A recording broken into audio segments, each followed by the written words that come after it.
Yeah, I don't know. I know. Okay. Can you give me literal? And then I think even Hasan referred to him as a Houthi. But what? Okay, I'm not going to stay for long. I just want to point out that Hasan thought he was a Houthi, and that's why he brought him on. That's what is important here. Doesn't matter that he's not. Doesn't matter about anything else. Hasan was bringing on a dude who he thought was operating for the Houthis. So fuck Hasan. I'm so fucking sick of all these fuckwits. And Avant Tom, you're weak. We don't need you. Fuck off. Wait, what? I didn't understand the last thing she said. What did she say?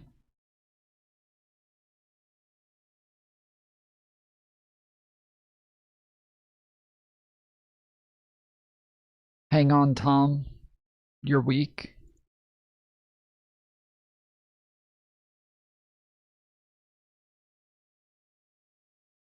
Avant Tom is weak. Oh. The British people, it sounds like he's saying, hang on. Hang on, Tom. Go ahead. Can you give me literally 5 seconds? 5 seconds. Leave Avant Tom alone, all right? I like it when people are willing to call in and disagree. If you guys are going to chase off everybody who calls in and disagrees, then I just can't do call-ins anymore. Folks, I hope you guys see it, right? Like, Not I allowed. hope you guys see it. I'll wait for Hutch to actually have anything substantive to say, but I'm just trying to like get us to understand the entailments of what everyone is suggesting and why I feel that there's this inherent vibe about El Sayed losing being good. And again, I don't see that from everybody. I don't see it from Hutch, but I think that this is explaining a lot of it.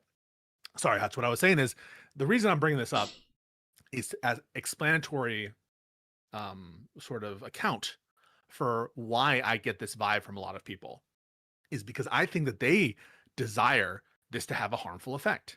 And for the life of me, I don't understand why you don't own that, right? Even if it's just as relates to other people who don't know yet all the bad stuff he said, I feel like you should just own it. Yes, of course I would want it to have a negative effect on any Democrat who associates with Hasan. And so that's what I don't understand. Shouldn't you own that? But in my mind, this is like saying, if I pick up my vape and then let go of it, I want it to drop to the ground, you know? Like, it's gonna drop to the ground. And so I don't think of it in the way that you're describing. I think, like, as someone who is invested in the long-term success and health of the Democratic Party,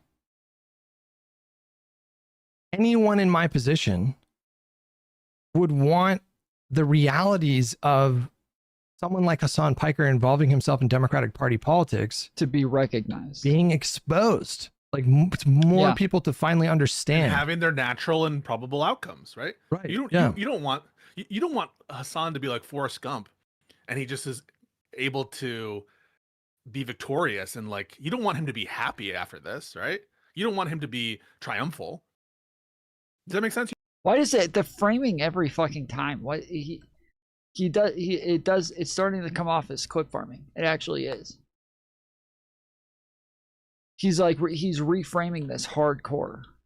This is some hardcore reframing. You don't want him to get away with it. I think we are so past that at this point. You know, like, I just don't understand. Why can't you just? It's like very clear that's a good goal, right? No, but what goal? Like, it's already happened. You know, we have John Ossoff. We have a guy who has, you know, he's gotten so much national attention in the last few weeks that he's now, for whatever value you put in betting markets, he's now jumped up to like lead the betting markets in terms of like who's going to be the nominee in 2028. Yeah. And so that is all that to say. That's someone who has a lot of national prominence, cachet. Like, people are listening to him when he speaks, and he put out a statement this morning condemning Hasan Piker by name. So, like, oh shit, oh shit, did he?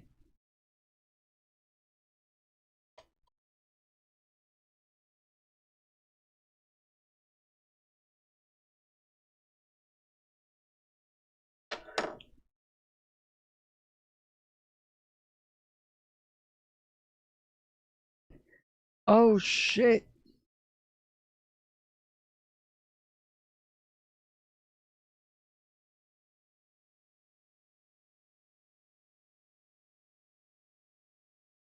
More like John Ossoff, your presidential contender list. I mean, look, it's not great, but it's not even because like he's complaining about me or whatever. It's not great because I think it's a dumb thing to do. It's just a dumb thing to do. You're continuing the media cycle for no real reason, and also you're showing that you are. He did the same thing when AES kind of threw him under the bus as well. He said the same thing. He's like, "This is dumb. You're helping them. This is only hurting you." You're showing basically that you stop downplaying it. What do you mean? How can I upplay it? It's an unnecessary. It's a totally unnecessary move to make. I'm so glad we have new media so that people like Hasan, who have huge amounts of experience, like winning offices, can give really good electoral advice to idiots like John Ossoff, who probably has no idea how to actually run for and win an office, especially like in a contested area. That's really good.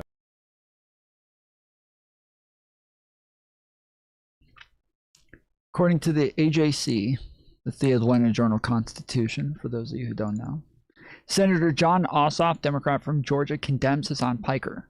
Pressed on Piker's remarks, Ossoff said through a spokesperson that the Democrat unreversedly rejects reckless and dangerous rhetoric suggesting that policy advocacy invites violence against the Jewish community or any community. Sheesh. Hasan Piker responds to John Ossoff condemning him. I don't like John Ossoff. The only reason why I said he would be my dark horse candidate, depending on how he conducts himself going forward, was because I wanted to see what he would do against his potential conservative voting track record. It's very clear to me that he is not going to lean away from his conservative voting track record. He's going to lean into it. I wanted to see if he had the right instincts. This is a moment where it's very it's very clear that he does not have the right instincts. Oh my goodness, dude. Cope harder. What does this have to do with conservative voting record? What are you talking about? What does that have to do? Him condemning Hasan Piker is conservative? What the fuck? This is insane, bro. This is insane.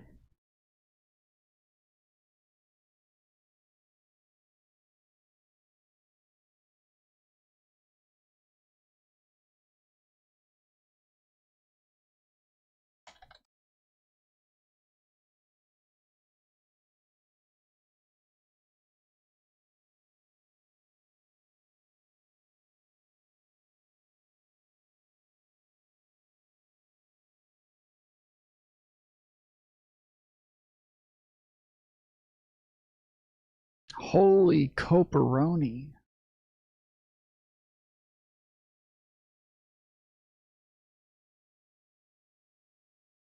Crossing. What the fuck? Everything like refreshed. Damage is done. And Hasan knows this. That's why he's having such a horrible reaction to it. If the damage is done. Tom Foolery show they're now saying Ossoff took APAC money when he has taken zero this entire campaign. Holy shit, dude. Holy shit.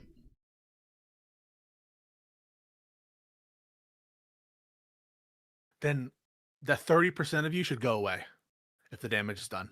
Then there's no silver lining. It's over. It's priced in. It already happened. Then take that 30% and expel it. Expel the demon, Hutch. I'm telling you right now. Expel it.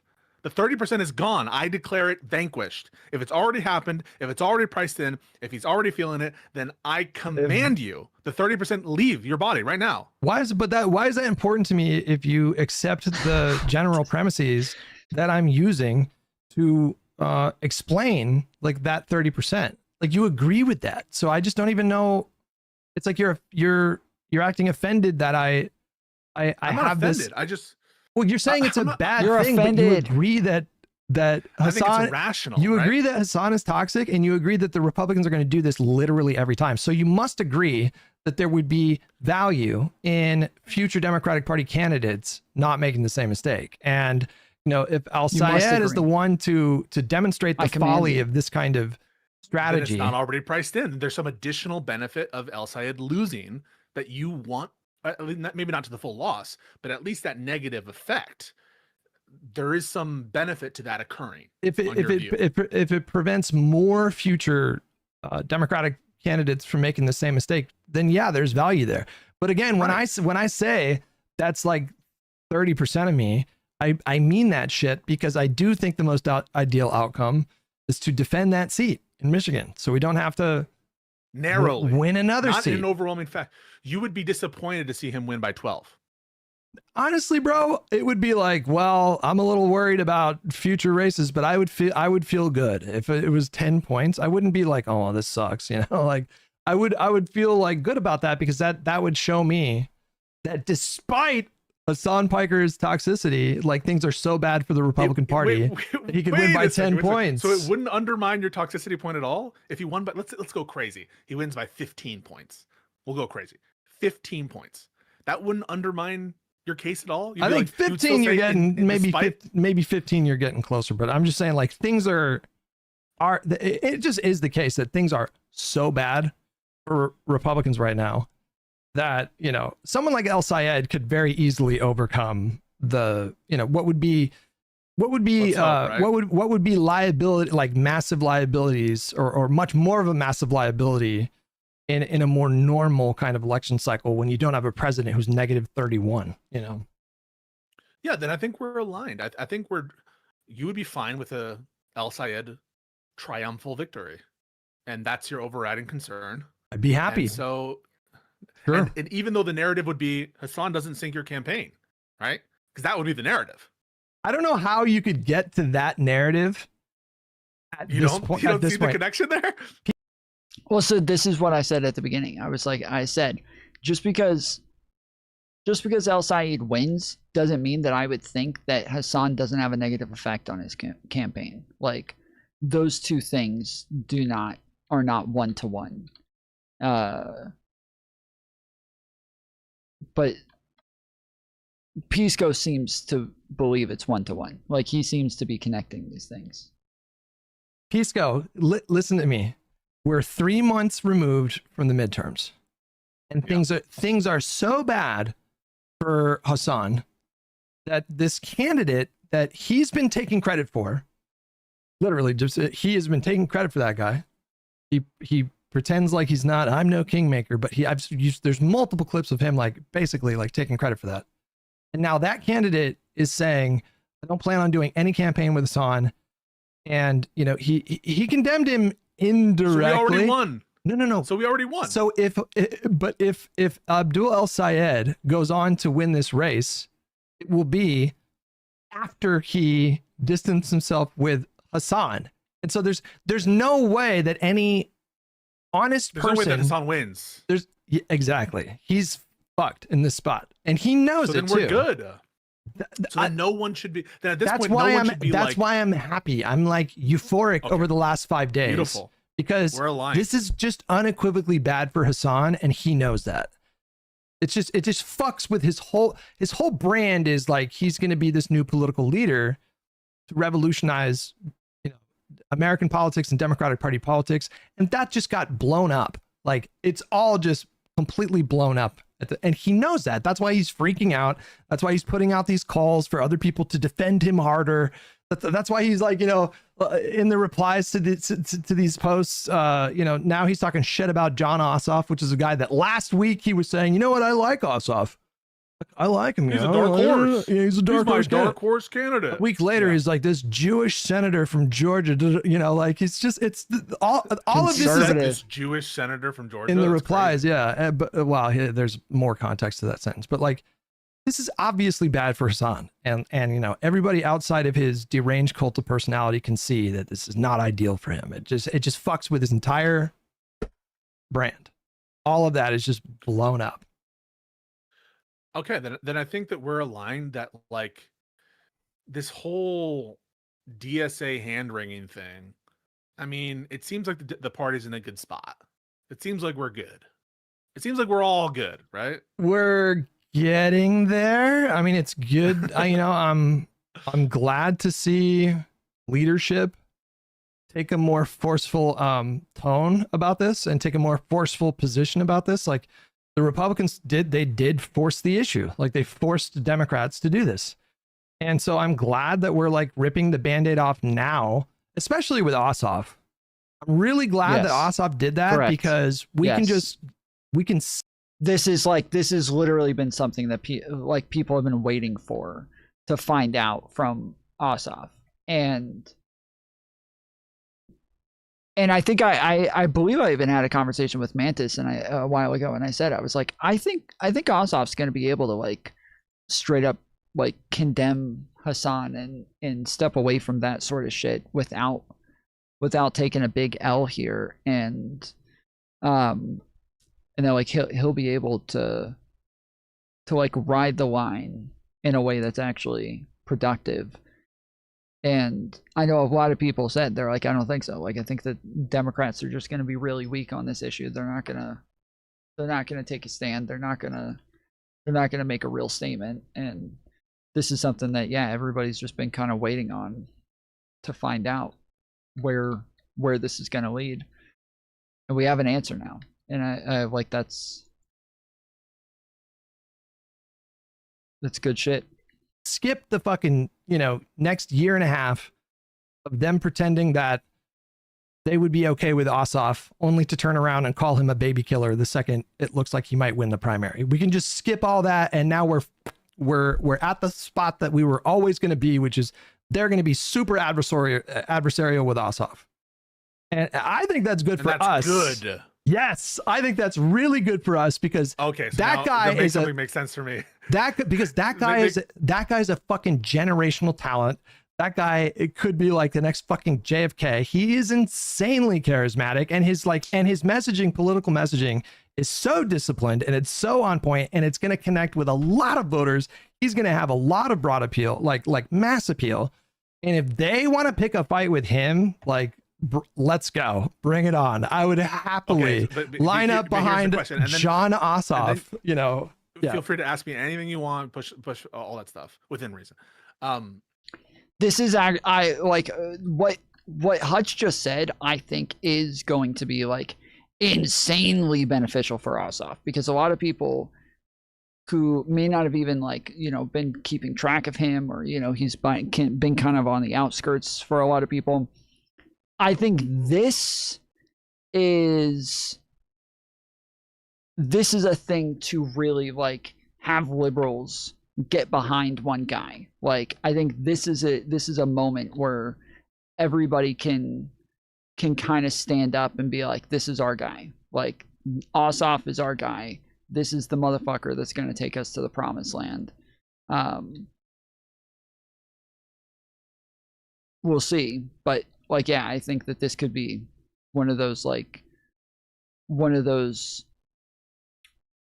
I talk a lot about people being very tribal, and that your tribe mattering probably more than anything to most people. Like, what group they're a part of is like the most important thing to most people, and making sure that they can signal that support, making sure that they can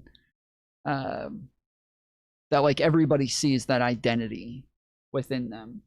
And this is something to where he signaled his identity with the liberals and not with the leftists, while still using their kind of rhetoric to pull people in. And this is where a lot of people have been like, I don't know where he stands, so we're gonna have to kind of wait and see. But tentatively, I like him. He's pretty cool. Like, he seems to be doing the right thing. And now he has signaled the fucking libs, and so now all of the libs can be like, all right, fuck yes, like we're on board. He's in the fucking war. He's ready to go. We're ready to go. Like, it's I think this will be huge for Ossoff. Do you want them to support Ossoff or oppose him?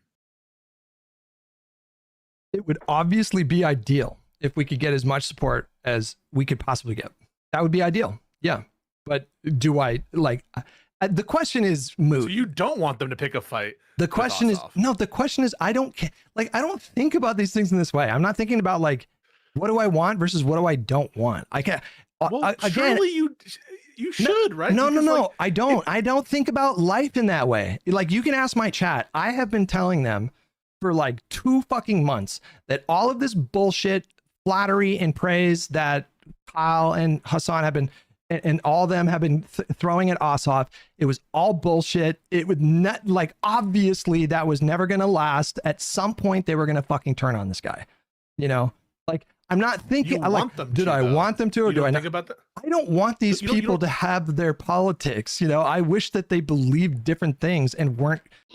Yeah, it's the complication with the way that Pisco keeps wording this, you want them to, is that, like, it sounds like you want them to disagree with you on your politics. Like, obviously, he would rather they agreed with him on his politics. He would rather they were more pragmatic and would just get on board with what's beneficial.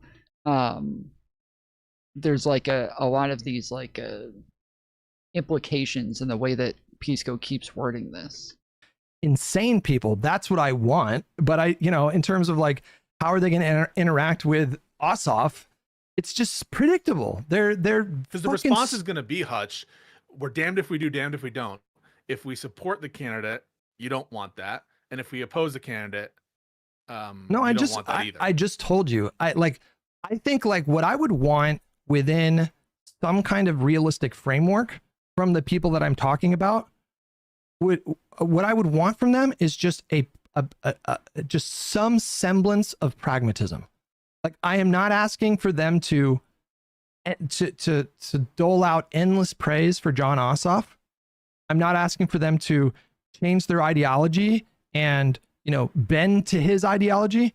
What I would want is for them to say, okay, you know what? Like, he doesn't have my politics and I don't like his policy positions on this, this, and this, but this is the best option that we have. And we should try to affect for the best outcome. Okay, so that's what I want. You want them to have some sort of like qualified support for the candidate. That's what you would like to see. That would be ideal. Yes. And then, including Hasan of Ossoff. Yes. To the extent that he can, you know, actually motivate people in his base to support the nominee in 2028, of course that would be. Yeah, I totally agree with that. Yeah. But I don't want him but I do not want him campaigning or in the same room with any of those nominees because he's fucking toxic. I understand that. Yes. Yeah. Yeah. All right. I guess I have one more. If I won't ask it. I think that. Well, don't stop there. Don't stop there. Come on now. Well, you can't tee it up and then not. Well, he knows that. That's why he did it that way, so that he can act like he was pulling it off, but obviously Hutch is gonna be like, no, you have to ask now. Like, come on. So he asked me to. He begged me to ask him. If it were to help, if you thought it would help, I know that you're convinced that it won't, and it's already been proven that it won't, and that's where I'm at too. In terms of my vibe, again. Okay, so we're just in thought experiment territory here? Just in thought experiment. Okay. You'd bite that bullet and say, get him on stage.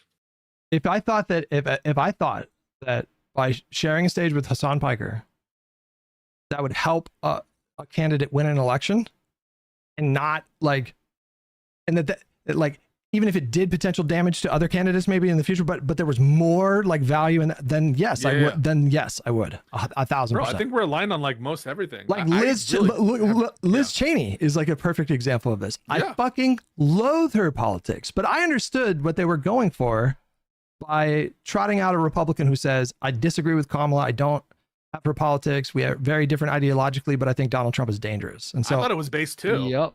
I thought it was based. Yep. Mm-hmm. And I think we're just, Hutch, I think we're in complete alignment, actually.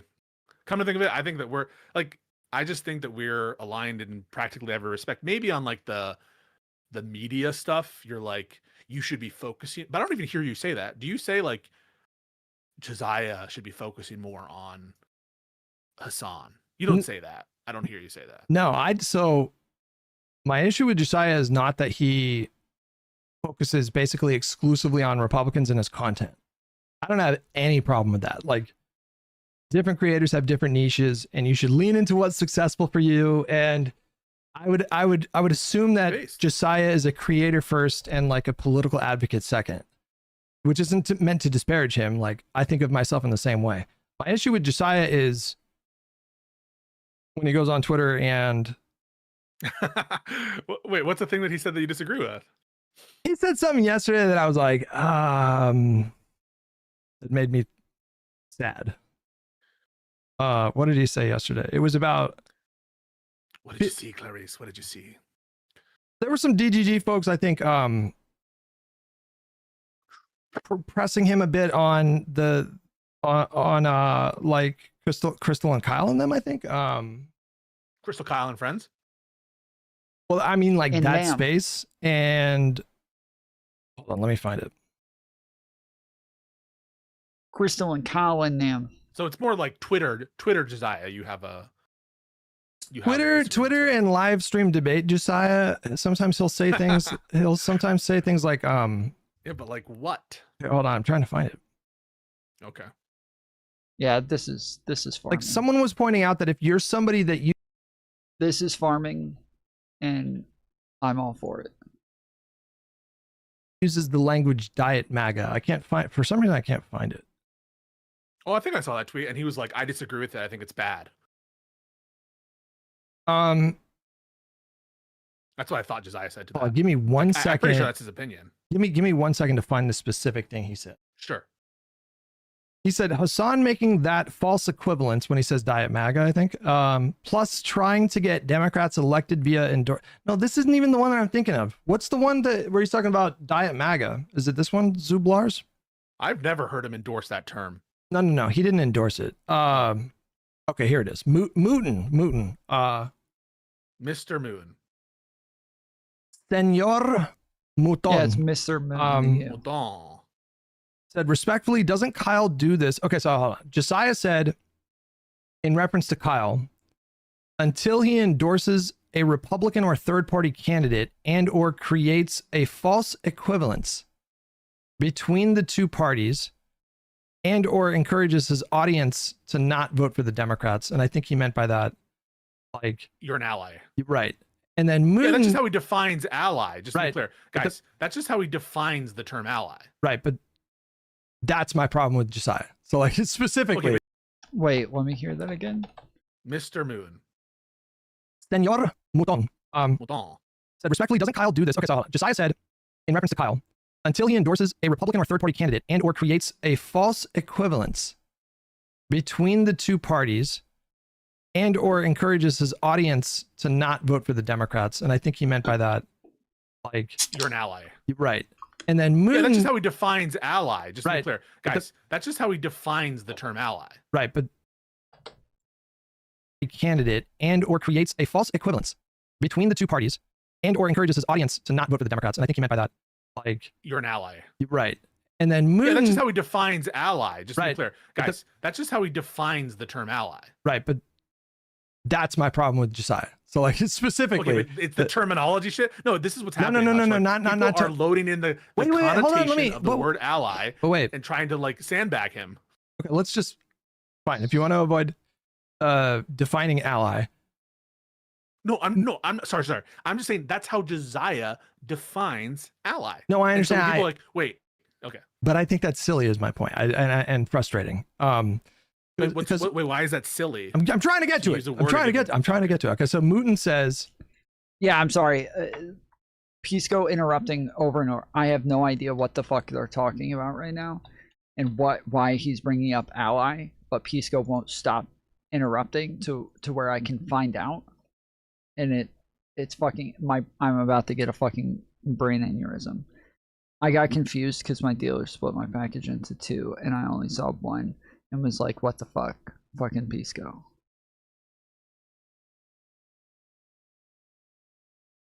Respectfully, doesn't Kyle do this by calling the Dems MAGA light or diet MAGA? Yes. And then Josiah said, by definition, diet isn't an equivalence. And yeah, I'm like, I think you agree with that. I do not agree with. No, diet MAGA means you're essentially MAGA. Blue MAGA means you're essentially MAGA. Like, the Diet MAGA, Diet Coke is fucking Coke, just without the sugar. Like, he's saying you're pretty much MAGA just without voting for Trump. That's what he's saying. He's saying you're just the one thing is kind of removed.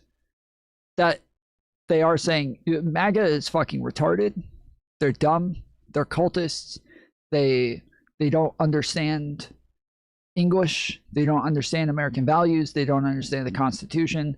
They don't give a fuck about anything except for Daddy Trump. That's it.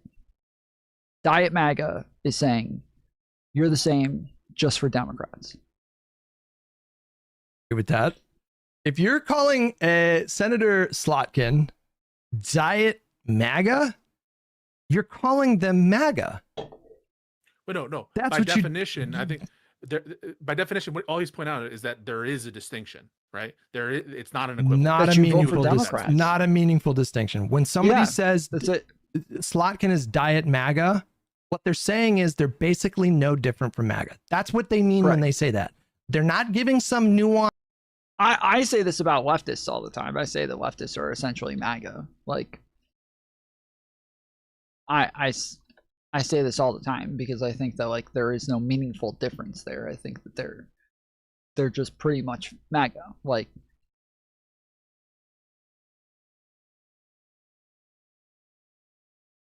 it's just true. Wants to take about, like, you know, Slotkin voted with the Democrats 72% of the time, which puts her more in the conservative sort of. They're not doing that. When they say Diet MAGA, what they're saying is, colloquially, what they're saying is, this person is basically MAGA. And that is the obvious. Wait, so Diet MAGA has nothing to do with Trump? Yes, Diet MAGA means that you're pretty much the same as MAGA. You just don't vote for Trump. What do you mean? I don't know what you mean by it has nothing to do with Trump. Like, it has to do with Trump. It's just, it doesn't mean that you vote for Trump. Definition of a false equivalence. So that's one interpretation. Let me give you another one. This person is far too aligned with MAGA. So, for example, I might call Cenk Uygur Diet MAGA. I might call Jared Polis Diet MAGA. And if I said that, you would understand in that context, am I really saying that Jared Polis is essentially no different than a MAGA person? You're saying am I saying that Cenk Uygur... In all of the ways called, that matter. For example, TYT MAGA News because of how they covered shit. And I think people understand in context, I'm not making an equivalence and saying TYT is literally MAGA News. Well, listen, I think it depends on the context, the person, and what you mean by it. But generally speaking, when you say Diet MAGA, you're saying that someone is more similar to MAGA than they are Democrats. Yes. Yeah. I don't know why I don't know why Hutch isn't just saying what I said. Like, Hutch, just pre-watch my streams reviewing your shit so you can word this better. They're saying you're MAGA, you just don't vote for Trump. You're MAGA, but you vote Democrat. It's like the same term as blue MAGA. Why doesn't he fucking pre-watch my streams and just say the shit that I say? What the fuck? I think that that's one interpretation. I think another interpretation is the one I gave, which is far too accommodating and far too aligned with MAGA. That, I think, is another, and I think that that's not an implausible reading. I think you have to agree with that. That's not implausible as an understanding. Yeah, but is why? That implausible? No, I don't think that's implausible. Yes, in some... it's, wait, hold on. Is that implausible? Yes, among plausible interpretations. Is that plausible? It could be, but not for Kyle. That's the point. Not for Kyle has made all the statements that Kyle has made about there's dragging years his balls and voting and all that stuff. There's but there's years of history. There's but I do try to, like, part of the reason why I get frustrated is because I try to take Josiah's view, but when I think about just the 10 plus years of Kyle doing the same thing, I don't understand how he takes that view. It doesn't make sense to me. I don't, because that's just not how I think about things. When somebody demonstrates a specific behavior for as long as Kyle has, you know what he's saying when he's saying that Slotkin is Diet MAGA. You know exactly what he's saying. It's the fact that he's now throwing out this blue no matter who frankly pandering at this point, that doesn't change the fact that like, you know, like we can come to a very specific conclusion, I think reasonable. No, he's a different person now. He said he would drag his balls. He said he had Dragon Balls on glass. Or something like that. Different man. Totally different person. He's been born again.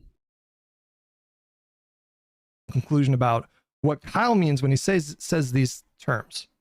It's just so obvious what he means. I think it's just a difference in terms of how sincere you think this change has been, or this this new frame has been. I think someone like me and Josiah, we have a different take on whether Kyle has like meaningfully changed his view. Wouldn't the fact that he's calling Democrats diet MAGA, like, no, wouldn't that right? But wouldn't that?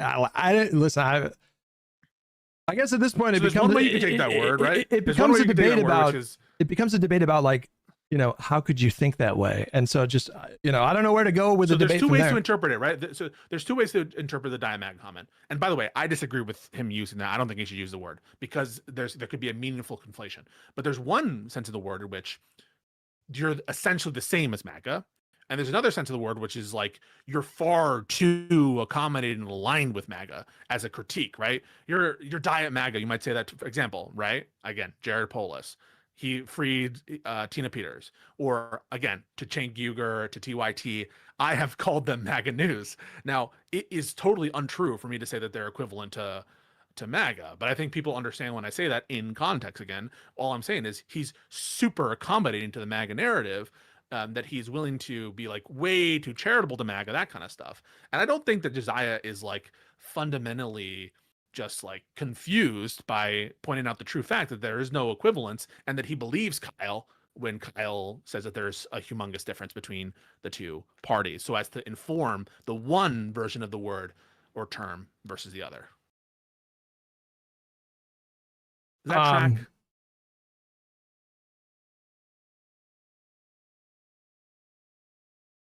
You're my boy.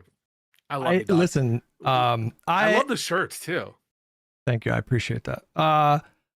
Look, in the infinite multiverse of universes, where every possible outcome has happened, it's possible that we live in the one universe where Josiah is correct in his like assessment of like where Kyle is at.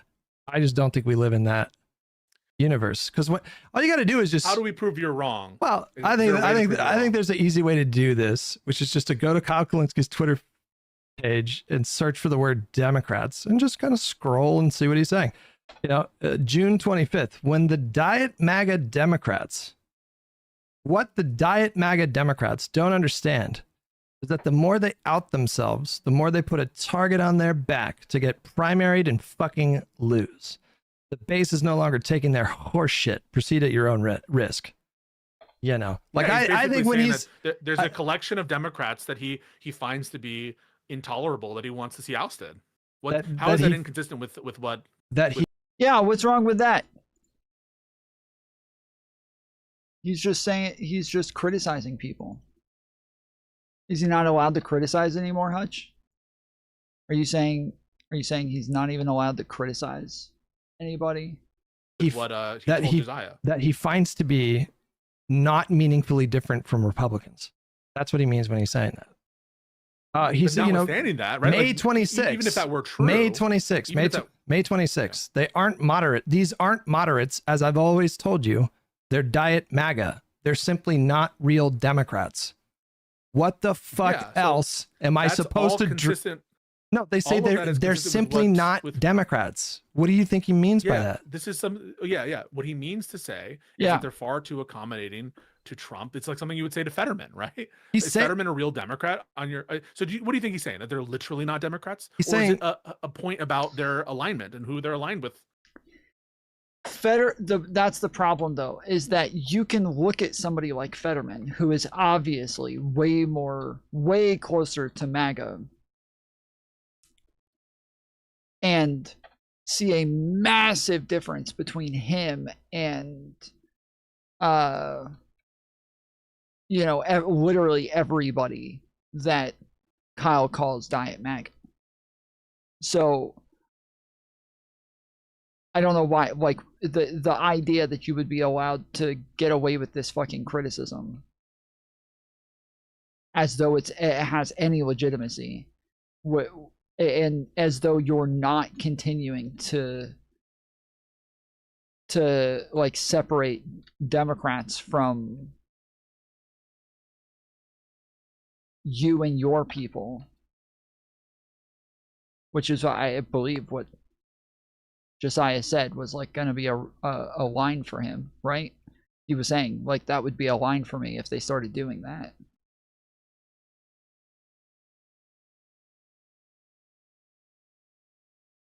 I've already told you what he's obviously saying, which is that these people are closer to MAGA than they are the Democratic Party. That's what he means. Yeah. But even if that were true, by the way, it's all consistent with, is true. What Josiah is observing. It's not. Now, he said, no, hang on. It's not, because Josiah said that he would change his attitude with Kyle if Kyle was doing false equivalences. Yeah, he doesn't. But that's all Kyle does. That's like, he's not, he's still doing it, you know? Even saying that a Democrat is closer to MAGA than an archetypical Democrat doesn't mean that you're making an equivalence between them. Of course it does. What do you mean? Okay, I failed to see that. If I say that the Democrat, like Alyssa Slotkin, is closer to MAGA than they are like the median Democrat, of course I'm lumping her in with MAGA.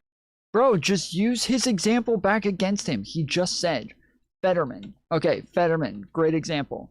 If you said this about Fetterman, that is like somewhere where, even though Fetterman, you know, still would vote with Democrats the majority of the time, that's like where the line would be drawn on some sort of Diet MAGA. When you cross that line of Fetterman and start applying it to normal fucking establishment Democrats, obviously you're drawing, you are over equivocating. I don't think I'm using that right, but you're overly,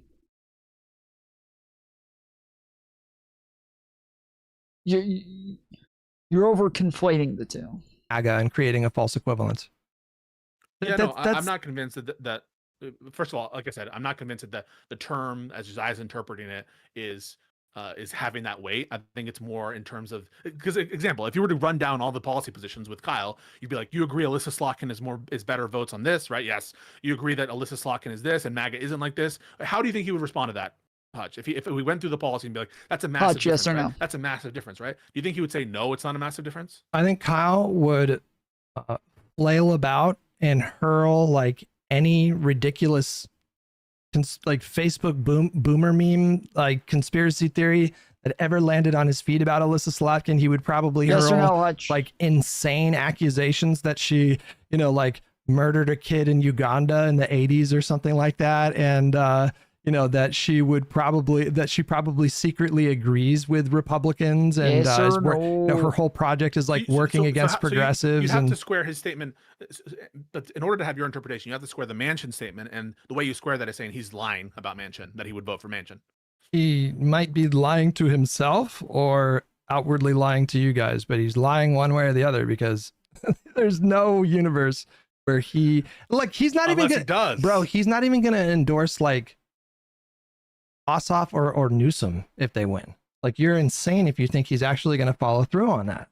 He's not going to. He knows where his bread is buttered. You want to bet? I would put money on that. Bet. I would put money on that. $100. Let's do it. Lock it in. So this is if Newsom or do you want to add Kamala Harris? Who do you want to add? I am so confident in what I'm saying, and I think Kyle is we just know how he operates. That I'm willing to say whoever the nominee is, he will not like. He won't endorse? He will not endorse. Wait, no, let's carve out AOC, right? I am so confident that AOC is not going to be the nominee in 2028. I'm showing my confidence. I'm giving you an advantage. I'm showing you my confidence. Yeah, he's giving you a huge fucking advantage there. You gotta take that shit.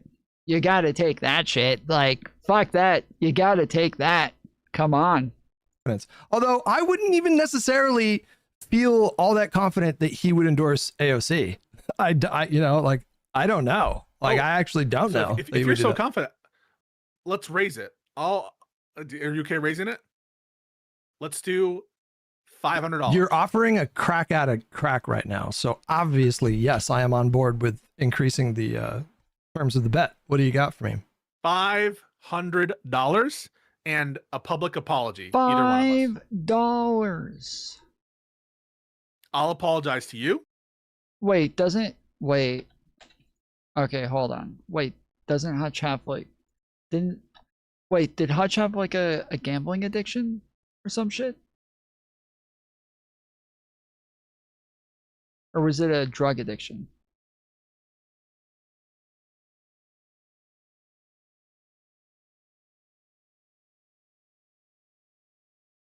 Because now that he said the fucking crack addict thing, now I'm like, wait. Does he have a gambling addiction?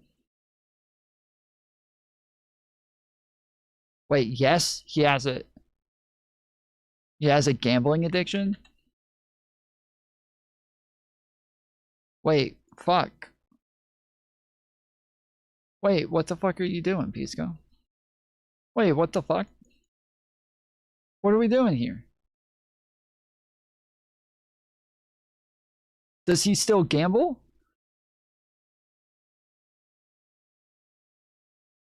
Yes, Tom, we said, yeah, I saw you. Are you way behind? What the fuck is happening?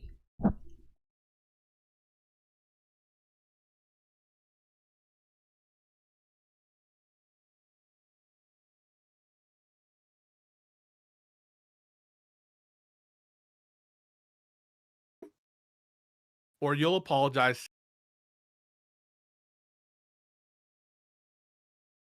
Yeah, like if he still gambles and because once he said like you're offering a crack addict crack, I was like, wait, hold on. Wait a second. Does he have a fucking gambling addiction? That's not cool. Your chat has latency.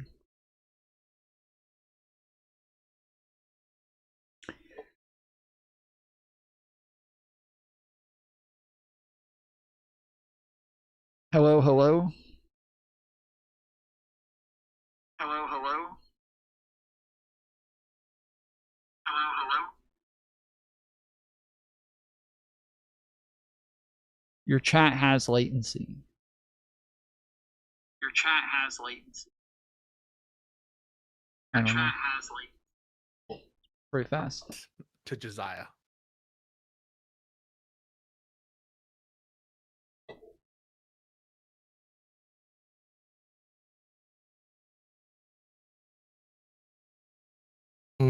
That's tempting.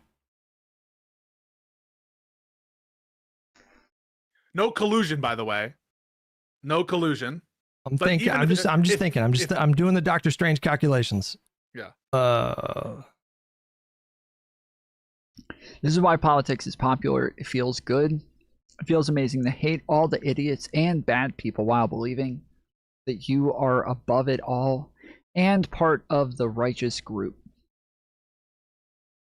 Tom built his brand on being charitable. That's fine if he wants to double down. It's a lot better economically to just maintain a broad narrative and play clips that perpetuate the narrative. Wait, who are we talking about? When you say he, are you talking about me or?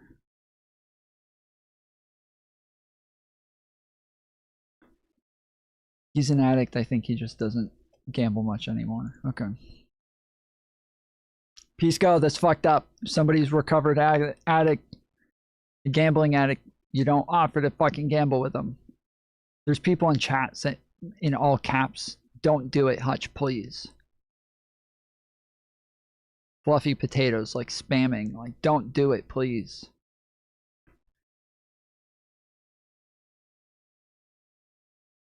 That is so tempting. And to be clear about what I'm betting, while you think, I'm betting that whoever the Democratic nominee is, he'll endorse. I think that's very tempting. I think those terms are a little too favorable to you. Because again, like, okay, I feel reasonably confident that AOC, like, if she were to run and win the nomination, I do think there's like an 80% chance that he would endorse her. But there's like a 20% chance that he would accuse her of being like a liberal Zionist who, you know, like tacitly endorses a genocide. So I just, you know, that would be a bit much. So we can make it more even by the following: we can either exclude certain candidates, or we can make the term so it's 250 for me, 500 for you. No. What we should do is just we should specify that if the candidate is someone that Kyle perceives to be like outside of his tribe, or, you know, whatever you want to call it, the establishment, or let's list whatever. Let's list the candidates. Yeah. If it's Asaf, see, here's the I thing. like everything. Here's the thing, I like though. Like, everything see, because then it's like someone's gonna eat crow, right? well, now you got me walking back my confidence a little bit, because if it's Asaf, I think the thing that pushes it over the line that he might actually support Asaf is that I actually think Kyle is like very vapid and superficial, and so just the fact that Asaf has Riz would matter more to him than the fact that they disagree on like every policy, you know. So like that's like a little different. So here, hold on. You think they disagree on every policy? Wait, no, but I think that's the problem with. I think that's the problem with Kyle, is that he can agree with somebody on like 90% of shit and then just have one small disagreement with them and act like they're on the opposite side of the spectrum. That's like Kyle's whole fucking thing. That's like the whole problem with Kyle, is that he doesn't care if they actually agree on most everything, because he'll still treat them like an enemy. Probably, yeah. I think probably, yeah. Like, except for maybe, I don't know. I assume Asaf supports like paid family leave, but Asaf doesn't support Medicare for All, Green New Deal. You've seen that clip. Yeah. Here, let's restrict it this way. Like, if the candidate is if the candidate is Kamala or Gavin Newsom, I will take that. I will take that bet. $500 public apology. Done. Lock it in. You guys all witnessed it. There you go. Oh boy. So you're not confident. In other words, based on this bet, you're only confident really with respect to those major candidates. You're not confident Asaf. You're not confident on anyone else. That I'm not as confident. Not confident enough to take that bet. Okay. The money's not the public apology. That's a tall order. Okay. That's a yeah. That is. I would Josiah. I would apologize to you, and I can't bind Josiah. But I just think Josiah is getting so much unnecessary flack when he is just using a term like ally to mean a specific thing, and that's like, you can try to be like, that's the wrong way to use that term, but that's not really interesting. That's kind of like, well, why don't we semantic debate? Why don't we unpack that a little bit? Yeah. When I think of the word ally,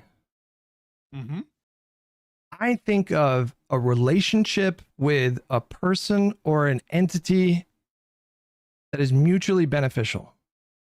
It's an allegiance, right? But an ally is someone who you're aligned to, who you have an allegiance to, and they have an allegiance to you. Yeah, it's to say, I would just say it's like somebody who you see is on your team, having similar goals, having similar prescriptions, like you both want to get to the same place. You're both trying to achieve the same goal. That's an ally. That's somebody who's on your team. But the core characteristic is that it is mutually beneficial, right? I mean, that's something that's found in allyships, but not right. It's not required, right? Like, for example, think in the First World War, you had the Austrian alliance with the Germans. The Germans certainly thought that there was a certain like a negative, like they were weighing down. The Austrians were weighing down the Germans. But I take your point that could be one of many reasons that you become an ally to someone. Well, I think it is intrinsic to the definition. I think it is that the right word? Intrinsic meaning fundamental, belonging, naturally essential. Yes. So like when we look up the definition of the word ally, I fucking hate that 99% of political debates end up debates about definitions of words, but The noun ally.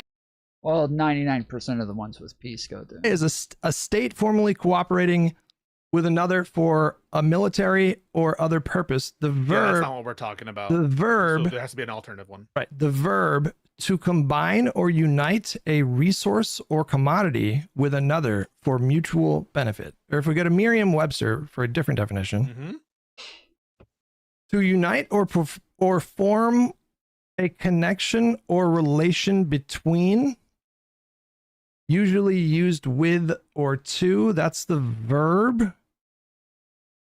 Intransitive verb to form or enter into an alliance, and then the definition of alliance: a bond or connection between family, states, parties, or individuals. An connection. An association to further the common interests of the members. Right. Yeah. Specifically, These a are all confederation. ways in which that I think really cleanly map on to how Josiah is using the term. I think this It's is kind of kind a general well, term. Listen, I think it's obviously when we talk about a political alliance, that would have to be something that is mutually beneficial, because why else would you do that? What would be the... Yeah, when you keep saying mutually beneficial, you can just say that you have the same goals. Josiah had a talk with Soy Pill in this stream today. In Soy Pills? Purpose? About the same thing? Or give me like a plausible scenario where I can ally with someone else and it's not mutually beneficial. Like, Well, it depends on how you're defining or Can you send me a timestamp? cashing out like mutual benefit. Like, let's say that you ally with someone who's a really negative drain on the cause because you love them.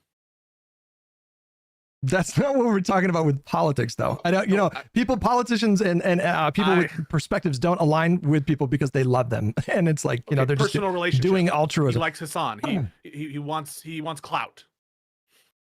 These are other No, but that would be mutually beneficial, though. Right. So if you're cashing it out to mean like it's analytically entailed that there's some mutual benefit there, then I guess you'd have to ask Josiah what that benefit is. I think you're fighting. I think you're fighting me on this because that if you concede that to be allies with someone in a political context, it has to be mutually beneficial. You know where I'm going with that, and it's gonna throw a wrench in your logic a little bit. No, that's how you define the term. I just don't think that's how Josiah uses the term.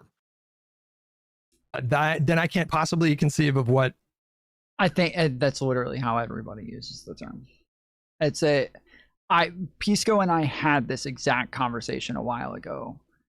Me, Pisco, Mantis, we all got into it a while ago over what it means to be in the coalition. And when I told him what I meant by this, he afterwards was like, okay, I mean, I'm willing to accept your definition. I just don't think anybody else means that when they say it. And I was like, no, I'm like 90% sure this is what literally everybody means. He's like, no, it's not. I was like, I bet you anything it is. Like, I'm almost positive this is exactly what everybody means when they say it. And I mean, I think that was proven to be correct. That like I afterwards was proven right. That like pretty much everybody said that they agreed with me, and the one person that we didn't have, publicly stating that they agreed with me was Hutch, and I think now, I think now that's this is my fucking W. Josiah, like when are you saying that?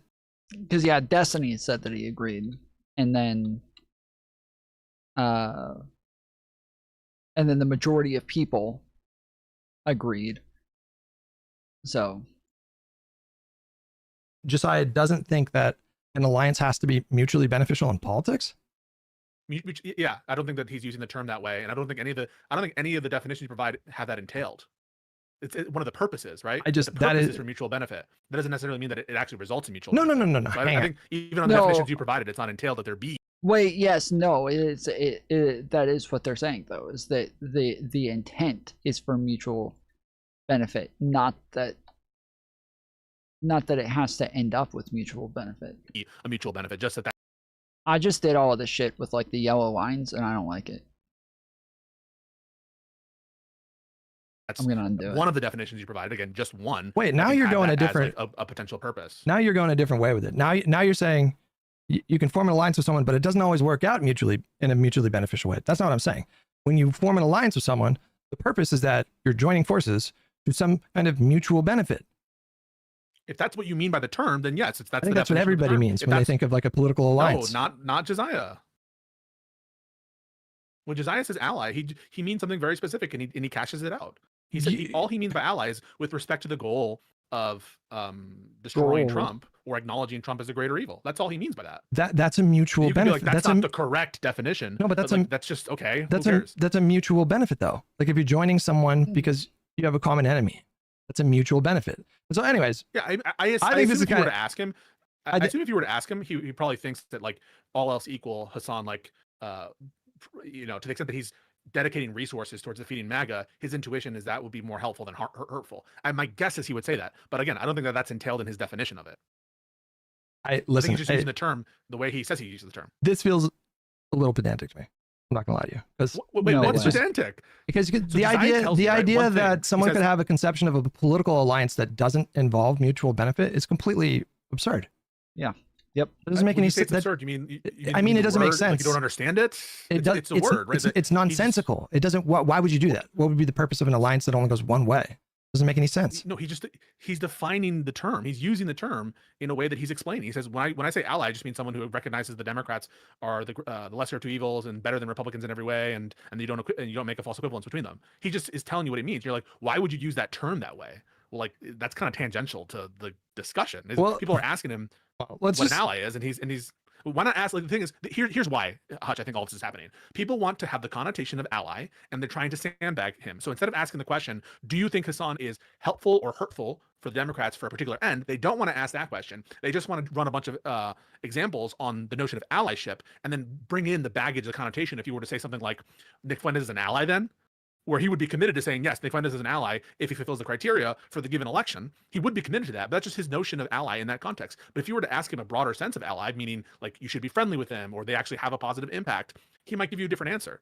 But what I take issue with is kind of like quibbling. He's using the wrong definition. That just seems like bullshit. That's not the question I would want to ask Sweet Josiah, who I know you're listening, Josiah. He hasn't texted us. He hasn't showed up in chat, but I know you're fucking listening to this. You can hop on the call. Like the question that I would want to ask Josiah, and it's one that I think is especially important now during this cycle, especially during this news cycle with Hasan. It's a really important question. I don't think enough people are asking the question.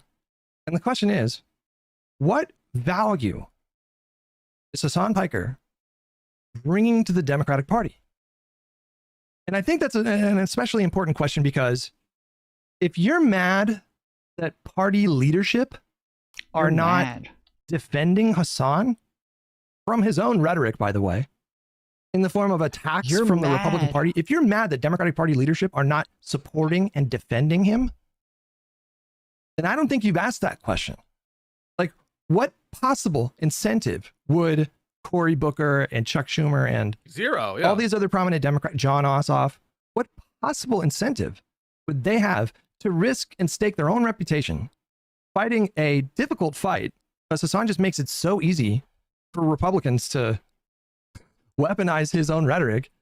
That's a risk. You're asking these Democrats to take why should they or why would they? There would have to be some value. No, what are you asking? Why would they or why should they? I'm saying there would have to be some value to the Democratic Party in order to do that, because otherwise you're just risking your own reputation. So the question is, what is that value? Like, what actual value does Hasan bring to the party? You're asking me, or well, I'm asking you generally. If you want to try to like answer that question, go for it. Just because that would be my criteria to determine if someone was an ally. Is whether they're valuable. Yes. That's gonna be a problem for you, Hutch, because you're gonna be committed to some weird shit on certain Democrats who are unpopular, and so your notion of value is gonna be like, it's gonna be tested. If that's your definition of ally, whether someone brings value to you. Yeah, test me then. If they bring value, and they have to demonstrate that, or that has to be their purpose. Yeah, of course there would have to be demonstrated value. Yes. Okay, and so I'm in favor of cutting any Democrat. I'm in favor of cutting any Democrat. So Biden, for example, in the context of 2024, not an ally. I see where you're going. Yeah. That's interesting. Doesn't seem to be the notion that you accept I on your own think view. in the case of Biden, ally doesn't quite like he was the president and you know, like the nominee. How did we get here? That's gonna okay. That's gonna be a problem for you, Hutch, because you're gonna be like, you're gonna be committed. There's some value for Republicans to weaponize his own rhetoric. That's a risk. That's a thing. You're asking these Democrats. Why should they or why would they? There would have to be some value. What are you asking? Why would they or why should they? I'm saying there would have to be some value to the Democratic Party in order to do that, because otherwise you're just risking your own reputation. So the question is, what is that value? Like, what actual value does Hasan bring to the party? You're asking me, or well, I'm asking you generally. If you want to try to like answer that question, go for it. Just because you know, that would be my criteria to determine if someone was an ally. Is whether they're valuable. Yes. That's gonna be okay. That's gonna be a problem for you, Hutch, because you're gonna be like, you're gonna be committed to some weird shit on certain Democrats who are unpopular, and so your notion of value is gonna be like, it's gonna be tested. If that's your definition of ally, whether someone brings value to you. Yeah, test me then. If they bring value, and they have to demonstrate that, or that has to be their purpose. Yeah, of course there would have to be demonstrated value. Yes. Okay, and so I'm in favor of cutting any Democrat. I'm in favor of cutting any Democrat. So Biden, for example, in the context of 2024, not an ally. I see where you're going. Yeah. That's interesting. Doesn't seem to be the notion that you accept I on your own view. think in the case of Biden, ally doesn't quite like he was the president and you know, like the nominee. And so I don't know if that would apply in the same way. Like, we're trying to determine whether or not you want to enter into some kind of like joint agreement to defend each other or something like that. Like, the calculation would just be completely. I'm just using the notion you provided, different. right? I'm just using the notion that you provided, right? Well, Like, I mean, you're pointing out an interesting, maybe an interesting flaw in my logic, and maybe I'm not smart enough to navigate that little wrench. But you're smart. You're smart. I think the people, and guys, let's chill in the chat. Seriously. Fuck you, chat. Fuck them. Let them get animated.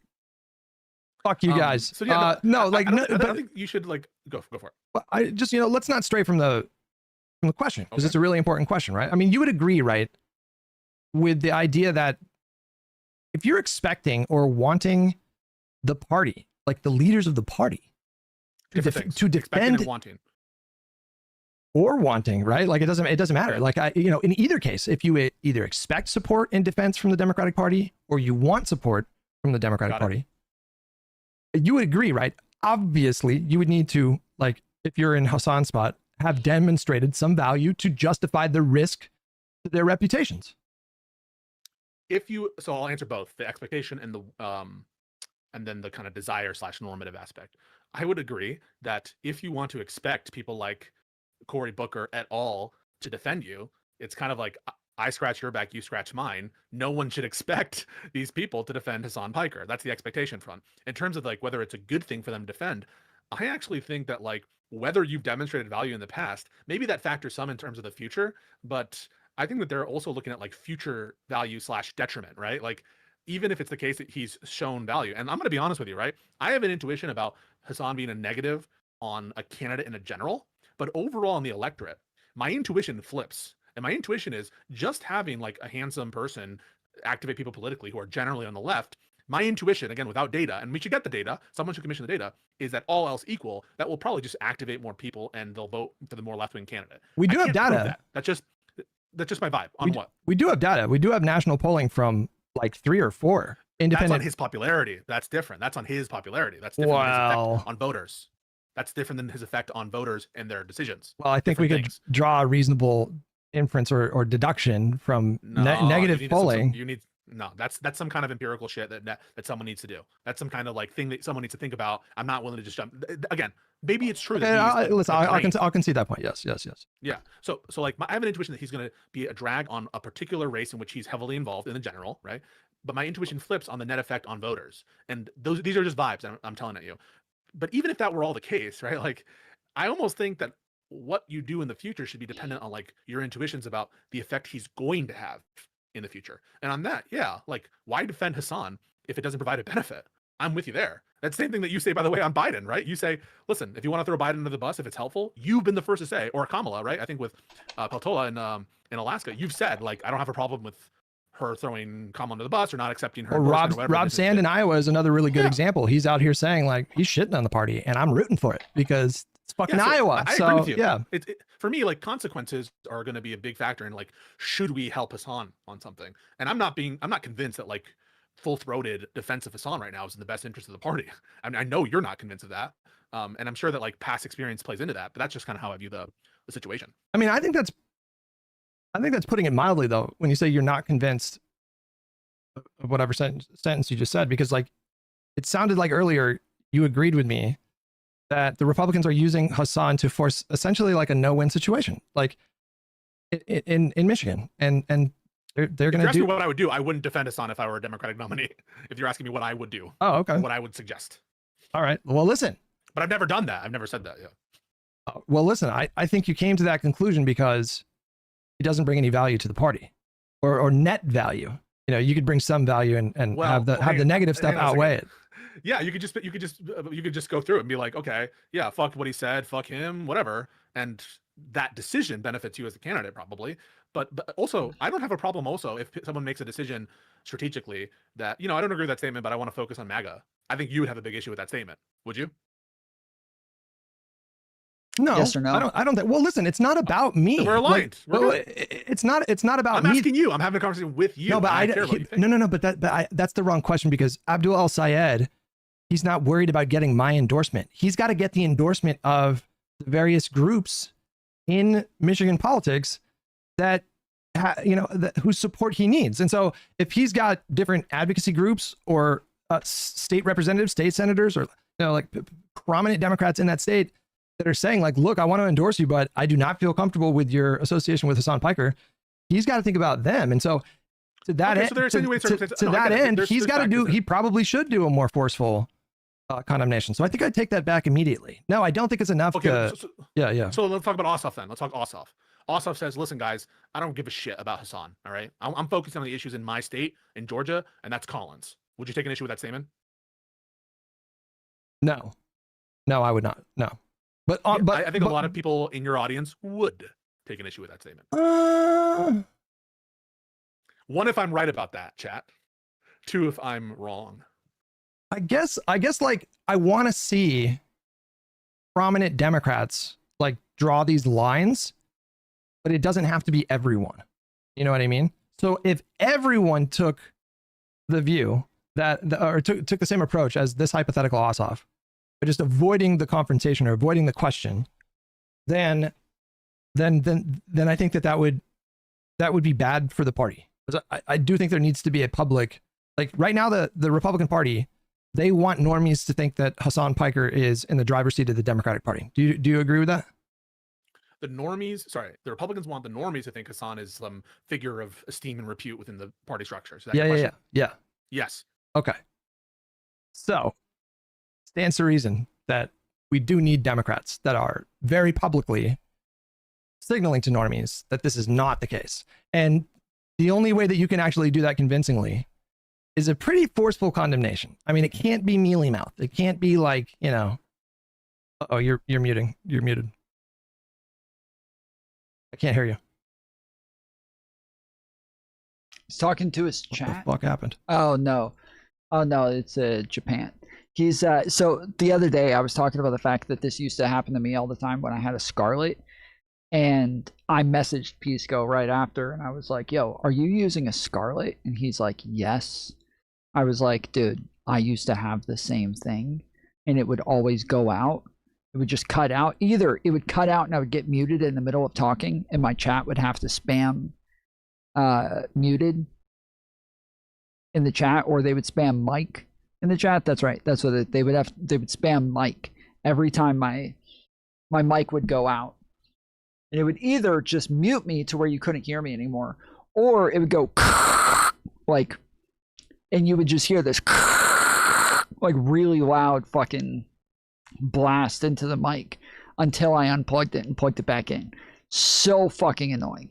So fucking annoying. And so yeah, I was like, dude, I got rid of that shit. He's like, good. You should. As it's horrible. Your mic is. And this is what everybody did to me as well. Like they would be like, "Your mic, dude, your mic," and I'm like, "Yeah," and I would like give them a sign, like, "Yeah, I got it," and they would still, "Dude, your mic, bro, your mic is out. Hey, your mic." Like, fuck, shut the fuck up. I already, I got it. Chill. Drove me fucking crazy.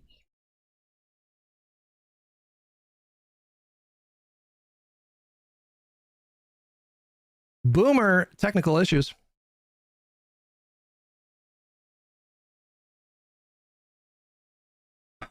Why do people get weird about this? I have large hands. I am a large man, and I require large fluid receptacles. I see so many comments. It's not a vase. There's a fucking lid on top. How does that make sense? Vases don't have lids. Doesn't look like a vase. It looks like a beaker. Do they? It's a carafe. It's a plastic carafe. I believe you would call this a half carafe, maybe. Half carafe? Nice. And it fits my large hands. I think you guys are weird for having your small hands and your small fluid receptacles. That's 1-3. All right, Better. I hate that Hutch still uses the stream elements chat. I know that you guys can't see it on the screen right now, but it always, everything comes in waves, and it always lags, and then whoom, lags, and then whoom. I fucking hated the stream elements chat. I got rid of that shit with the quickness. Whereas he's still using it, and it's so annoying. Like my chats, they come in one at a time. They come in nice and pretty. They slide in from the side. Like mine are all in a straight line up and down on both sides, whereas his are like jagged all over the place. Ugh, disgusting. That was fucking hard. One sec. You can hear me, yes? I can. All right, one sec. And now you should be able to see me in a second. All right. What I was saying is, I don't know. I don't know whether a mealy-mouthed deflection will have one effect versus a full-throated, like, condemnation. I don't know that. Well, let me tell you what I think, like, the ideal statement would be. Like, and this is just, I think, just true in politics across the board, is anytime a politician puts out any kind of a statement, there's always a reason for that. Get nuked, bitches. What I think every politician is trying to do is like maximize good and minimize harm. And the harm in this situation would be any kind of perception from median voters that the party is essentially being led by Hasan Piker. And so in order to mitigate that harm, address that harm, it does need to have some kind of weight. Like it can't just be like a throwaway. Like I think Abdul's message that he put out the other day, because Chuck Schumer can do no wrong. Like, it kind of reminds me of the Chuck Schumer can do no wrong stuff, where it's like, well, if politicians are doing it, that's evidence that they have to do it or something. But it's like, why? Why do you have this strong belief? Wait, I thought I was walking you through it. Would you? Oh, well, I guess we have to establish a few things. Like, do you agree that it would benefit Republicans if more normie voters than not held the view that Hasan is essentially like in the driver's seat of the party or holds a lot of... Yeah. Okay. All right. So that's kind of a big deal, right? Like the public perception of the party among normie voters.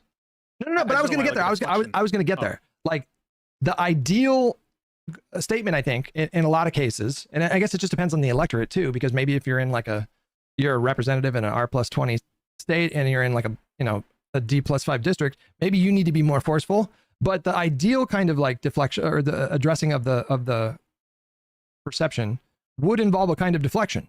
So you say a strong statement, and then you find a way to end it with something like, But, you know, my Republican colleagues only want to have a conversation about Hasan Piker because they don't want to talk about the cost of gas and live, you know, it would be something like that. It would be some kind of redirect as well. Yeah, but like the thing is, I don't. So with respect to the ideal response, I almost feel like a deflection. This guy doesn't matter, whatever. He's a Twitch streamer. Like versus, it is so profoundly unserious that he has any platform. Like it almost seems like putting too much of an emphasis on it. Some people could get the intuition that it implies like a stronger tie than actually exists or something. Here's I where don't know that that's the case. I just like I don't know this. Right? Like, is a deflection better versus an outward condemnation in terms? And again, not in terms of like the underlying moral issue, just in terms of the effect on the electorate. That's all I'm saying. I don't know one has a stronger or less strong connection. It feels like having a strong condemnation almost puts it in the news more. So I don't know, but like that's just the vibe. Well, here's where I think the problem is with that on this particular issue. Abdul, I am assuming Abdul and his campaign did not put out that statement to proactively address things. I assume his office got inundated with calls from people that he's trying to court right now. Like he is right now in the state of Michigan trying to build a political coalition, which hopefully involves like a broad ideological spectrum. Like you want it, that would be, you know, if you're running for a seat like that, you know, you got to bring in you got to try to addition, no subtraction kind of a situation there. And the problem with Hasan's clip that's going viral is that regardless of his intent, and I'm not necessarily being charitable with his intent, it reads like a threat. Yeah, neither am I. It reads like a threat. Yeah, I think it reads that way. Yeah. The normal people, they hear that and they think, nice Judaism you got there. Sure would be a shame if something happened to it. Now, I'm not saying that's what he was doing. I agree. I agree that that's how it reads too. So if Abdul is getting inundated with calls from like Jewish advocacy groups and there's reporting on this, we now know that state representative Moss, the one who Hasan. Nice Judaism you got there. I had his tweet on the screen when he was doing that whole fucking rant. They were negotiating an endorsement. And so I assume if Abdul is going to that guy for an endorsement, obviously Abdul sees value there. And yeah, I think it was right for him to come out. You know, now the reporting is that endorsement is imperiled. And so Hasan Piker literally possibly fucked up a really important endorsement in the state. And so for something like that, the reason why it can't be mealy mouthed is the people that are expressing their concern and outrage about that Hasan clip, they're not going to be appeased by something that's like half in, half out. So if you could demonstrate me some like very important endorsement, some very important benefit from some insider, I thought we were just like focusing on the effect on the independent with respect to the statement itself, not with respect to endorsements or other kinds of things. Yeah, obviously, if that strong statement is needed to get some other constituency that's more sensitive to the disavow being forceful, then yeah, I would totally understand that. Yeah, but I just wasn't aware that that's what you were talking about. But Do you have a problem with that statement? But I feel like you can't disentangle the two. Like they go hand in hand. I just didn't know what you were I feel like that's to. obviously I was the understanding point. you to be asking about like independent voters. Well, it's like, I mean, it's normie voters. Well, it's both. No, like, that's what I thought you were asking. Yeah, but it's obviously both. Though, like the getting help and endorsements from other people is supposed to help you get voters. So it can't be one or the other. About Hutch. So if you bring up, oh, it's not just them, it's also key stakeholders, then yeah, I could understand. I'm pretty sure Hutch stole that joke from me. I said it in his chat. Oh, that's fucked up. He's a joke stealer. Yeah, but I just didn't know that you were referring to that with your question. But did you have a problem with that side statement? Yeah, I think it was bad. I promise you, Wasted, I will never steal a joke from you. If I ever see you say a joke, it'll make me less likely to say it, not more likely. I promise. I don't know who that statement was for, because and Abdul put himself in a really dumb position, and it is frustrating because McMorrow and Stevens pointed this out when it happened. When they were watching him share the campaign stage with Hasan, both Stevens and McMorrow said, like, this is going to be a problem. And they were incredulous at the idea. Obviously, they were arrogant about it. Like, because you can't have a situation where you're doing campaign stops with Hasan, and then there's like 5 clips of you doubling down on that, or like 15, I don't even know.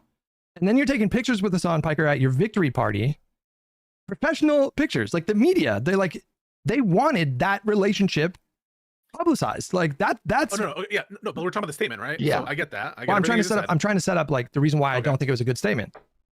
Because if you put out a statement and like he does mention Piker by name in the tweet, but then you get to the statement itself, and he doesn't mention Piker by name and doesn't actually specifically reference anything that Piker said. And so if you're like a Jewish advocacy group and you're looking for a forceful condemnation, because you hold the sincere view that maybe what Hasan said is contributing to a climate of anti-Semitism, I imagine that they would not be very satisfied. And then it's also, you put yourself in the shoes of Hasan's base of support. And even though it was not a full-throated condemnation, whereas I take it. Yeah, when Hasan, we watched Hasan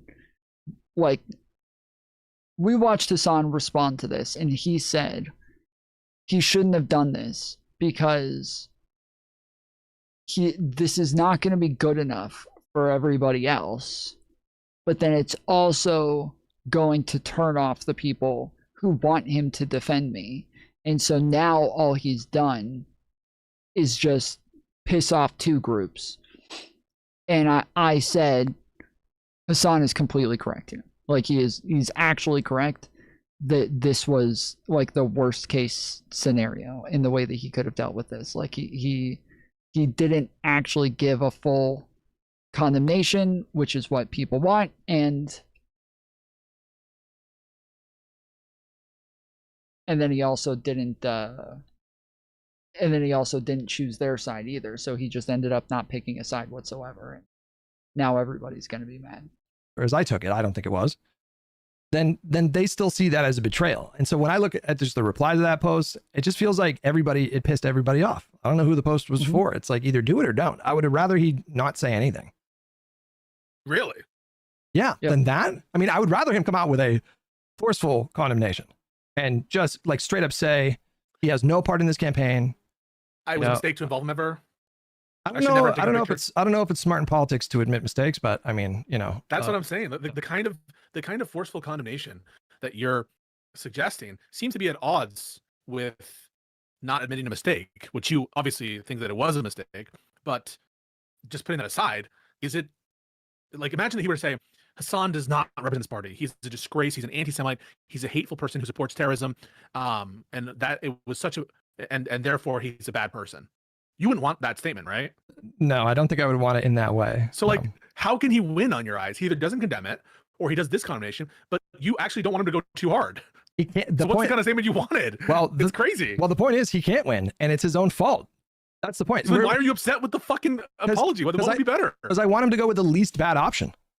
That's what I want. Okay, he put himself in this really stupid position of, publicizing his friendship with Hasan, doubling down, acting super defiant about it. And now they're doing these pathetic deflections of like, are we really talking about a Twitch stream?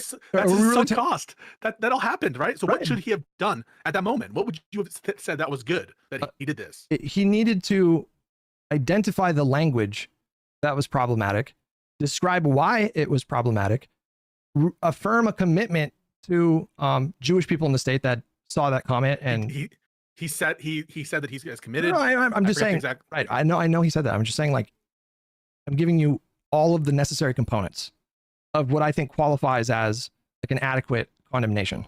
So quoting the thing that I see that's different than what he did and what you described so far, again, you can add other elements, is quoting specific parts of what Hasan said.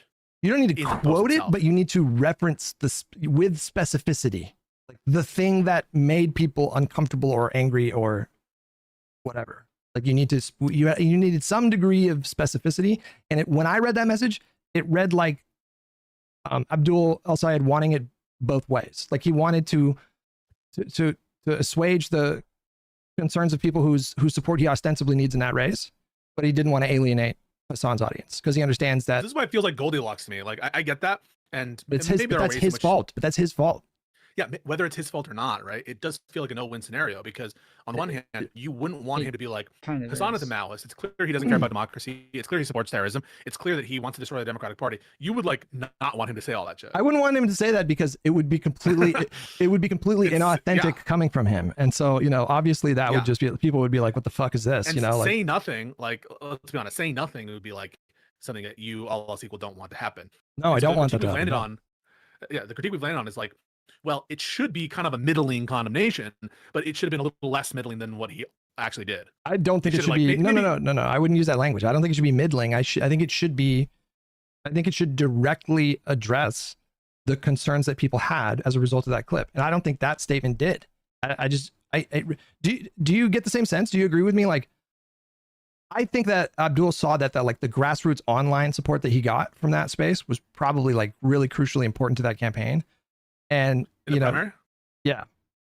Yeah. Okay, so to me, it really did seem like he was making an effort to only go so far to not alienate Hasan and his audience. Yeah, he wants to do everything. He doesn't want to admit to a mistake. He doesn't want to do a condemnation that's, in other words, not do a condemnation that's so forceful that it's totally out of coherence with what he campaigned in the primary with.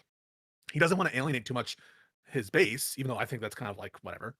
He also wants to say something. And so that's like, I don't know. I feel like yes, maybe it was a mistake to ever campaign with the primary. Although, would he have won? Maybe. Do you think that Hasan would have, but for the Hasan engagement, that El Sayed would have won? Maybe not, but at what cost? Like if campaigning with if campaigning with Hasan Piker gets you over the finish line in a primary, but it leads to a loss in the general, that's obviously not good or smart.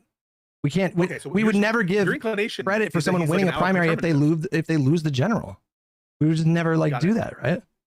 But what you're suggesting is that there's at least some evidence, perhaps, given how close the race was, that Hasan may have been outcome determinative. At least maybe. Honestly, yes. Honestly, yes. But that's a devil's bargain. That's devil's bargain, bro. Like, you're going to pay for that in the future. Yeah. Right, but that's his sunk cost. And so when you get to the actual statement, now it's like, oof, walking that tightrope. It seems like a very difficult endeavor. And even you acknowledge that. And so giving him so much grief over, oh, you didn't specifically state that this seemed to be, a threat. Like, really? Is that the big complaint? It doesn't really seem to be the big complaint that most people, I will say, in the WIC class have. I think people in the WIC class are like, you should have disavowed him. I hate that they call it the fucking WIC class. I really do. I hate that they fucking call it the WIC class, because I think the WIC is like, as I've said, and as I've debated WIC on, I think that he is just way too fucking brain broken on this shit. Like, WIC is way over the top with a lot of this shit, and the fact that like even Jola included me in this group of people the other day. So I am not part of this fucking group of people. Like I am. WIC is not blue no matter who, and that's the fucking problem. WIC says he's not even a Democrat. He's an independent. Like that. Calling it the fucking WIC class, I feel like it's purposeful to kind of like throw everybody into this like you're not real Democrats sort of group of people, almost like calling you like an Epstein class or something like that. Like it's meant to be disparaging. Completely and utterly, but you don't go that far. Wait, are you asking me if I think that Abdul should disavow him completely, Hasan? Yeah, you didn't think that he should have. No, 1000% he should. I just took issue with the language that you chose.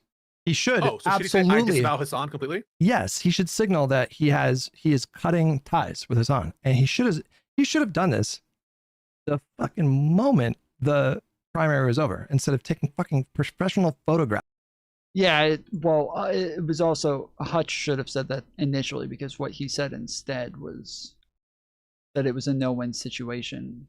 Whereas, yeah, there is a way for him to say something to where it's not so bad. It's just not the two hyperbolic options that Pisco gave. With him, it's like when he did that. Do you understand that was him? That was arrogance. You understand that? That was him being arrogant. You guys were wrong. You guys tried to get me to abandon like my friend and this movement. Da, da, da. That was purposeful. I don't know how else to explain, like allowing a professional photographer from the AP. How far back is the chat going? I'm getting dizzy. What are you talking about? How far back is the chat going? To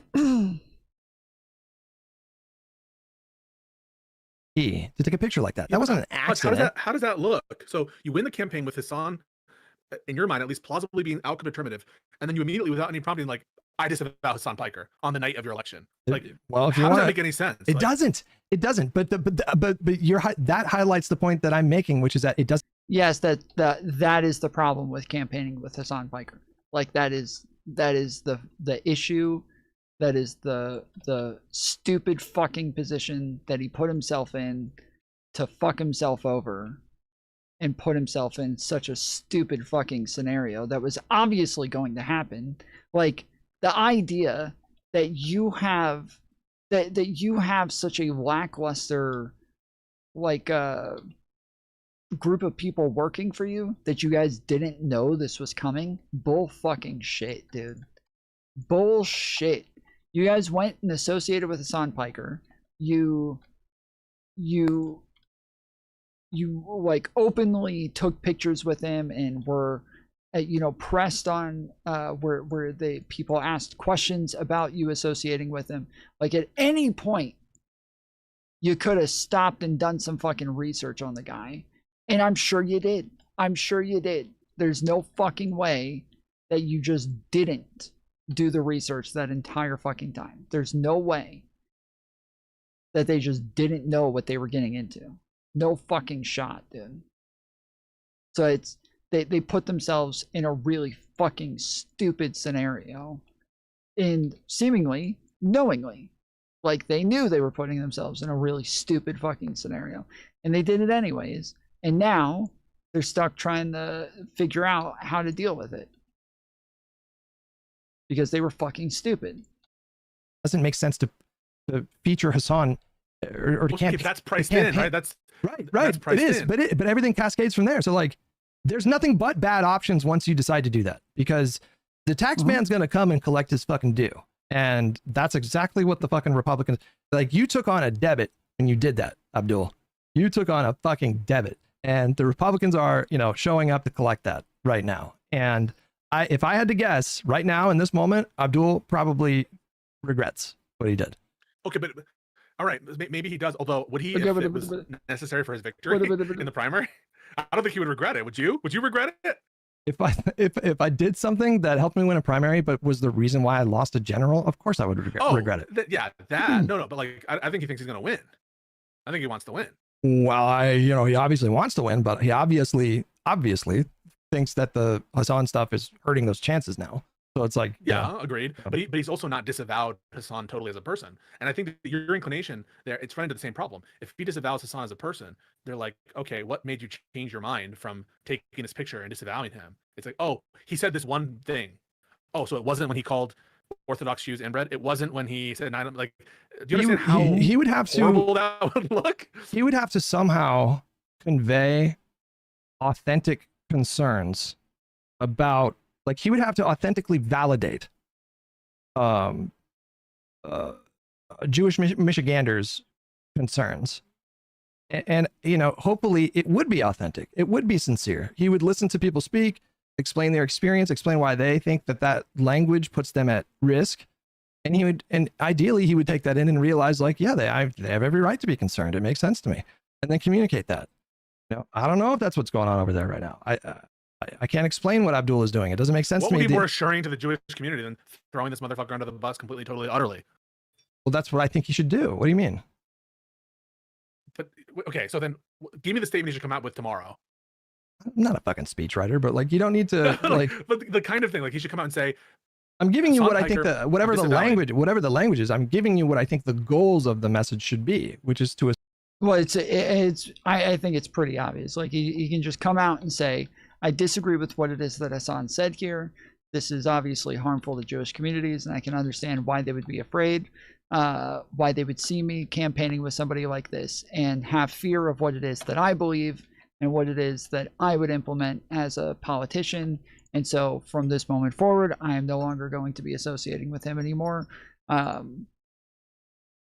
because I have heard these complaints. I've heard the voices of the Jewish people in my community, and I understand their fears. Like, pretty simple, pretty straightforward, pretty like, you don't actually have to go one by one each thing that he said and point it out specifically, but you do want to specify Hasan and what he did, and what he said, and what you're actually saying in totality. Like, you want to make sure all of that's fucking clear. To assuage the fears of people that have concerns, validate them, and put distance, like put distance there, and make sure people. I think that's what the statement did. I think the statement it serves its purpose. It's not admitting a mistake.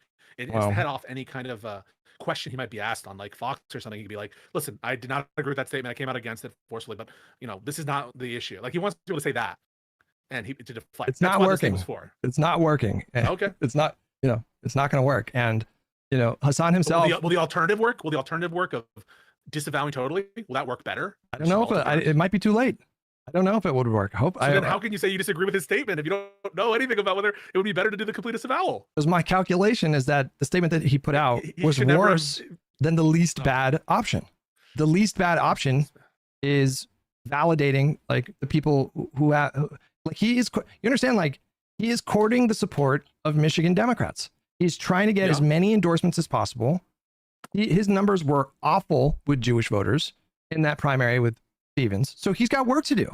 And the way that you do that is you secure endorsements from politicians that Jewish Michiganders respect and have credibility, that have credibility to those voters. And now, like, a really important endorsement on that front is now in jeopardy. And so, like, the statement that he puts out, in my opinion, was like half in, half out. And then on top of that, you got this fucking moron Hasan, who's on his stream the same day saying, "Don't worry, guys, Abdul still agrees with me on this stuff. He's not." It's just like, it's like, what are you doing? And it's like, and so I get the sense, like, right now, that both of them there's too much ego going on for, like, both of them. There's way too much ego and arrogance on the part of They're Abdul. both looking out for their self-interest. That is not what I look for in politicians. These are not qualities that I value. Well, he also wants to win the race, right? So I just mean in terms of winning the race. He wants to win the race. Well, I assume so. Yeah, I think that's a safe assumption. But, right. So given that, I mean, before you were like, well, given the fact that they're coming out and saying something, don't you think it's negative? Don't you think that they've done this calculus? And why wouldn't you defer to their? It seems like you're willing to defer on the fact that they do saying anything, that they've done some sort of, like, I don't sound analysis that it's hurtful. I'm saying at this point, I don't trust Abdul El Sayed's judgment. I'm saying at this point, he has demonstrated enough, like, he's made enough mistakes, and he in my view continues to make these mistakes in a way that makes me really question his judgment. I said the same thing about Plattner. Like, that was my number one issue with Plattner. As soon as the stuff started coming out, was like, wow, this guy seems to have horrible judgment, and he seems to be like gravely miscalculating. And I have the same kind of view. I guess he calculated correctly if you think that he was important to the win. Sounds like if he listened to you, he would have lost. Plattner? El Sayed. Well, I see. Sure, I maybe, don't know. but like, I don't know. I feel like they're both giving a little bit too much credit to Hasan's influence in this race. I don't know that his influence was all that important. Maybe it was, but I haven't seen anything that actually said that it was. I haven't seen it, like, from everything that I like, even from his own fucking audience, they're always acting like he can't change, like, a politician's ability to win a fucking election. And so I feel like I don't know much that he did to, like, I saw one, like, campaigning event, or like a, what was it, where they went door knocking and there were like 5 people there. Because I know that, like, Destiny, when he went and campaigned for Ossoff and Warnock, he was very like, oh yeah, I don't think, like, I changed the outcome of the election or anything. But a lot of people did think he did. A lot of people did think that, like, his campaigning, like, changed, made a huge difference in that race. And so I think that, like, just by looking around, you could think, okay, well, he at least, like, had a positive influence. There was something, he was doing something there. Because Destiny had over 200 door knockers, and they knocked like tens of thousands of fucking doors in a short period of time.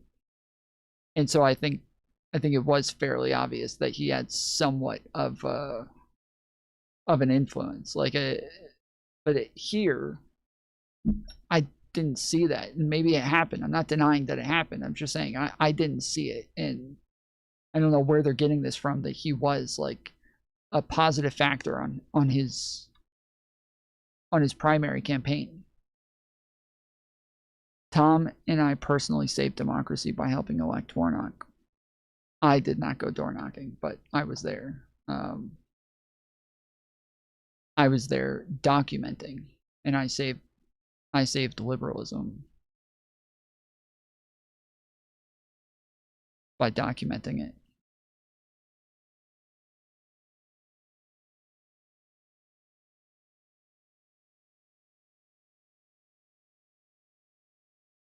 Understand the point that you're making when you say that, because to me, if like, it doesn't matter if Hasan helps you win a primary, if he's the reason why you lose a general and he's now fucking up really important. If Destiny showed up at my house and knocked on my door, I'd shit my pants. Why, do you have like a daughter or a younger sister or something?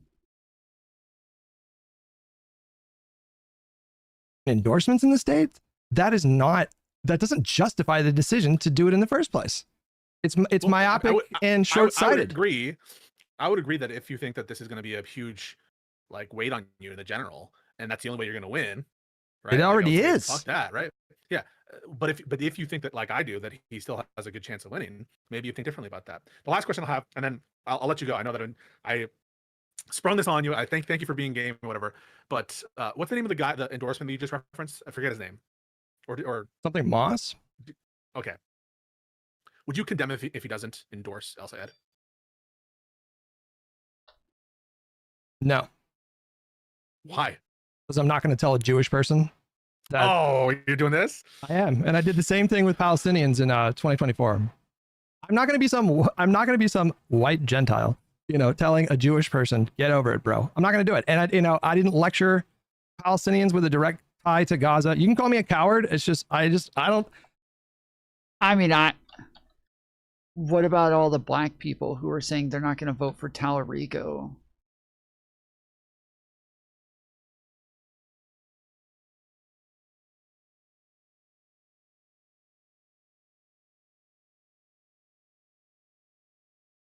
Although I think in that case, they didn't actually have any sort of reason to have issue with Tallarico. I don't think there was any real. I don't think there's any real problem with Tallarico in this case. But if other people want to fall on that sword, fine. I've had private conversations that people that reached out to me, and I've told people privately, like, if you want to be this person that wants to like criticize Palestinians in that way, go for it. But that's you're taking on a big old optics like load on your standard. You said key endorsement, right? And if Hasan said, "Well, I'm a Muslim, and I see all these Muslims who are being, so I'm not going to endorse." He was like these Muslims being hurt. If Hasan was like a completely different person, you would not accept the identity politics from Hasan as a justification. And you said this guy was a key endorsement. I don't think everything is like cynical identity politics. Like, I don't think it's identity politics to say that that someone like Abdul El Sayed should have to like address these concerns. No, we're talking about the decision to endorse or not endorse, right? There's one standard for this person in Michigan, right? And you're like, I'm not going to condemn for not endorsing. But and you're like, because I would never condemn a Jewish person for failing to endorse someone who walked with Hasan Piker. But if Hasan Piker invoked the same kind of identity politics, which by the way, a lot of these these Muslims in Michigan did. I don't know why he's saying cynical identity politics. Is Hutch acting like what he just said is not identity politics? Like, I don't know that the word cynical there is doing any work. Like, he is doing identity politics. That's what that is. It's what everything that he just said is identity politics. I don't know. Like, what difference is the word cynical identity politics making there? It's just that identity politics. Right? Am I crazy? No, come on. You would not accept that from Hasan Piker. No, I wouldn't. These Muslims and it's a genocide. You would not accept that. Pisco, what you're doing right now is you're like, well, what if the situation that we're in right now is a completely different situation? Like, what if Hasan Piker was a completely different person? And it's like, okay, well, you can. The one is pretty the convenient rationale. I win card. You know, Hasan Piker is not a Muslim, and the one is the rationale. But like, if you were to say, if anyone, right? Like, let's say that it were, he's not a true Muslim, I guess. You can go back and check the like, tape. that- You can go back and check the tape in 2024. You know, there were times on the stream and stuff that I expressed frustrations, but I did very like the people that were here in my chat heard me say like, I'm not going to be the one to like torch Rashida Tlaib on the timeline because, you know, like you don't condemn her on not supporting Kamala. Well, I condemn her for like a lot of other reasons, and No, on that. you know, I condemn. I'll say right now, I'll condemn her for not endorsing Kamala Harris. That was a selfish, destructive act, and it was evil. I'll say it. Well, I think like I've become more familiar Based. with Rashida Tlaib since the election, and I think like maybe if I was more familiar with her, I would have taken like a stronger tone.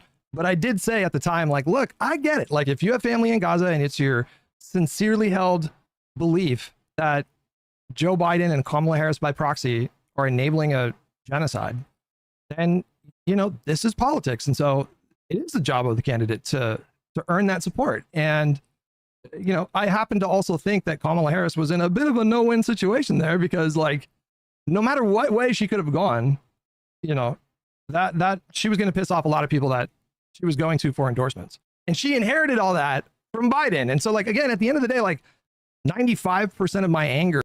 Okay, but then that I feel like you can't take that position because what about the people who say, well, I'm just listening to my Muslim brothers and sisters and my Palestinian friends, you know, I'm just listening to the Palestinians who are telling me that this is what's best, and like what this I feel like this argumentation then just has to apply to literally everybody. I don't know why it wouldn't.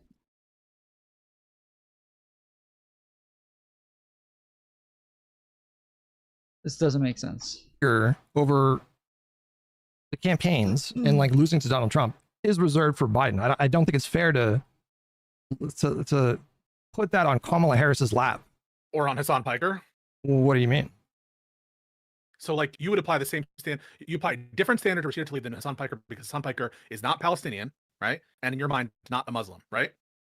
He's not Palestinian and he's not a Muslim. No. So that's why you treat him differently than Rashida Tlaib. Of course. On the basis of race. No, not even just that, by the way. Oh, Hutch is a racist. He's discriminating based on race. Oh, shit. He's a racist. So it's also like, we know how Pisco's farming then Hasan works. And so like my problems with Hasan go far beyond his identity. It has nothing to do with his identity. I don't think about him as like his secularism or leftism that is like the reason why he's pissing me off right now. It's like the actions that he takes, the strategy that he employs, and the levels of deception that he constantly traffics in every fucking day. So like the shit that he was saying about the Democratic Party and Kamala go well beyond what I consider to be like the acceptable boundaries of critique. He was comparing her to Adolf Hitler, Pisco. So like that Yeah, but I'm just comparing the like for like. I mean, yeah, granted, there's other bad stuff, but on the endorsement front, is it really all these other things plus the lack of endorsement? But if he didn't do those things and didn't endorse, he wouldn't critique. I would come at him hard for that too, right? Like I don't know why we're if you want to be the guy, I will. I am to jump on Twitter and lecture Jewish people about their duty. Go for it. Yeah, I disagree with this. I totally disagree with Hutch here. It's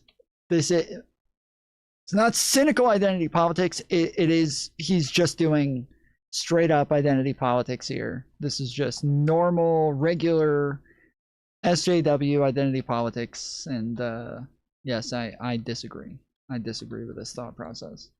I'm not jumping in that fucking. You're saying I'm going to treat Aldrin. What you're doing is you're saying I don't want the smoke, and so I'm going to treat people of a particular race or religion. Yes, no, yes, it sounds like he's saying it's just a bad look. That's what it sounds like he's saying. It's just a bad look. If you want to do that, that's, you know, go ahead, but I don't want to be the guy, the white guy who says this, you know. It sounds like he is just saying, yeah, it's just a bad look. Religion differently in terms of my standards. I don't think I'm by definition racist. I'm not saying you are. I mean, that's like a racial standard. That's like an ethnic standard, right? Hang on a minute. No, this is just absolutely is. No, this is politics. This is coalition building, and you know, like I think Abdul El Sayed and Hasan are finding out the hard way that you can't win in a state like Michigan in a race like that by just pandering to your like online base of support. Pandering. He needs help.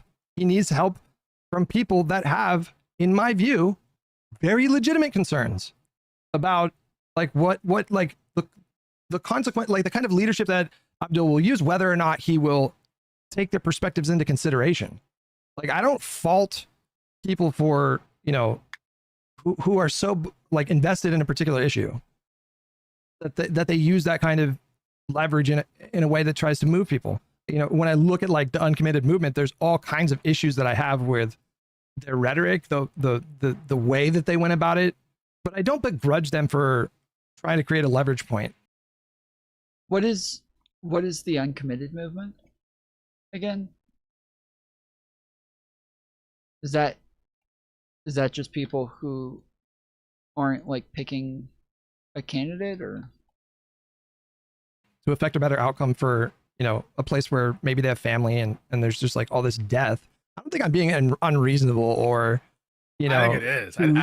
I think you're giving an out for people to just be like, well, I have a particular interest in a given community, and so because I have a particular interest in a given community, it's no wait. I'm not going to vote for the right candidate. And you're saying that I have because of their. No, you're mischaracterizing what I'm saying. I'm not saying I have like a special investment in Jewish people above other groups. No, I'm not saying you. I'm saying you treat different. You will. Yes, you're not going people to. if they cite Yes, you're going to give the people a pass for why they can't bring themselves to support someone. So if someone said to you, well, I can't support Kamala because I have family in Gaza, you'd be like, okay, that makes sense. And if someone said to you, well, I'm a Muslim, and so it really affects me when I'm seeing all these images out of Gaza, you'd be like, okay, I'm not going to condemn that statement. But then but you would if someone didn't have that trait. That's like by definition, I think, racist, right? At least the standard. He's a racist. You're out of your mind. Don't you see that? Don't you see that? Wait. Listen, I live in reality, and no, I think I agree with Pisco here. I think that, like, yeah, changing the way that you would treat these people is like, it's almost like the bigotry of low expectations. Like, would you say the same thing to them if it was like something that affected white people and they were like, dude, what the fuck? And you're like, dude, don't tell me, a white man, what it is that I should do. Like, I totally disagree with this thought process. Different groups, minority groups, ethnic identities, religious identities, like, that are active in politics will, of course, you know, use their collective voting power to try to influence like better outcomes. That's just descriptive. Yeah, I mean, I agree. That's just a descriptive. It's not racist. I'm not asking descriptive. It's not racist. Do you think that's racist? You won't condemn them, right? Well, do you think it's racist for these different groups to do that? For them to care more about their own racial group than other racial groups? Yes. What? Right? That's nationalism. To prioritize. Yes, that would be like black nationalism. It's literally descriptively black nationalism. Like, it is definitionally black nationalism. If black people were like, I'm only voting based on what helps black people and I don't really care about the rest of it. Like, if I think Donald Trump is going to benefit black people, but still gonna like get a ton of people deported and shit like that, like, fuck it. Not my problem. Not my chair, not my problem. Is the interest of one racial group over another? Yes, that's racist. Pisco, you don't possibly mean that, because if you mean that, then, for example, you think that it was racist for black people to, you know, like, do activism against Jim Crow. No. You don't think that, right? To get on equal footing, that's something else. But if there's some other kind of like, well, no, these kind of interests just matter more. You don't think that kind of interest? You don't think Jewish people combating what they very sincerely believe to be a very alarming rise in anti-Semitism is them trying to get? They might not be. No. They might not be Jewish supremacists. I'm not saying that, but you're applying a different standard to their failure to do the good thing, right? The correct, morally correct thing, right? You think that it's morally correct for these people to vote for El Sayed, right? Whoever these people are, whoever the holdouts are. In a blanket kind of way, of course, yeah. I would want everybody to hold that view, but at the same time, I don't understand what you're calling racist. That's what I'm getting hung up on. Saying like, okay, everyone should vote for El Sayed, and I'll condemn people who don't vote or endorse El Sayed, but I'll withhold it if you're unless they're like black. A Jewish advocacy group.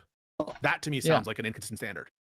I don't listen. Yes. Not everybody that withholds their vote to try to create a leverage point. Surely you would agree that not all of those actions we should treat as equal. Like surely you would agree that there could be examples of this. Yeah, so black nationalism is obviously not equal to white nationalism, of course. Like one is not going to be nearly as harmful or as impactful. But you would still want like a clear and consistent moral standard that you're going to apply across the board. Otherwise, yes, I would say it's the bigotry of low expectations, where you're going to be like, oh, you're just a black person, you're just a Jewish person. I couldn't possibly expect you to hold consistent moral standards like a white person. I couldn't possibly. Not nationalism, no. Yes, wait, that is what it is. That's like literally, again, nationalism is when you're like prioritizing your group above others, especially, or even if it's to the detriment of others, you're prioritizing your group. So if you're saying, yes, I would vote for Donald Trump if I think he's going to be better for black people. In the meantime, it may like really fuck over other minority groups and really fuck over the country in a bunch of other ways. But I'm getting mine because he's going to help black people. Yes, that would be black nationalism. That's what that is. That is literally what that is. You guys just heard me have this argument with, Pisco and Jeb Tan and all these people just the other day. That's what nationalism is. Like, I don't know. We can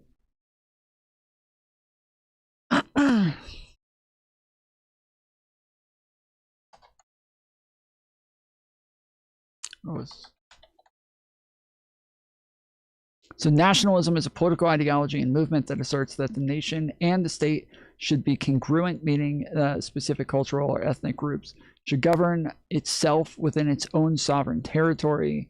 Let's see.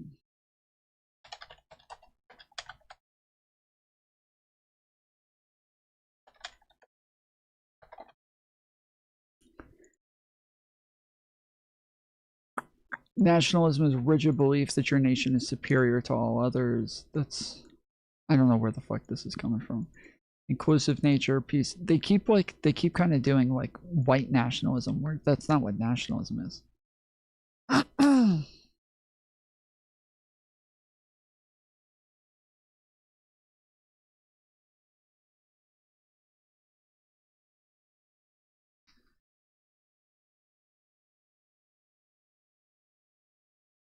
Tom, you owe us one viewing of drinking out of cups.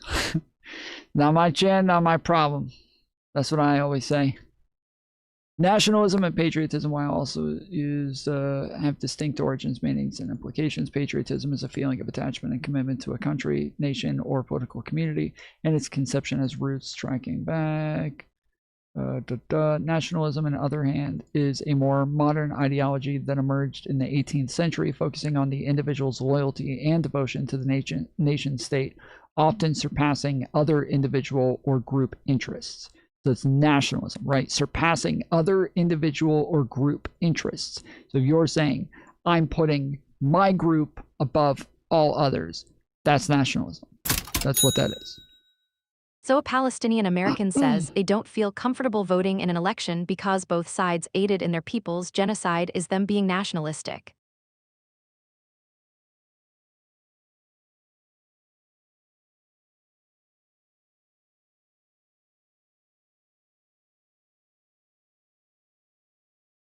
Well, one, yes, but two, he wasn't just applying that standard just to Palestinian people. Like, he was also applying it to Jewish people. Like, he said that he would do this across the board. He said that he would hold this standard across the board.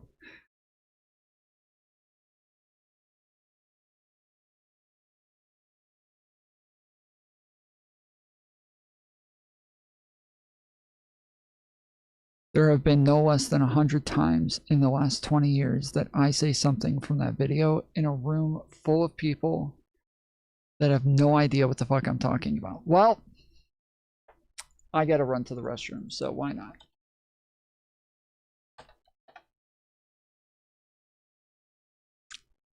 I'm gonna go potty. I'll be right back. What does this guy think he's an Indian? What is he, a goddamn asshole? What the fuck is he doing? Not ever. No way. Now he's Johnny Hammersticks. Hammering away like he's freaking Tommy Noble. The hell's he doing?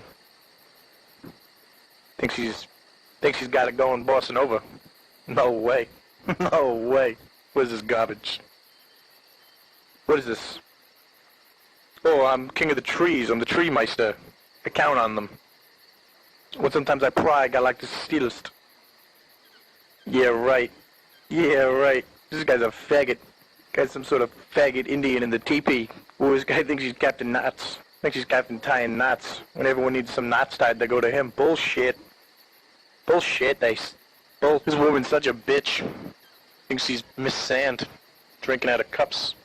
Being a bitch. I bet her fist. I bet her fedelisk. Barned. Patterskum patted little kid in the background fucking going crazy. Who's this guy? Mr. Balloons. Mr. Balloon Hands. No way. No way. Get real. Like those things. Mr. Walkway. Mr. Walk Down Me. I'm the walkway. Lead me to the building. Fuck you. 5643. Yeah, right. You're some stupid bitch. Who paid for that floor? Not me. No way. Never paid for no floor ever again. Not once, not never. Nope. Whose chair's that? Who bought that goddamn chair? That's not my chair. Not my chair, not my problem. That's what I say. No way. Stupid dresses.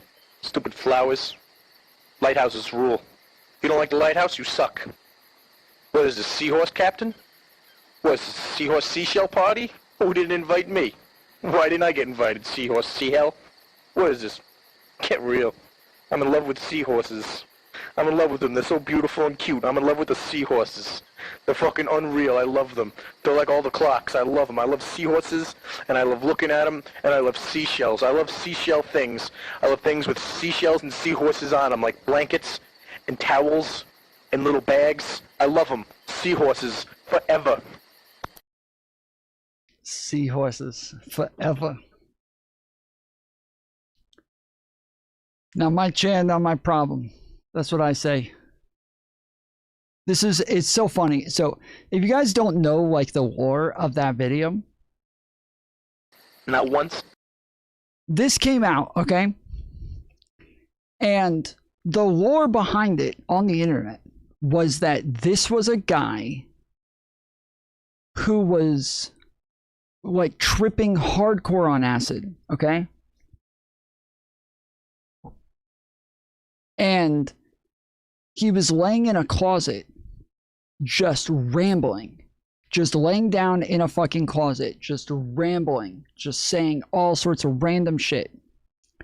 And so his friends pulled out a fucking recorder and just started recording what he was saying. And they uploaded the recording to the internet, and then somebody found the recording and took it and put this fucking lizard, this lizard guy to the recording, and that it just went fucking viral, okay?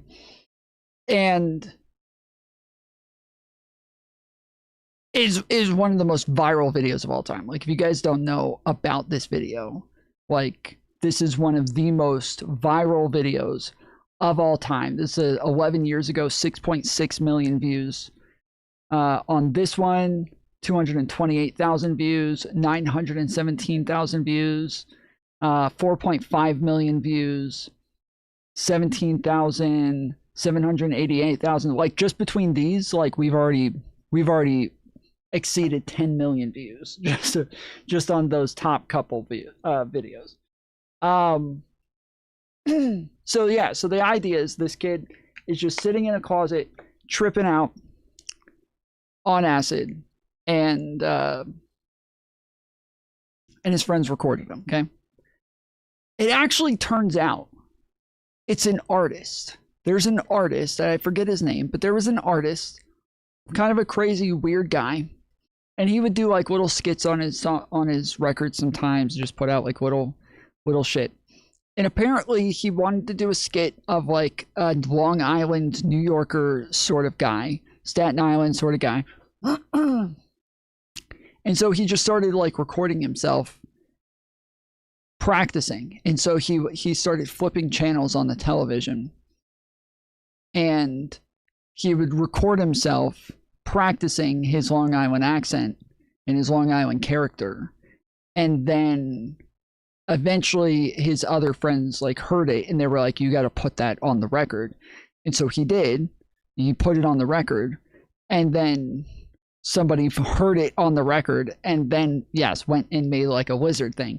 But for like 10-15 years, everybody believed that this was some random kid laying in a closet, tripping balls on acid, just talking. That's what everybody heard. That's what everybody thought. Everybody believed this, that it was a kid trapped in a closet, just tripping on acid, just saying crazy shit. And that like this like wizard thing was supposed to be like what he was seeing at the time and what he was talking about and everything. That just bullshit, fucking a total lie, just turned into this massive lore that everybody believed for like 10 years, until this guy finally came out and was like, no, that's me. That's from one of my... Is it Eric Bogosian?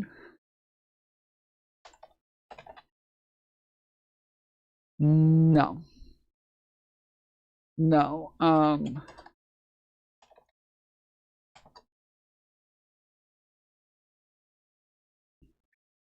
Liam Lynch and Dan Deacon.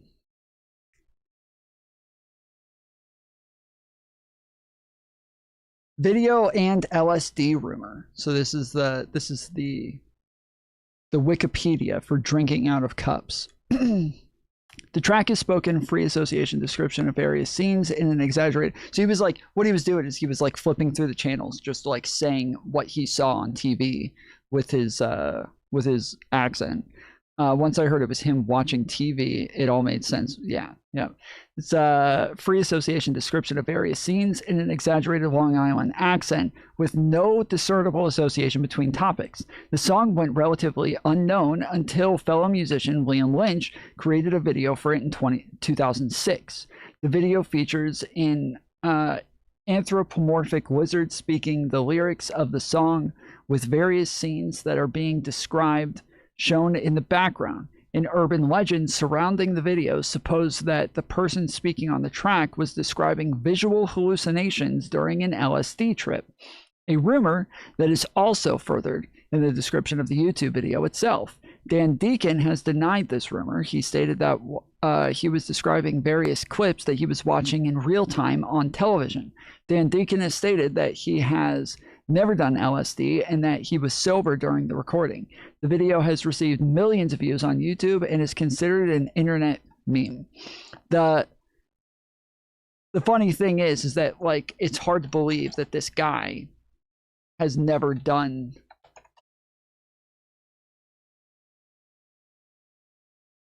acid. Like, you watch any of this guy's shit. Dan Deacon is here with us today. Dan, let's hear some music. Hello. Good morning. It'll start in 1 second. 1, 2, there.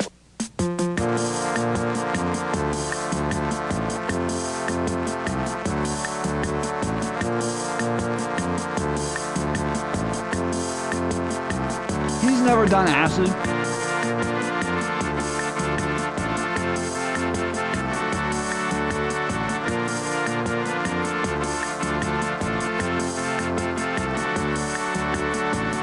I guess I sorta lied when I said it's not that bad. That dog, that cat, that little tiny man. I guess I sorta lied when I said it's not that bad. Give me a break.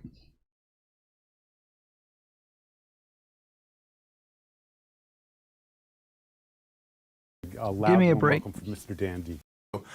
Woosa. Middle of a clearing. Can we get it? Can we?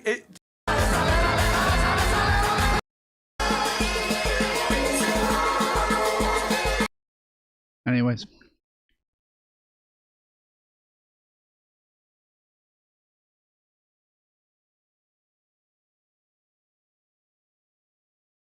They want improvements to our healthcare system. Whether or not they support Medicare. No fucking way did it actually refresh to. Alright. I give responses, and it was Tim's turn. And I fucking hate my life. Why the fuck did it refresh? It sounded like they were wrapping up anyway, so.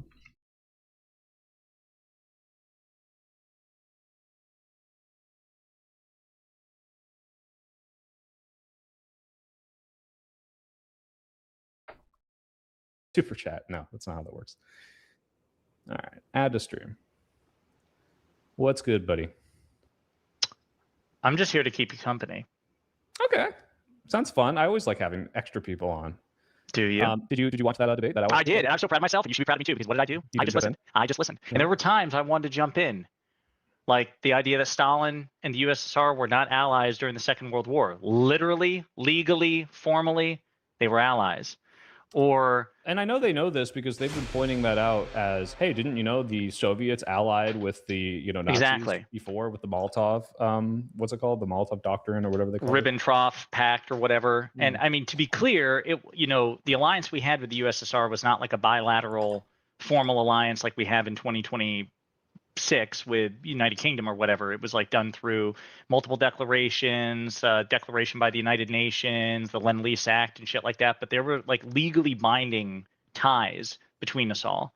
Yeah. So yeah, that and this idea that it's a perfect example, right? Which is like, look, a far left alliance that helps us in our short-term goals, which might turn into a larger conflict between the two of us later, which is how I would view Hasan, right? Like if Hasan is as scary as the worst projections, where it's like, this guy's going to spread anti-Semitism, he's going to try to turn us into a socialist country, he's going to try to seize the means of production, he's going to overthrow capitalism. It's like, okay, well, he's not doing that right now. And even if he definitely 100% is going to try to do that as soon as it's viably possible, right now, what's he doing?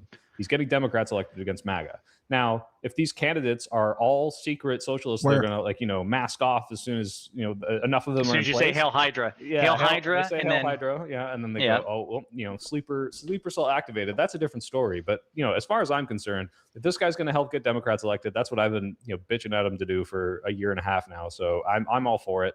And then we could fight him when it actually becomes a bigger problem. But I think the Democrats have a big problem if they can't win against the candidates that are apparently so fucking radical, but I also don't think they are. So, yeah, I mean, I totally agree. I don't think it's particularly controversial, and I think a lot of it just comes from this idea of like the norms we associate and what's connoted by the word ally. But again, I think like the USSR, USA, Second World War example is just so illustrative. It was the most important alliance, certainly of the 20th century, and one of the most important alliances.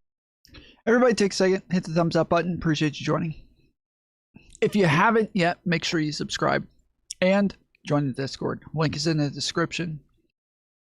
I see a lot of you guys have been joining the Discord. Appreciate it. We got to get to 1,000 members. We're at 975. We got 25 to go. 25 Discord members to go, guys. What exclamation point Discord in the chat? You can join. Alliances in the history of this country, and they were a long-term geopolitical adversary.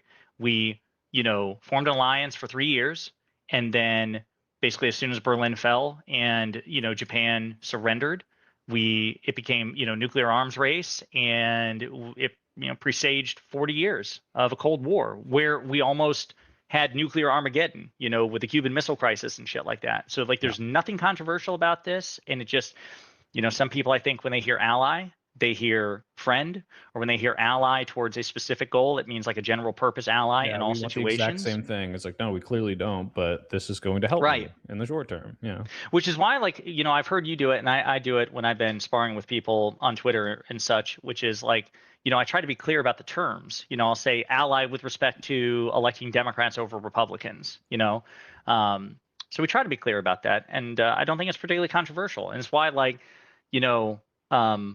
Liz Cheney was an ally with respect to electing Democrats over Republicans in 2024, even though she herself was still a Republican, and even though you could easily make the case that she was a long-term adversary of the Democratic Party. She helped create the very circumstances that we were ultimately fighting against by tolerating, she and other Republicans, Mitt Romney, Adam Kinzinger, tolerating Donald Trump and aiding and abetting Donald Trump as members of Congress, every step of the way, covering his ass. And yet eventually she broke with him and she became an ally, and probably not for the long term. I imagine once the dust settled and the Republican Party, if we were able to beat Trump in 2024, and let's say that the Republican Party just took, 2 steps back and became the neocon Republican Party that still had a 60-seat Tea Party caucus, right? So a fairly lunatic version of the Republican Party, just not as crazy as the ones we're dealing with today. Yeah. She probably would have gone back, and opposed us on everything. So, and she still will. I mean, she's not a Democrat. She's still a Republican. She will vote for tax cuts. She will vote for all the worst parts of the Republican Party as they, appeared in the 2010s and 2020s. Okay, and she potentially could have helped in 2024. Now, personally, I don't think she did, but yeah, I get it. Well, that's the other thing. People bust Kamala Harris's balls about that, but I understand the logic behind it. They bet on a perfectly sound or valid. Wait, which one is theoretically true, but then the one is actually true? Sound versus valid. Anyway, perfectly sound, I think, theory of the case, which was theory. You want to create a diverse coalition from as many people as possible, and you want to pull over. Valid means it's correct. Sound means the logic is correct. But maybe the descriptions are not correct. Over conservatives or never Trump Republicans. And given that she didn't actually concede anything to Liz Cheney, I don't think even if it didn't work, I think it was perfectly sound praxis, a good attempt. So yeah, even that, when people say, oh, she campaigned with Liz Cheney, it was a couple of campaign stops, but I don't know. Yeah, well, her brand is poison, apparently. I don't know if that we can empirically measure if it hurt or helped, but it seems like more people weren't a big fan of it. But I also hang out in far more leftist circles, so I can't say for sure. Yeah, your propeller's even spinning to the left. Nope, it's clockwise. So that's just what you see in a mirrored. It's mirrored. I'm going to start now that it's time for my scheduled stream. I'm going to start this. So you want to watch this genocide video with me, or you just want to fuck no? I'm out. I'm out. Listen, I just want to keep you company. Congratulations. You wanted to keep him company? No, he was sitting there, pissed off, wanting to jump on the other fucking panel the entire time. But he was trying not to. So as a better secondary option, he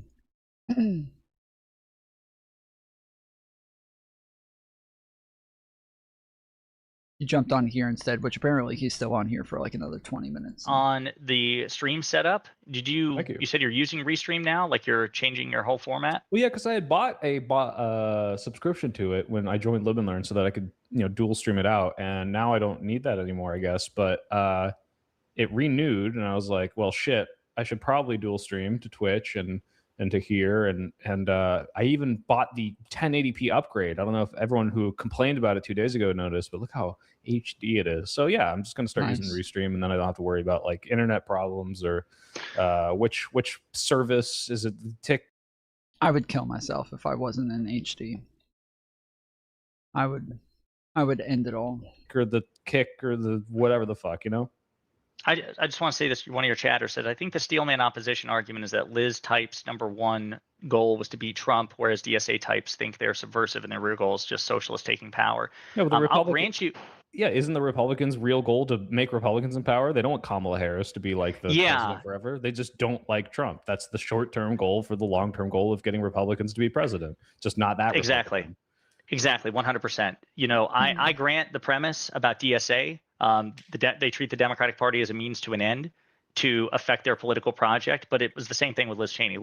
If Liz Cheney's #1 goal was to beat Trump, she would have just registered as a Democrat, you know, and you know what I'm saying, and just voted with everything that the Democrats ever did, and it's just not the case. Like, her immediate goal was to beat Trump and then restore the Republican Party to something like a loyal opposition party. So wait, hold on, Josiah Dazzledanya. I know this is a Hutch frequenter, $20 to say the Soviets weren't attacking the Allies while they were allied with us. The lefties are attacking us. If the Soviets were attacking us and the Nazis, we wouldn't say we were allies. We'd say we were in a three-way war. So because the Soviets weren't, but depends on what you mean by attacking. Like, they weren't literally physically attacking us for the most part, right? But they were, dog shitting on capitalism and like, oh, these capitalist pigs, but at least we're stopping the Nazis. So to what degree are DSA candidates hurting the Democratic Party now, I guess is my question. I don't see a lot of them doing that. I'll see, that crystal ball tweet that we all like blew up about on Live and Learn. It was like, yeah, it's ridiculous that she's shitting on Crowley in the general, but like, I see that as just about as bad as the way that people are shitting on, El Sayed now and kind of concern trolling, where it's like, you're not really helping him. So like, well, again, like I heard, I mean, it's been several weeks, and I guess it's possible that I'm engaging in like hagiography or whatever, but from what I remember, after Francesca Hong lost, Crystal Ball said on not Crystal Kyle and Friends, fuck Breaking Points, that David Crowley better than a Republican, blah blah blah blah blah. And so then when she makes this tweet, there are two interpretations. Number one, I mean, she can read. Say what you want about her. She's not stupid. She can read that was a Tom Tiffany tweet. So there are two interpretations: that Crystal Ball was knowingly signal boosting Republican propaganda out of spite because she wants Tom Tiffany to win. She wanted to undermine David Crowley. Or the alternative explanation is that she was simply making an observation that this deceptively edited ad would be more damaging than the shit that Francesca Hong said about Thanksgiving. I think she was salty, where it's like everyone's shitting on her for the Thanksgiving take, but look at this guy's awful AI take, and so she wants to shit on him a little bit, and that's bad. Like, I don't think you should be really doing that much in the general. Well, what do you mean by shitting? I guess I'm curious because like I don't know the tweet or what they're talking about here. I'm missing way too much context. I'm sure she was. I suppose she was salty about the results of the primary, but what I guess I don't accept, especially without evidence, is that she was taking the ad at face value and like, okay, this does. You think she was? Yeah, I don't necessarily. Otherwise, she would have acknowledged it was like some clipped, Republican like attack ad, right? Well, all she made was a pithy comment. She just said, this is going to be more damaging than Thanksgiving tweets. Well, especially if she boosts the clipped version that doesn't give this whole thing. But here, look, you could defend her. My whole point is like, Dazzledanya was saying like, oh, if they're attacking us too. And like, yeah, okay. Kyle or Crystal, I think here is damaging the general candidate. But at the same time, it's like, look at the actual candidates. Are the candidates shit talking Democrats to the same extent? Like, is El Sayed, like, correct me if I'm wrong, has El Sayed made a bunch of like attacks against Democrats right now, or is he saying like, okay, like now it's time to win, let's attack Mike Rogers? No, I mean he was like pushing hard on Schumer during, I think he's said that he's a threat to Schumer or something like that, or Chuck Schumer should be worried about me, something to that effect. Like, I know he specifically called out Chuck Schumer and made it clear he will not support him for. He said he was Schumer's worst nightmare, according to my chat. Yeah, something like that. But no, as far as I know, like he's like, because he was asked about that recently, like, you've had some strong words about Chuck Schumer. And again, he just pivoted, and he was like, the senator and I are fully allied on creating a Senate majority and defeating Republicans, right? So he's taking a more diplomatic approach. Okay. As far as like the DSA attacking or lefties attacking Democrats, again, it depends on what you mean. Some people in Pisco's chat said they're attacking Democrats by running against them in primaries, and I just categorically reject that because that's what a primary is. You have every right to compete in a primary, and if you prevail in the primary, well, I'm sorry, like the other candidates have an obligation to win primaries too.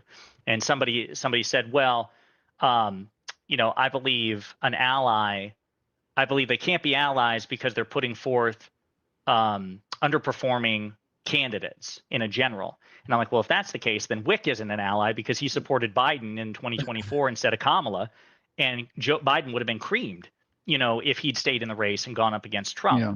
And, I have my frustrations with Wick, but I don't think that Wick was not an ally in 2024. I think he was an ally. So I reject that definition too. So it depends on what you mean. If you mean, okay, well, they want to beat Republicans, but at the same time, they're also attacking Democrats, like criticizing, then what does that mean? That's what we're doing, right? If we criticize the DSA candidate, then we're not, not allies. And it's like, I think allies, it should be so easy. It's just allies, the person trying to get you to win. Are they helping you win or are they not? And if you say, okay, Hasan Piker is so detrimental, like, I mean, I guess that's not even a good definition, because it's like, what if Hasan Piker was fully on board? He didn't have these socialist opinions, but he was just so toxic to the brand that he like made us lose. Like, he's still trying. He's an ally. He's just actually actively detrimenting us because he's so fucking bad at it. Like, that would still be an. But he doesn't actually want to help Democrats, though. That's not the same. He doesn't actually want to help Democrats. He wants to help people who will oppose Democrats. So I don't find this to be the same, where like the Wick example, obviously Wick is somebody who wants Democrats to actually do well generally. I don't think these are analogous. An ally, so like it's just a a liability more than he is an ally, but he's like the sentiment. Was this today? This conversation? Yeah, Mamdani and AOC are by far the two most popular Dems. Well, kind of. I mean, I think Kamala Harris, last I checked, is still considered to be like the most popular Democrat right now. Gavin Newsom was for a while. There was kind of like a back and forth. John Ossoff has been exploding up the fucking charts. Let's see.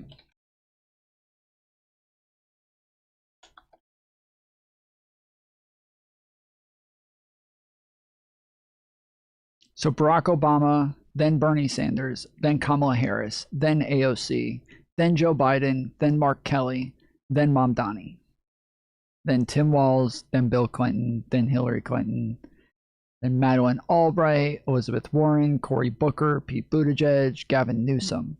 So he's all the way down in 15th. Somehow Jasmine Crockett is 16th. Damn.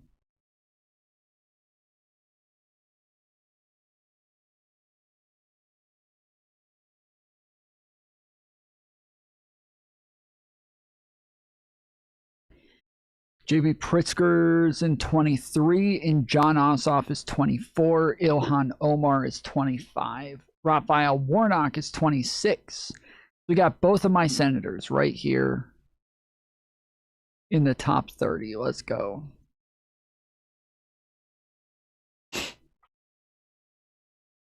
Is there, so it's like a mix of sentiment and effectiveness, and if you're constantly tearing down the general candidate, I don't think you're ally. I don't think Hasan Piker was an ally in 2024. It doesn't matter how much you attack Donald Trump if you're like driving voter apathy, driving people away from Kamala, not endorsing. Sure, like I think 100% not ally behavior. But if you're getting your candidates to win against MAGA, that's sorry, you're an ally now. Like that's and listen, in this very limited sense for these people. You will backstab us the instant it's beneficial to you, just like Stalin.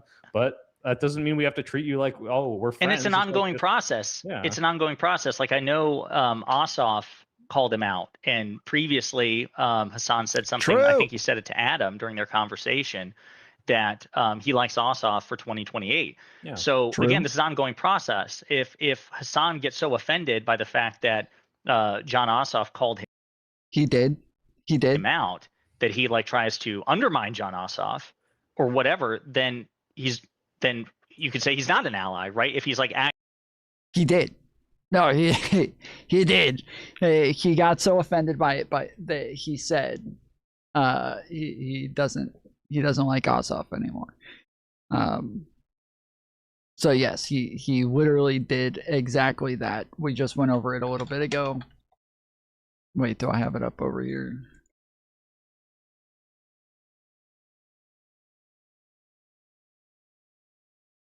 No, I just X out of it apparently.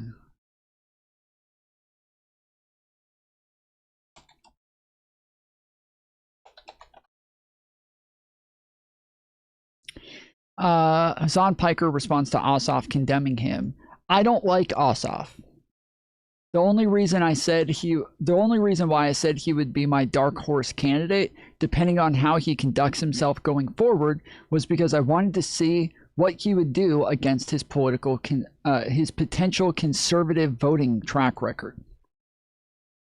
It's very clear to me that he is not going to lean away from his conservative voting track record. He's going to lean into it. Like the fact that Ossoff attacked him, he's saying that's Ossoff leaning into his conservative voting track record. He's saying that's him leaning into it. What a fucking idiot, dude. What a fucking idiot. Ossoff attacked me. That's him leaning into his conservative voting track record. It's very clear to me that he's not going to lean away from it. He's going to lean into it. I wanted to see if he had the right instincts. This is a moment where it's very clear that he does not have the right instincts.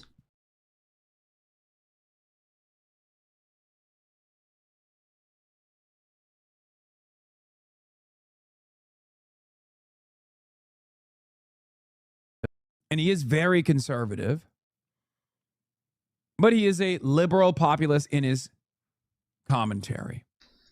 A liberal populist, not a left populist, a liberal populist.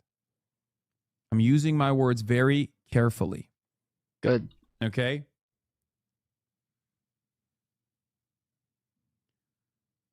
Liberal populism exists in this country in the form of John Ossoff and in the form of James Tallarico. Right-wing populism exists in this country, or as I like to call it, sloppyism, in the form of Donald Trump.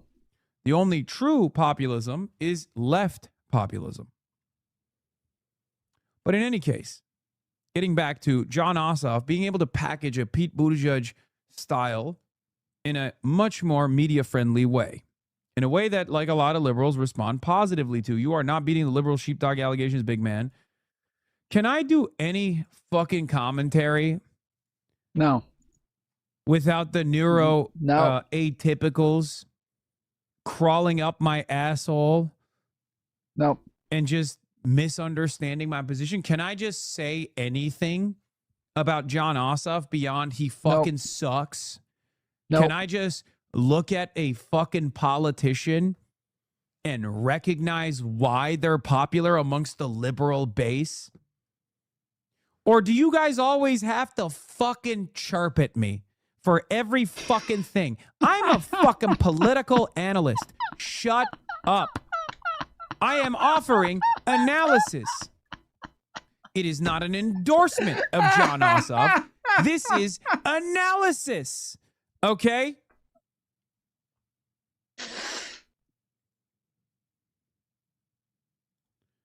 Jesus Christ, dude. So good, dude.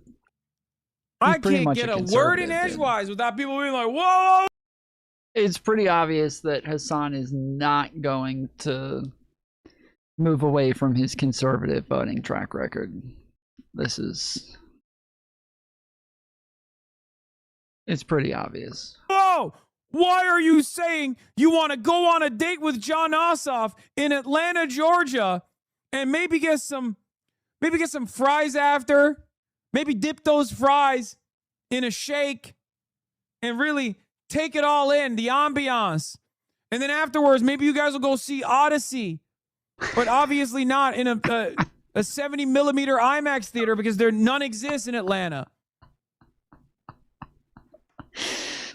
Why are you saying you want to marry John Ossoff and have his children? Why are you saying you want scientists to figure out a way for MPreg to happen so that John Ossoff can impregnate you and you can carry his babies?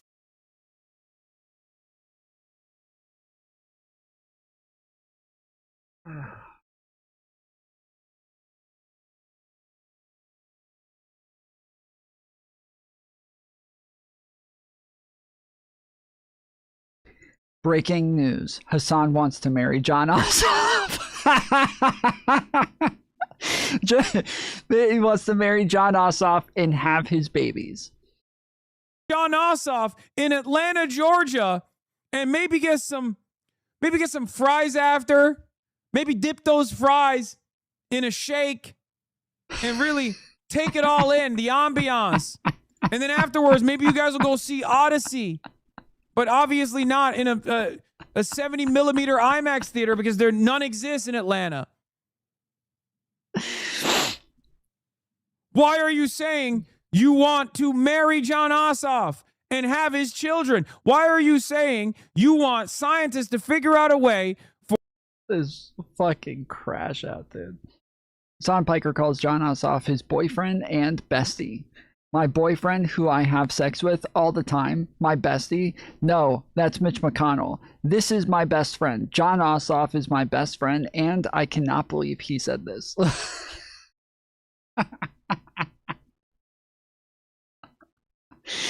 What a fucking crash out, dude. I try to tell Hasan that John Ossoff is near attendance 2028 pick, and that it's time for him to screw his head on straight. And yeah, chat clocked Hasan's T there. I have to admit that. Ossoff is near attendance 2028 pick. Time to screw your head on straight. Guys, oh my God. Oh my God. I just said he's a fucking liberal sloppulist, a liberal populist, and he's good on comms. And I think he could be a unique candidate if he repositions some of his stances, and you guys never let me live it down. Jesus Christ, dude. When did I say John Ossoff is my fucking favorite pick? I've never said that.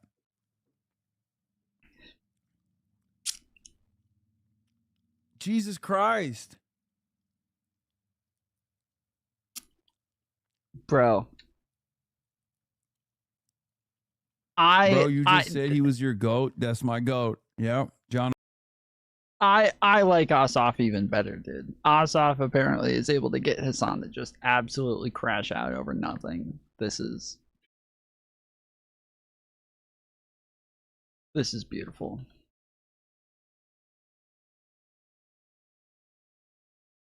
John Ossoff, I love him. You said it. I made it up in my head. Okay, well, I can't do anything about that. Ossoff is near attendance 2028 pick. Time to screw your head on.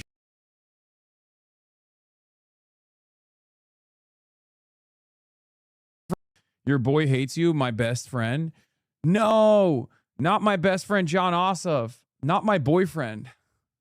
Not my boyfriend, John Ossoff, dude. No. He literally has the fuckboy laugh. Like, he literally, you know the fuckboy memes where all of the Peak tipped $5. Do you have any good Hasan stories? No, I don't think so. Hasan stories, no. But this is like, he says, it's like, you know the fuckboy memes?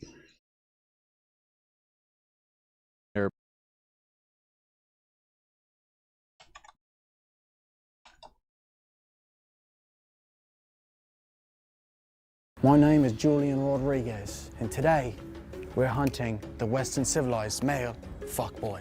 Follow me.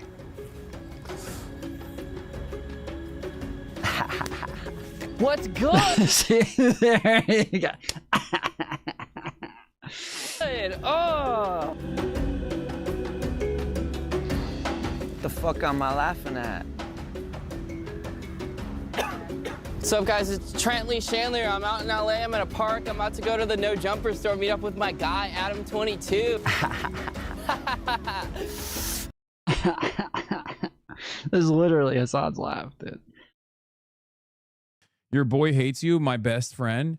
No, not my best friend, John Ossoff. Not my boyfriend. Not my boyfriend, John Ossoff, dude.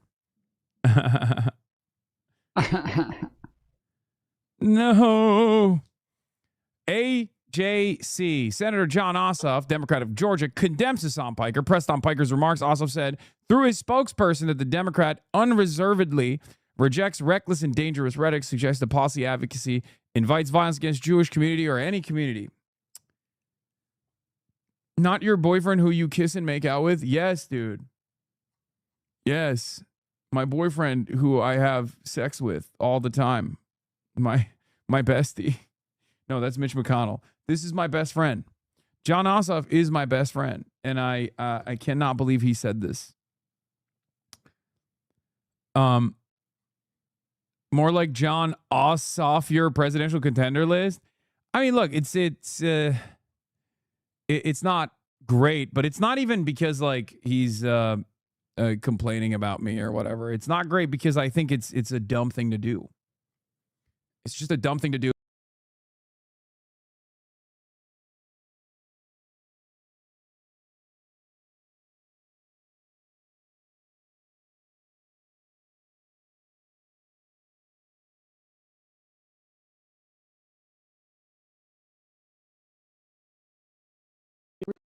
Do you support the Green New Deal? No. Do you support Medicare for all? No. Do you support DC statehood? Yes. Do you support Puerto Rican statehood? Yes. Do you support defunding the police? No. Do you support abolishing ICE? No. Do you support expanding the Supreme Court? No. Do you support ending the filibuster? Maybe. Do you support the Green New Deal? No. Bruh. Bruh.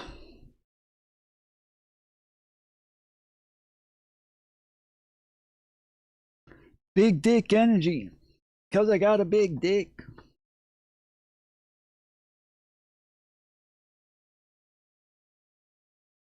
Daily reminded that this was his opinion of Ossoff. This was what his opinion of Ossoff was before they reached out to play Among Us with him. Out of my Destiny, isn't he canvassing for the left? Yeah. This was when we were fielding hundreds of canvassers every weekend or whatever. I don't, not everyone, but for several weekends in this race, by the way. Destiny, isn't he canvassing for the left? Yeah, dude. The left is John Ossoff. Fuck my dick. Daily reminded that this was his opinion of Ossoff. This was what.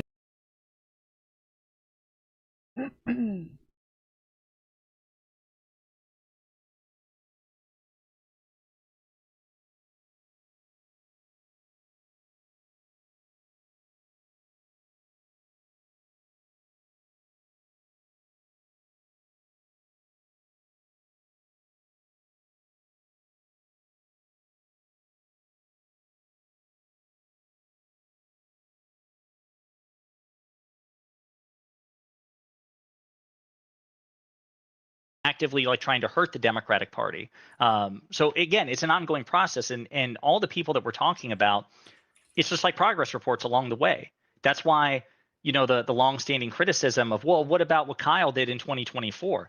But that was 2024 before Kyle and I had any sort of relationship.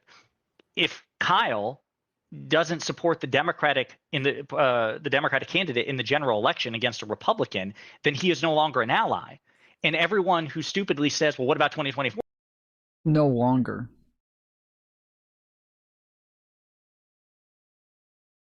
No longer an ally. Or what about 2024? I've already addressed that. It's the same thing with Liz Cheney and Adam Kinzinger. It would be like saying in 2020 that not only are Liz Cheney and Adam Kinzinger not allies, which they weren't, but they could never be allies in the future. Well, obviously, we know that that's not true because they ended up being allies in the future because they changed their behavior, right? Yeah. It's the same thing. So simply because Kyle and Hasan or whoever we're not allies in 2024 doesn't mean that they can't be now, and doesn't mean that they can't be in the future. You just track what they do. And if they probably act won't be allies. Like, don't get me wrong. Like, you probably agree with this, right? They're going to help get Democrats that are their candidates elected in generals, and they probably will shit on candidates that they don't like. And they will probably, if they don't get any candidates in the next election cycle, they will probably not be allies. But that doesn't mean they're not currently in this very limited scope helping Democrats be MAGA, right? Like, it's transformative, it's ever changing, it's a dynamic. I have no faith in Hasan. I definitely have no faith in Hasan. I'm hoping that Kyle, follows through on what he says, again, apologizing for, not taking the threat of MAGA seriously and not backing Democrats enough and yada, yada, yada, balls through broken glass, whatever. But again, I'm not taking that on blind faith. He has to show it. So far, when a Democrat has won the primary, including David Crowley, Kyle has supported them. It was Kyle who said right afterwards, he's like, look, I've got my disagreements with Crowley, but if you look in this, and this, he's actually a pretty progressive guy, and he's a hell of a lot better than any fucking Republican. And so we've made it past another checkpoint. And then we continue to track the progress. Nobody is asking for blind faith. Nobody's asking for, it's just not like that. It's insane. And I don't understand why people really struggle with this concept. And again, somebody in your chat said ultra liberal, that they can't be allies because they are ideologically opposed to us. Again, I totally agree that a lot of these people are not general purpose or long-term allies for precisely that reason. But just as the Soviets were factually, objectively allies during the Second World War, and if you disagree, you're wrong, I'm right, I always win, you always lose. Just accept it and move on. But they were ultimately long-term opponents of the United States. Yeah, Hasan and friends love to mention that the Soviets killed more Nazis than the Americans. It's the same thing.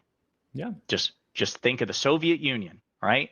It may bear out to be the exact same thing, where after the 2026 midterms or after the 2024 election, we are in a Cold War or in a hot political war, whatever the fuck the equivalent of that would be, with DSA or with Hasan Piker or Kyle Kalinske or whatever. But right now, in this moment, when it comes to the goal of electing Democrats, John Ossoff versus Hasan Piker, that's a hot war. Over Republicans, they can be allies. Yeah, that's all I've been saying for the past year, where I'm like, hey, if this guy's gonna throw his weight behind Dems, let's do it. And that's all you need to say. You don't have to say, I forgive you for everything. You don't have to say you're an ally forever. You don't have to give him money. You don't have to give him resources. You don't have to give him time. Just if he's gonna help you, take the help. And if he's not, don't worry about it. Because like you said, they're like, oh, he's gonna backstab. He's gonna two-time. Okay.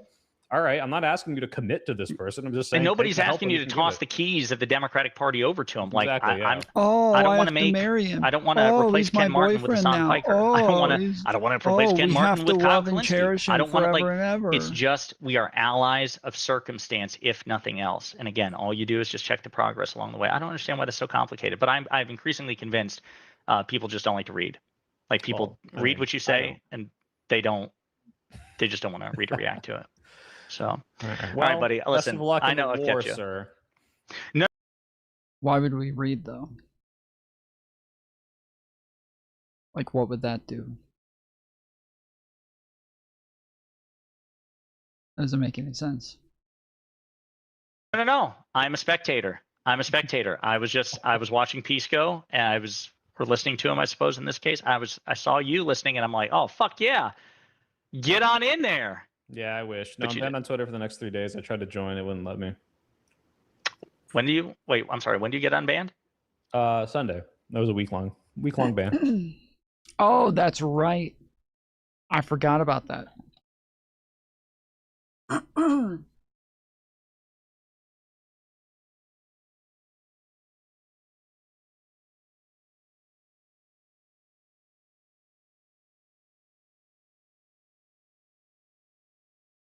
Such liars. So who was doing that to you? Somebody, because you did apologize for that. So what the fuck is happening with that? Yeah, no. So a bunch of people, including Destiny, lied to me about me, and so that's the reason why I will never interact with him again.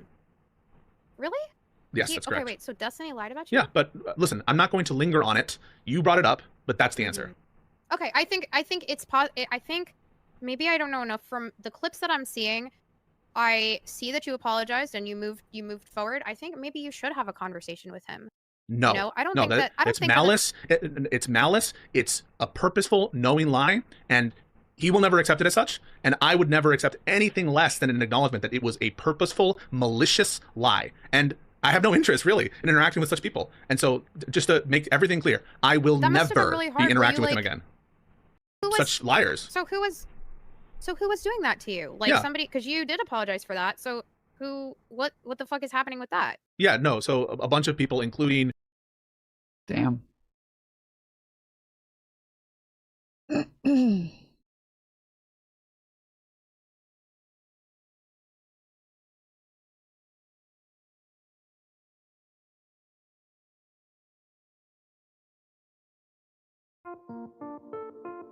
So when you ask, is he a meaningful representation of the Democratic Party? I think what you're asking is like, is he, is he like average or like median? Is he like these lefties?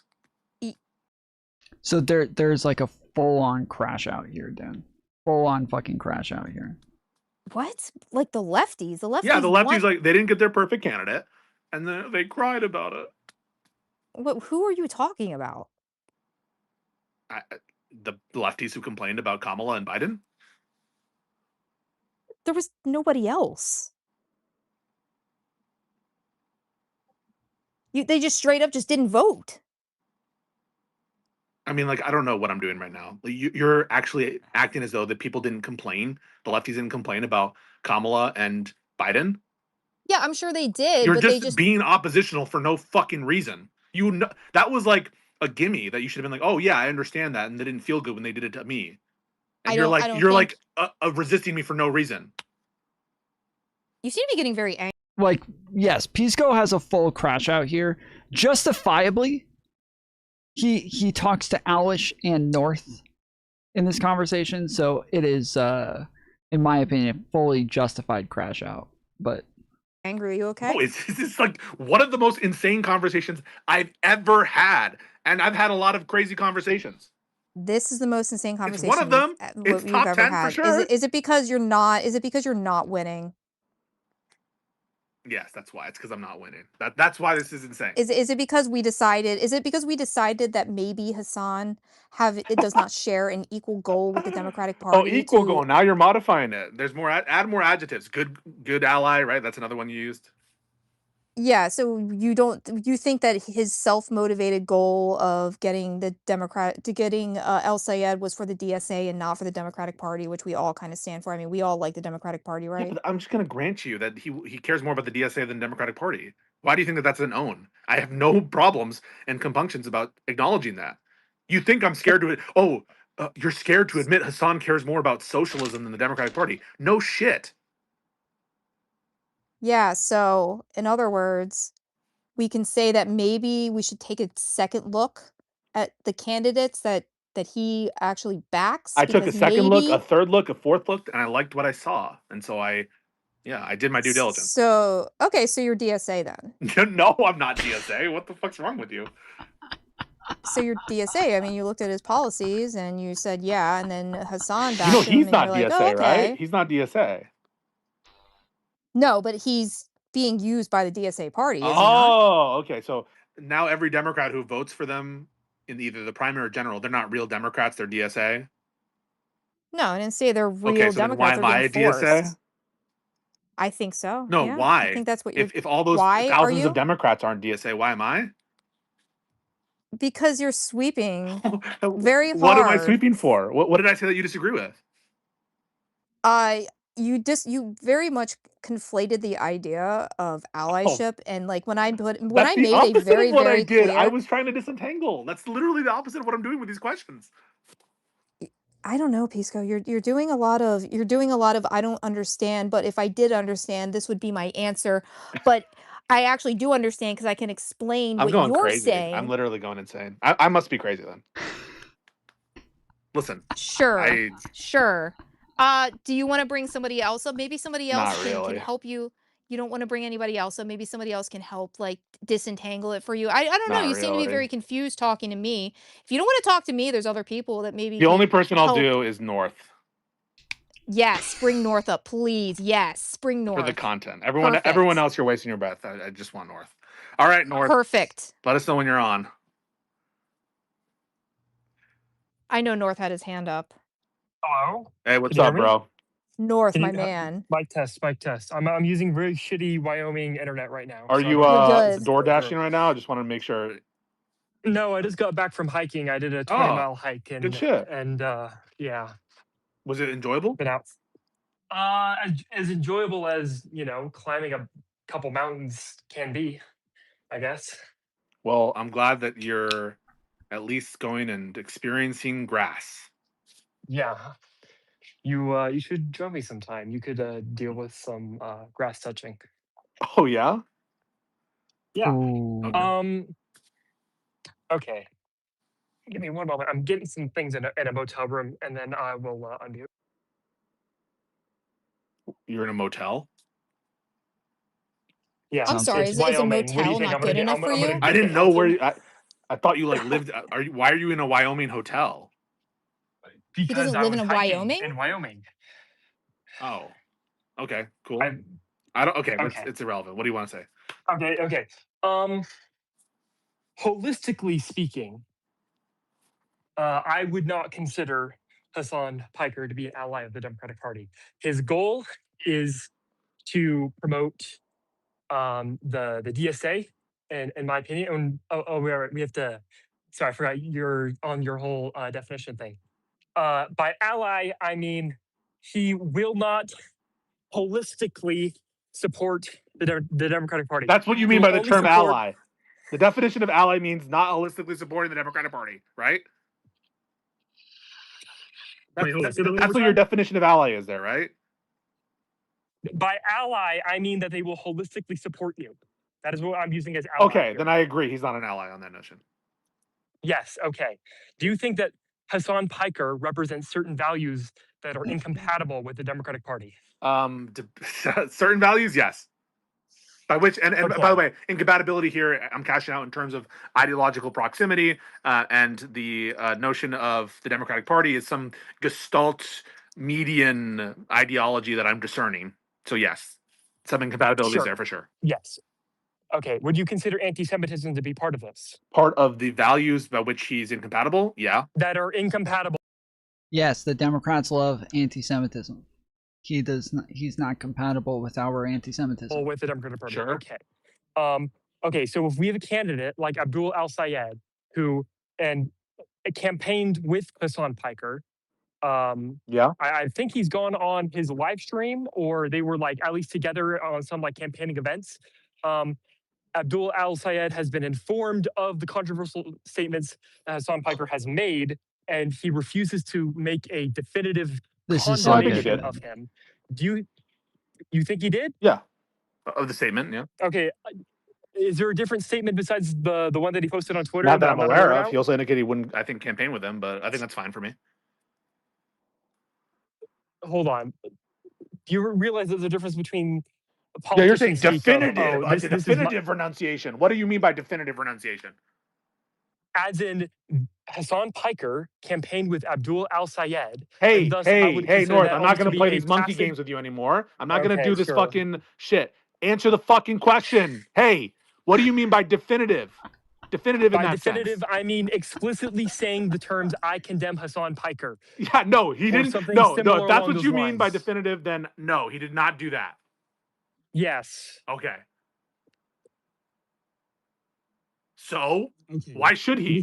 Why should he say those exact words? Everyone knows what he means. Do we not consider anti-Semitism to be incompatible with like the rest of the Democratic Party? I don't know why you re-asked the question. Why did you re-ask that question? Well, Because you're clipping. Because you're clipping. Because you're clipping. Naughty, North. Why are you doing this?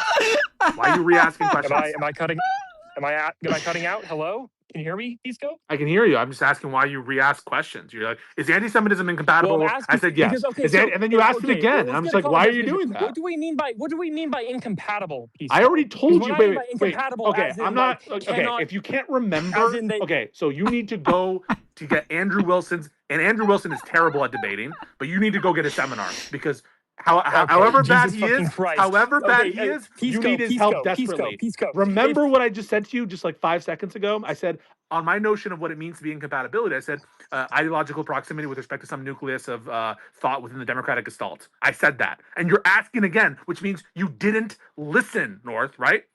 So you need to listen, right? Well, it feels like this definition No. doesn't. Don't tell me what it feels like.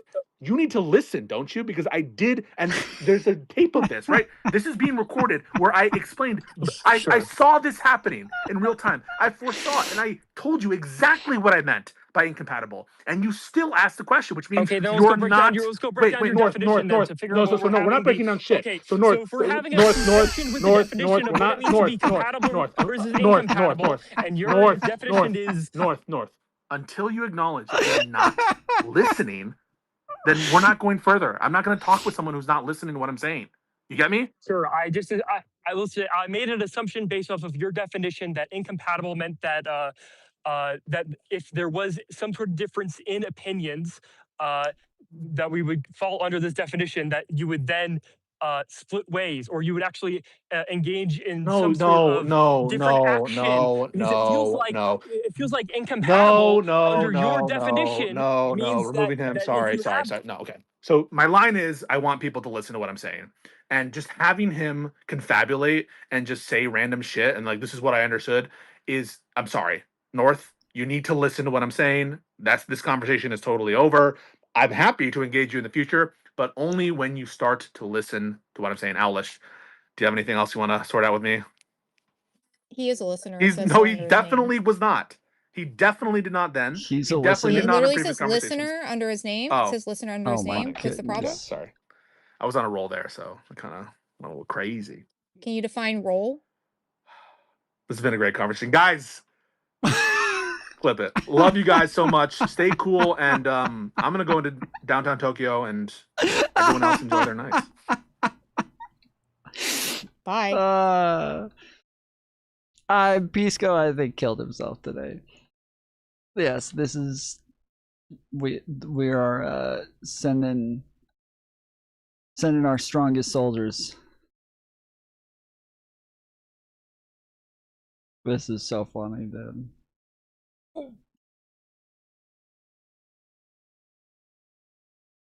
It's so good. It's so fucking good, dude.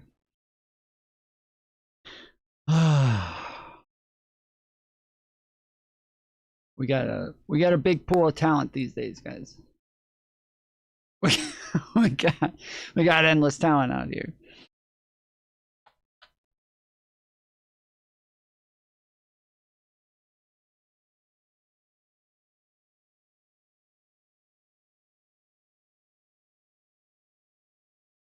So as the Mantis tweeted out, I can't do it.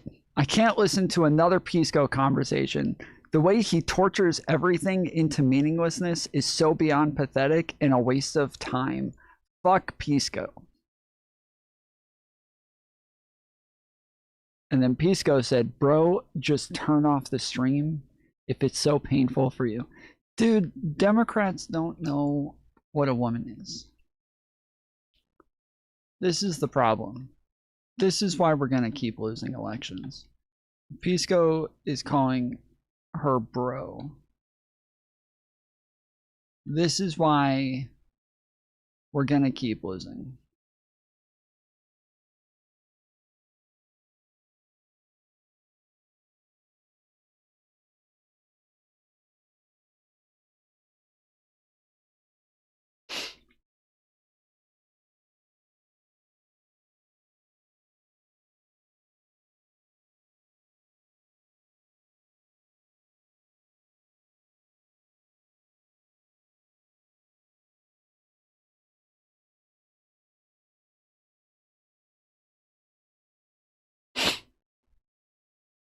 Define bro. Yeah.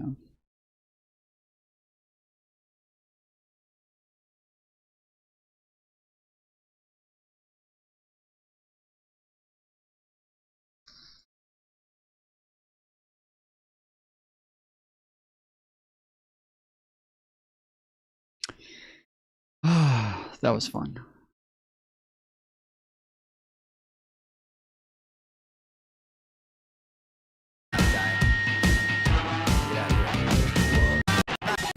This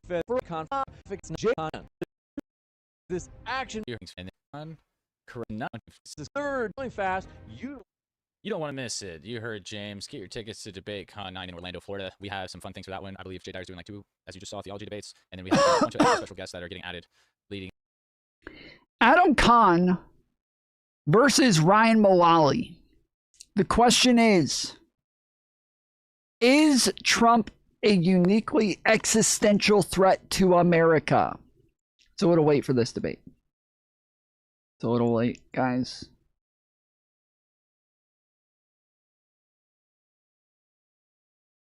We're a little late, but why not? Up to it. Tonight, we have Ryan Mullally back. As long as this doesn't have some absolutely fucking stupid, like, debate format where they're like, okay, you get 30 minutes first, and then they get 30 minutes to respond, and then you get 30 minutes to challenge their response, and then they get 30 minutes to ask one question, and then you get 30 minutes to answer that one question. Like, hopefully we should actually have a fucking debate here, but we'll see. Back again, and Mr. Adam Khan. Khan, do you guys know this guy? Does anybody know this guy? I don't know who Khan is. Correct background here for these guys now. DD was not Adam, as you guys know yesterday. He's a totally different Did I say person. these guys? I don't know this guy. guy. The real Adam here. No impersonators. And Adam's been on the channel before. Welcome back. And Thanks welcome back so soon, Ryan. Hey, 2 nights in a row. What can I say? Enjoy your company. Yes, sir. We like to have a lot of people here at the caliber you're at, so keep it coming. So tonight, the debate prompt is Trump a uniquely existential threat to America? And we have Ryan on the negative and Adam on the affirmative. So we're going to let Adam go first. Adam, if you have the stream up, you should be able to see that I got a timer on the screen. Might be like 15 seconds delayed or something. But, if you want to start your own timer, the audience will be able to see this one. And we'll start your 5 to 10 minute opening as soon as you start talking. And then we'll hit it over to Ryan after, and then we'll get into the open dialogue. Sounds good. In debating what constitutes a uniquely existential threat to America, it's first important to establish what exactly America is. Without knowing what constitutes its existence, we can't know what would constitute a threat to it. I would argue, and I think Ryan would agree, that there are multiple answers to that question because America exists in multiple contexts. Now, some of those answers might be more disputed than others, but here are a few that almost everyone can agree on. America, in one sense, is a sovereign state. In that regard, if a foreign nation was working to occupy and annex all of our land, it would pose an existential threat. America is also an assortment of people, places, and critical infrastructure. Under that definition, a sufficient number of nuclear weapons would pose an existential threat too. A third way to answer this question is that America is a constitutional system of government built around a particular conception of legitimate authority, a fundamental belief that the authority to govern is distributed across distinct independent entities. In order for that system to actually work, there must be some basic buy-in or agreement to participate in it from those entities. Under that system, Congress has the power of the purse, and the courts have the power of the gavel. But the power to actually do things, the power of the sword, rests almost entirely with the executive branch. It therefore follows that in order for that system to endure, it's especially incumbent on the executive branch to actually respect it, to treat the core powers of the courts, the Congress, and states and localities as binding rather than optional. It is using that third definition that I would argue Donald Trump poses a uniquely existential threat to the nation.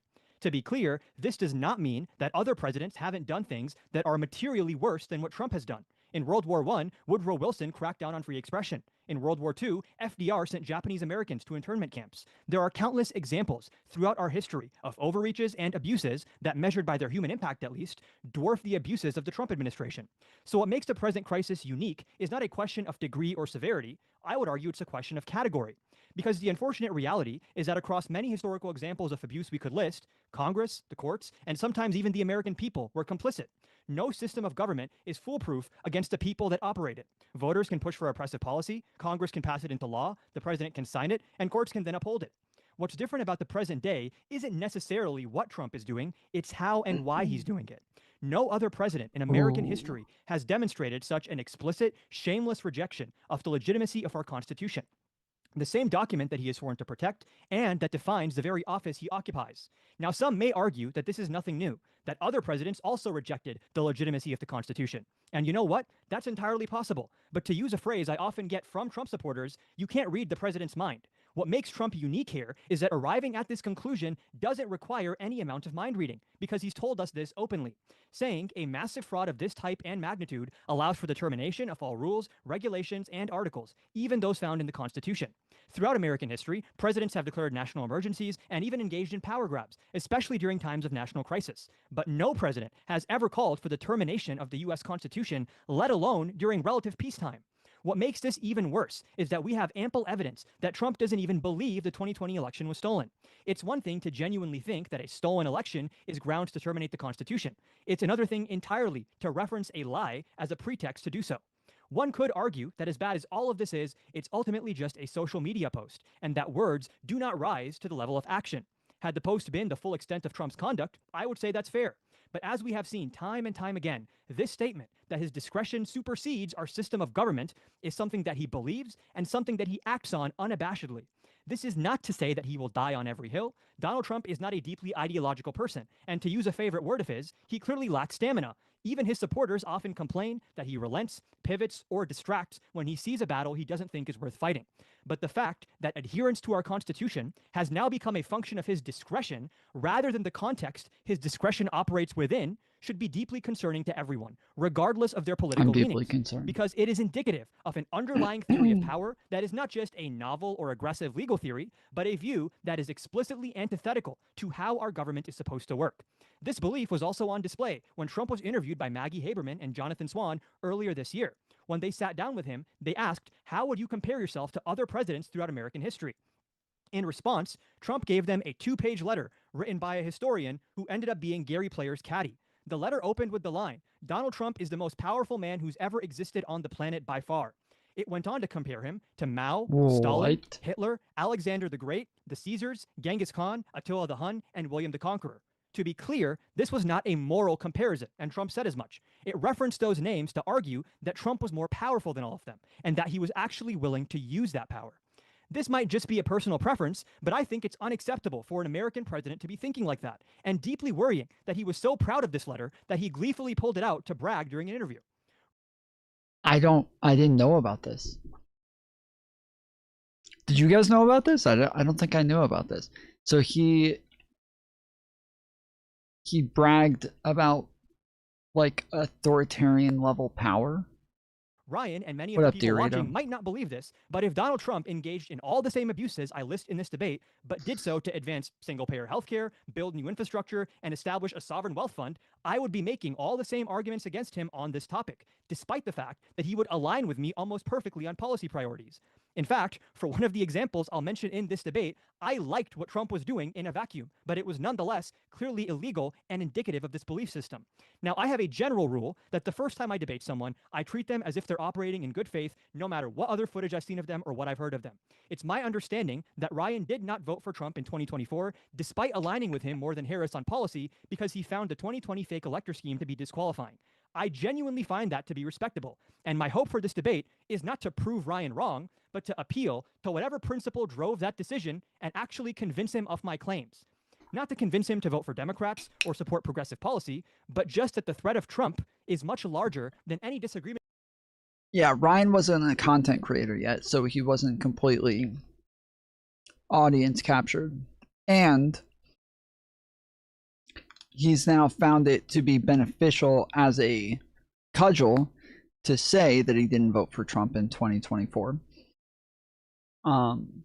But if he had been a content creator at the time, I would bet that he would have voted for Trump. With all of the external pressures.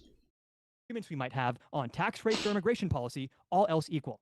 That probably won't happen, but either way, I'm looking forward to a fun and interesting conversation. All right, you had 3 minutes fun and left. interesting. You're in trouble, buddy. End it there? Yep. Okay, I'm gonna reset the timer here. Ryan, whenever you're ready. Guys, like the video, please. Let these guys get pushed into the algo. Let's do it. All right, Ryan, whenever you're ready. Thanks. Yeah, hi, I'm Ryan Mullally. I'm a former teacher, as Adam referenced, former Democrat, currently on the right. I'm an attorney. I've litigated every level of the U.S. legal system up to and including the U.S. Supreme Court. And I'm here tonight to talk to Adam, who by reputation is a good faith interlocutor. And like Adam, I prefer to match energy and I don't want to turn a conversation into a blood sport. I think they sometimes go that way. That's the way of the internet, but I appreciate the olive branch and for my part intend to take it. This is an interesting debate prompt. I think Adam kind of implicitly conceded in his opening that all presidents are existential threats to America. This is what makes it a challenging prompt for him in one sense, because all presidents have them, they have the codes for the nukes. They could launch an attack on another country. They could put us in a Mad Max scenario in the post-apocalyptic wasteland. They're all existential threats. And if you look at American history, you're going to see that there's countless examples of what Adam conceded were abuses by presidents that dwarf in severity the abuses of Trump. Now, that puts Adam in a bit of a bind because it's tough to say that Trump is a unique threat when there are examples of FDR interning tens of thousands of Japanese Americans without even suspicion. You can just say that FDR was also a unique threat. That doesn't, like, the fact that he gave 2 or 3 other examples of other presidents who would also fit those descriptions. So he's literally saying they were all unique threats, but they were unique in different ways. Trump is a unique threat to the Constitution, to American values, to things like that. He was very clear about this in his opening statement. How the fuck is he going to sit here and just totally ignore the opening statement and then repeat the thing that was already argued against, instead of arguing against the claim of why he would still be a unique threat of wrongdoing? Abraham Lincoln suspending habeas corpus and arresting the government, the senators of states without congressional imprimatur. And in fact, Justice Taney, riding circuit, had said that it was unconstitutional for him to do so, and yet he did so anyway. There was also the confusion about whether or not you could, in fact, free slaves, given the Dred Scott decision, which was still good constitutional law, saying that there was no right for the Black people to be free in this country at the time of the Civil War. And then that was cleared up by the 14th, 15th Amendments after the fact. These are not inconsequential abuses. These are major abuses of the constitutional order. And the thing about these sorts of presidential, quote unquote, abuses is that people tend to look at them in the spirit of the history that they prefer. A very famous example was Thomas Jefferson was a strict constructionist of the Constitution, but he yet did the Louisiana Purchase, which doubled the size of America, adding Louisiana and most of the Midwest to the country. When he did this, Thomas Jefferson did not believe the Constitution permitted him to do this, or at least he had severe doubts about it. He didn't believe this was constitutional, but he thought it was a good idea, so he did it, and the Congress funded it, and here we go, America the Great. But this fundamentally transformed the country, and if you were one of the original states thinking that you were entitled to maybe a 13th of the voting power, you would be very surprised to find that the country doubled overnight and then continued to expand thanks to the work of one president. Now, we like the outcome. So we tend to think he was right about the fact that the president has this power. But at the time, that was not a given. There's countless more examples. Andrew Jackson invaded Spain without a declaration of war and essentially conquered Florida, which we then got via treaty later. We went to the Korean War, where 50,000 Americans fought and died without a formal declaration of war. And I could go on and on. The examples, I think, Adam would concede, are endless, and some of them more horrifying than others. And most of them we tend to view through the lens of revisionist history. If we like the outcome, we think it was okay the president did that. But I think the more interesting conversation, and the one that I'm hoping we get to spend more of our time on, is where Adam started with defining America. And he talked about it being a place and a people and a constitutional order. But he left out, I think, the most important part. America is a propositional nation, or a creedal nation. We, unique amongst nations in the world, were not founded on an ethnicity or a religion per se, but on a particular philosophy. And that philosophy is not articulated in the Constitution, it's articulated in the Declaration of Independence, which says that we find these truths to be self-evident, that all men are created equal, that they are endowed by the Creator with certain inalienable rights, amongst them life, liberty, and the pursuit of happiness, and that to secure these rights, governments are instituted amongst men, drawing their just powers from the consent of the governed. The purpose of the government is to secure these rights, these moral rights, the philosophy, natural law theory, these rights that pre-exist the government are objective and God-given and inalienable. And the purpose of government was to do just that, secure those rights. The problem, I'm doubling back. Justice Gorsuch gave a remarkable interview recently where he described this relationship, and he's a current Supreme Court justice, so I'd like to think he knows a thing or two about this. He described the Constitution as America's how-to manual. It's how you operate the government. But the Declaration is the mission statement. How does this relate to the topic? I don't think Trump is an uniquely existential threat to America. I think Trump is a uniquely existential threat to the progressive status quo. And what I mean by that is... Okay, I felt like Adam had like a opening at 2 minutes, and now somehow we're like 4 minutes into Ryan's statement, and he still has 4 minutes left. Starting in the 1900s, the progressives, slowly and surely accelerating through the administrations of Woodrow Wilson and FDR, irrevocably changed what America is. They consciously, conspicuously, and purposefully attempted to move beyond, progress beyond our founding values, progress beyond the values of the Declaration, which entail a limited government, a government that does not interfere with the states, the type of government that Jefferson imagined in favor of a evolutionary living model. They ushered into existence living constitutionalism and the great power grabs of the judiciary under that doctrine. They ushered into existence a fourth branch of government, the administrative state, which they would prefer wield the powers, the awesome powers of the executive, rather than the executive who's given those powers by the Constitution. They ushered into existence a fundamental change to what America is and how it works that is expressly contrary to the values of the Declaration. What is Freddie talking about?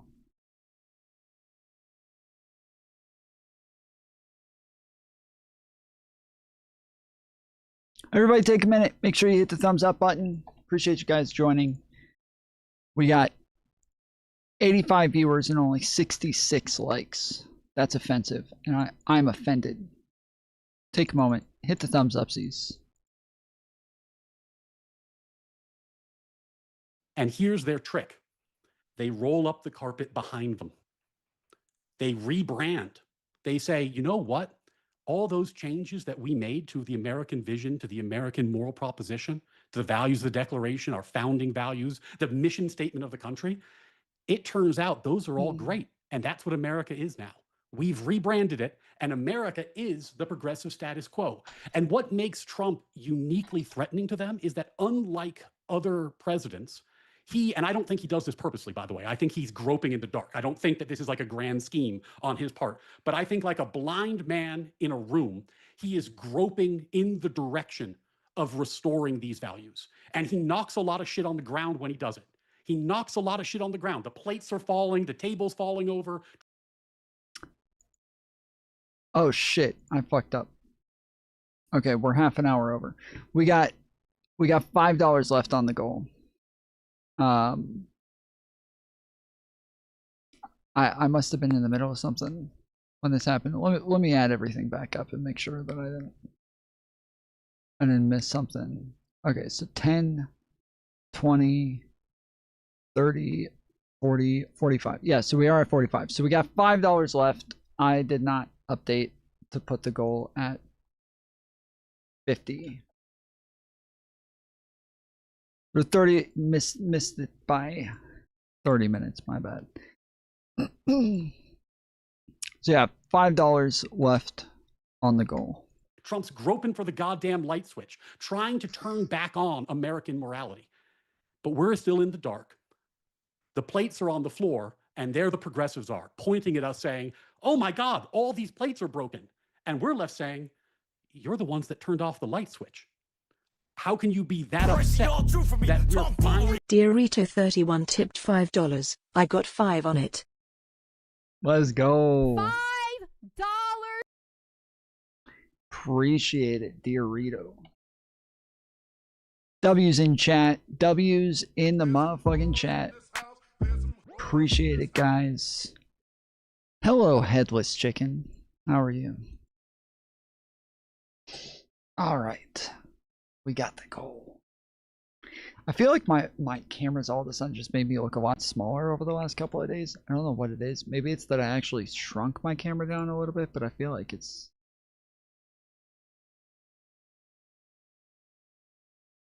Maybe I zoomed out. I might have zoomed out on accident recently. Relieved that someone's trying to turn it back on. And that's the real difference in worldview. I'm probably not going to disagree with Adam about a large number of Trump's excesses that I personally don't like. And if Adam's combed my social media, as it appears he may have, he probably found any number of things that I've said where I've been very critical of Trump and his administration. And he correctly pointed out that despite my overwhelming policy preference for him, I opted not to vote for him because, for example, the 2020 election issue for me was something I couldn't get beyond. But that doesn't mean I can't appreciate what he's doing. And it doesn't mean that the threat to the American vision posed by the progressives is any less real. And it doesn't mean that I need to abandon the only champion we've had in the field. And with that, I'll cede my time.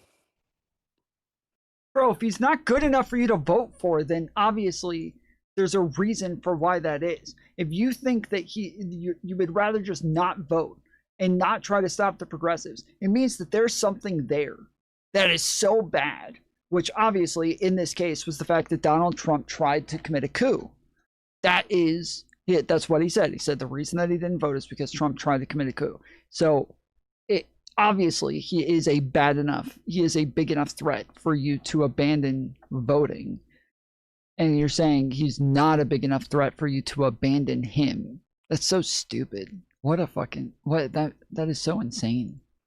42 seconds left on the clock there. I'm gonna hit the timer up to an hour, and then we'll get into the open dialogue. Guys, last time I checked, we only had like 40 likes, and there's about 200 or more of you popping in and out. So if you guys could please like the video before like the stream. Before you leave. Yeah, like the stream. And if you're gonna stick around, might as well do it now. That helps us all out. So we're gonna start that hour timer right now, and then you guys, wherever you want to pick it up, go ahead. Yeah, so I think just that real quick. Oh, sorry, go ahead. Just one thing real quickly. So I'm glad you can concede that there are multiple ways to define America. You gave one about natural rights and the sort of core moral proposition of the country. I talked more so about the mechanics of our system of government, which I like the way you described the Constitution as kind of like a how-to manual on sort of acting on the fundamental ethos of the country. You talk about this idea that progressives are a threat to the country. For the sake of argument, I could just concede that has nothing to do with whether or not Trump would also be. The argument that I'm here to make is that Trump, one, poses a threat, and that the threat is also unique on top of that. Those are the two conditions for my argument. That is not to say that there's not been other threats at varying degrees, whether they're existential or something else, whether it's on the left or the right. That is sort of tangential to the debate. I'm happy to get into that maybe during the Q&A if you want. I have just a question for you. So sorry, can I respond to that before you ask me a question? Because you front-loaded a lot of stuff. It's not tangential to the debate because at the heart of the debate is what America is. And if America is merely a place, a people, and a system of government, you've omitted the moral proposition on which it was founded from your list. And I understand why you did. I think you identify as progressive, and the progressives are generally speaking opposed to that particular proposition. I'm a liberal progressive. I believe in liberal values, but sure, as it was originally understood for a variety of reasons. Like, for example, if you held to that proposition, you would have to be opposed to Social Security. It has a lot of entailments that people on the progressive side are not comfortable with. But that is a key part of the debate because it explains a lot of the support. And when people support Trump, I'm not saying they're doing it for the reason that I'm articulating, that they understand the history and the intellectual theory that I'm going to lay out. I'm saying that in their bones, they know something is wrong, that something has gone amiss, that the country is off course, it's off its mission.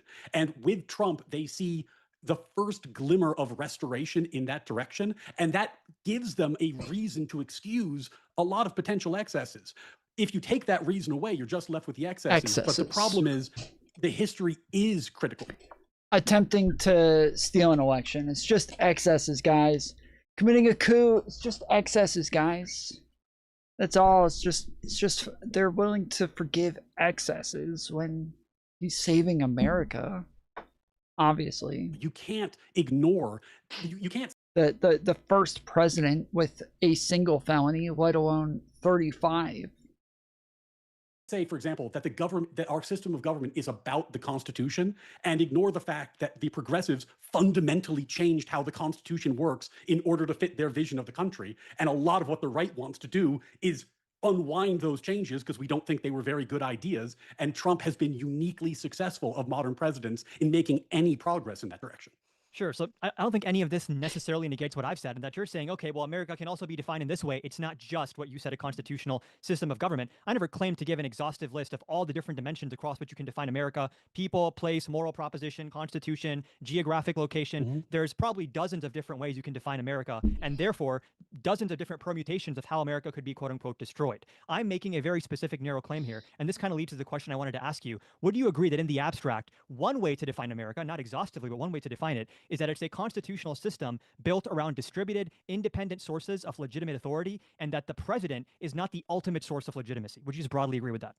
I think I could broadly agree with that, but there are some caveats. Like, for example, and this is why I don't think you can do the constitutional analysis without the mission statement, because how the power is distributed is fundamentally malleable. Sure. There are ways Agreed. to change the system and to redistribute the power. And the question of whether a change to that system is a good thing or a bad thing is going to be ultimately subjective, unless there is some kind of moral system that everyone has to agree to. But thankfully, we are founded on a particular moral philosophy. So it's not like I have to ask, Adam, what's your preference? Ryan, what's your preference? And then we're stuck saying, I like more administrative state, and I don't like administrative state.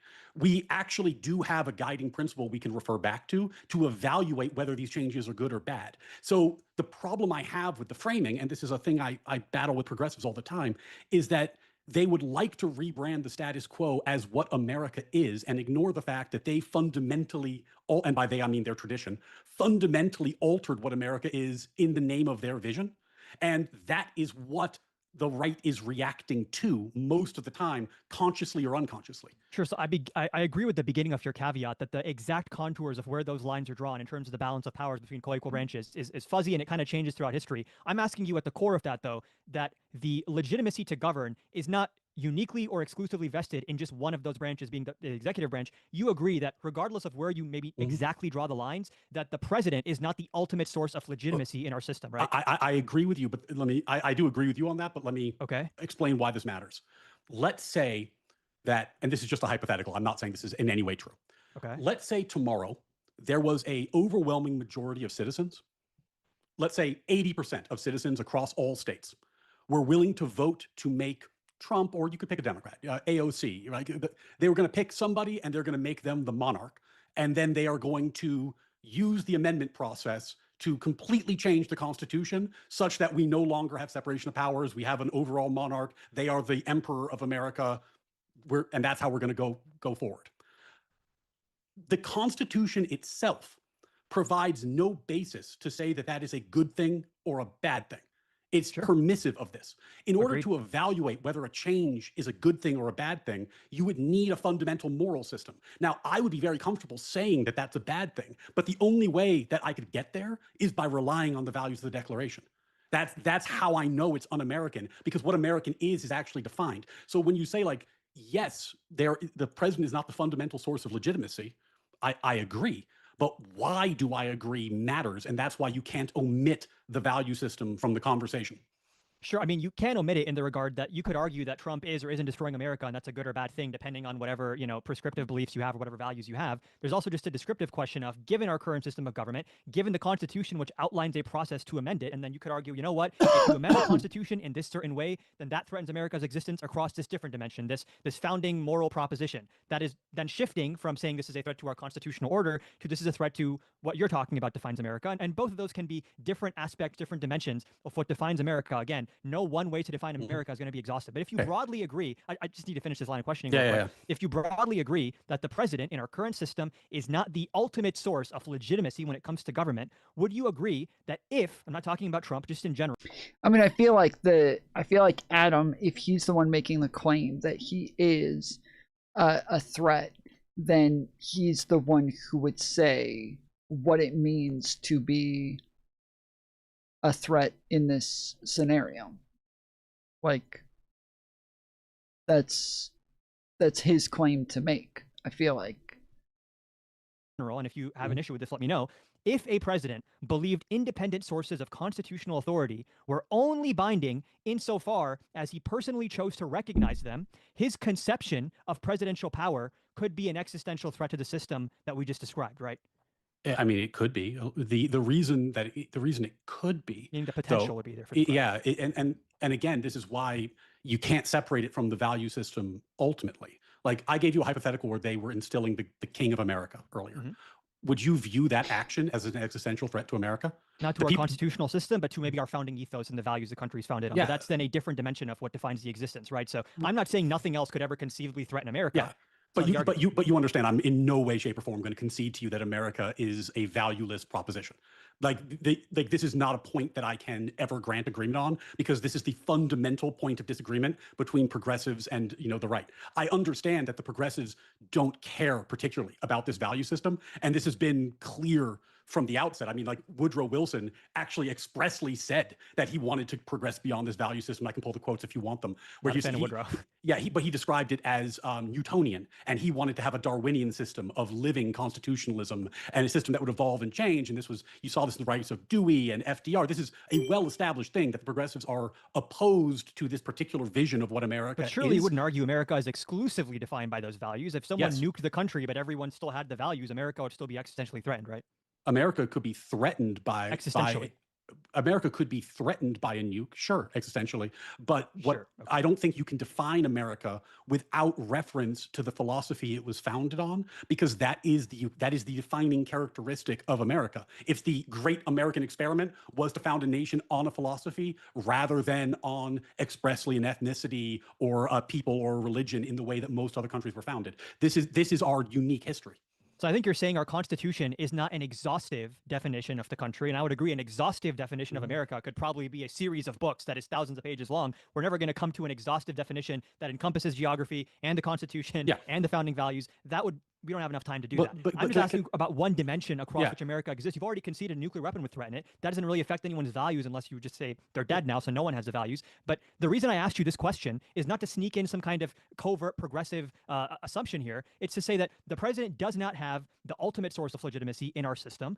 And on top of that, if a president believed that the other parts of our system are just optional and he doesn't really have to listen to them, he might not, then you also have to take into account that the executive branch, and I would assume you would agree with this, push back if you don't, has the unique ability in practical terms to wield administrative power and the monopoly on force. Like the chain of command for executive branch agencies and the U.S. military, the president has that. And that is a key distinction between the presidency, the executive branch, and the other two branches. Do you agree with that?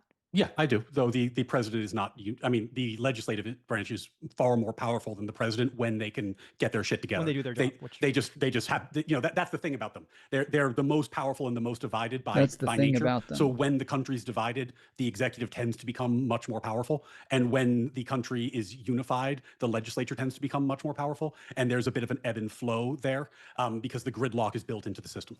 Sure. So I'm sure that there is a very fascinating, 10-hour conversation we could have about the underlying philosophy of America and all the different ways you can define it. The scope of this debate, though, is actually very narrow. It's not some philosophical discussion about the...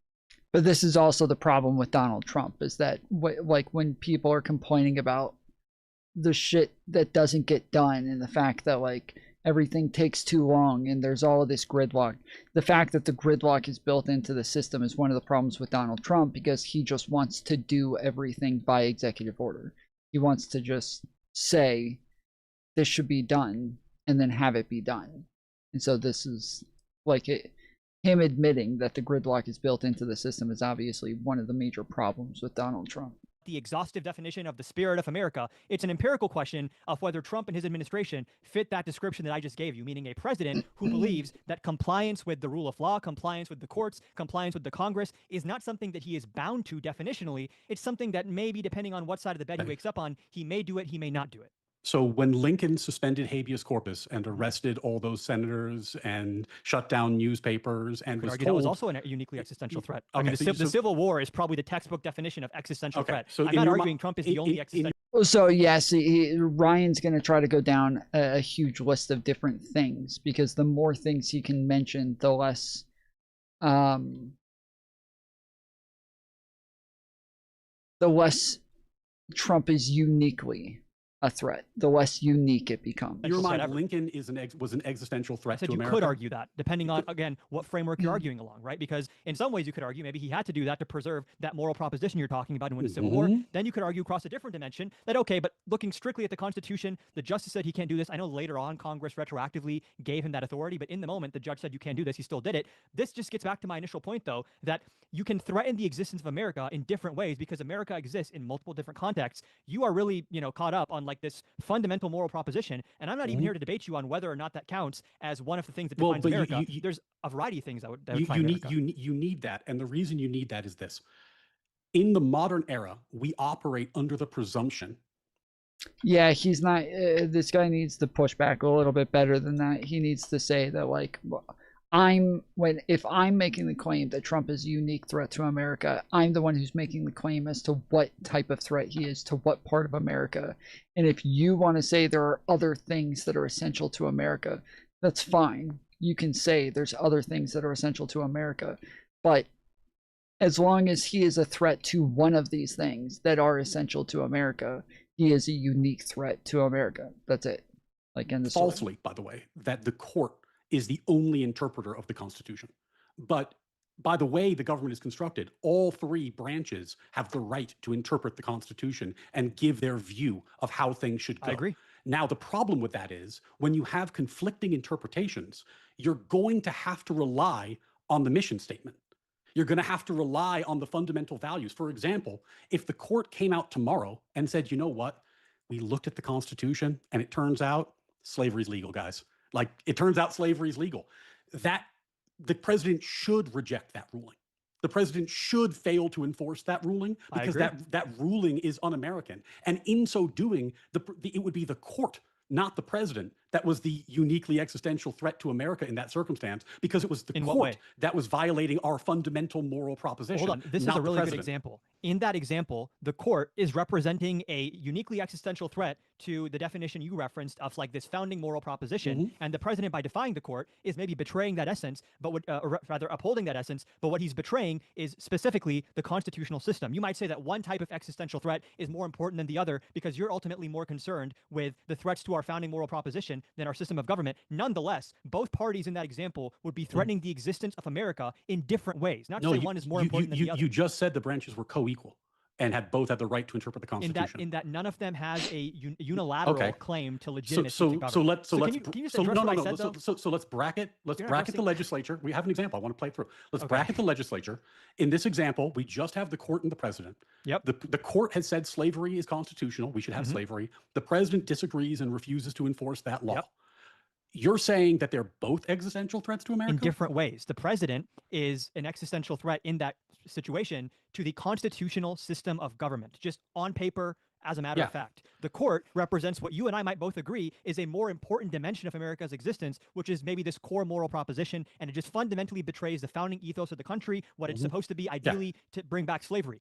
You might argue that that existential threat completely dwarfs the other one. That wouldn't mean that in that narrow example, there's not an existential threat to our system of government. The same way that if someone, again, nuked America, that would also be a uniquely existential threat to America. Now, to compare that to the slavery example, this is apples and oranges, because again, it seems like you don't want to really grapple with this argument that I've made. There are many ways to define America, and therefore many different types of existential threats that can agree. And for the purpose of this, where I am making the affirmative claim, I am putting forward a very, very narrow proposition, which is that insofar as we define America as this system of government where the president does not have unilateral legitimacy to govern, there is going to be some give and take. Now, you might argue the president should have more power or less power. As you said earlier, that exists within the context of that constitutional system. We have judicial review. We have all these different processes. What I'm talking about here is not someone who is in wartime taking drastic action, not the slavery example you gave. I'm talking about someone who has openly said, hey, the Constitution, don't really like that. I think we should terminate it. And then he has governed in a way that reveals this is actually what he believes. There are examples where he has blatantly defied courts. I don't want to interrupt you, but you've been going for a while. Defied Congress. It's pretty like straightforward here. So the issue and the reason I'm going to keep going back to this hypothetical is that when you have co-equal branches of government that are both empowered to determine what the Constitution means and says, which is our system, which is our system. That's how our system works. I agree that the president is not the only source of legitimacy, but he is a source of legitimacy. Sure. He's one of three. Agreed. You know, amongst others, actually. I probably shouldn't even say one of three. He's one of many. States, locality, all that stuff. So in that scenario, when you have the court is wrong and the president is right about what America is and what the course of America is, I don't think it's appropriate to say that the party that's wrong and the party that's right are equally existential threats to the country. One is fighting for the country and one is fighting against it. Never said equally. That's not the same thing. And the problem that I have with the framework, and the reason why I suspect we're not going to reach agreement on this point, is that omitting this key aspect from the definition of America has been the progressive bailiwick, and they're called. He's not omitting it. He's just saying that it's not necessary for Trump to be an existential threat to America. He didn't omit it. What the fuck?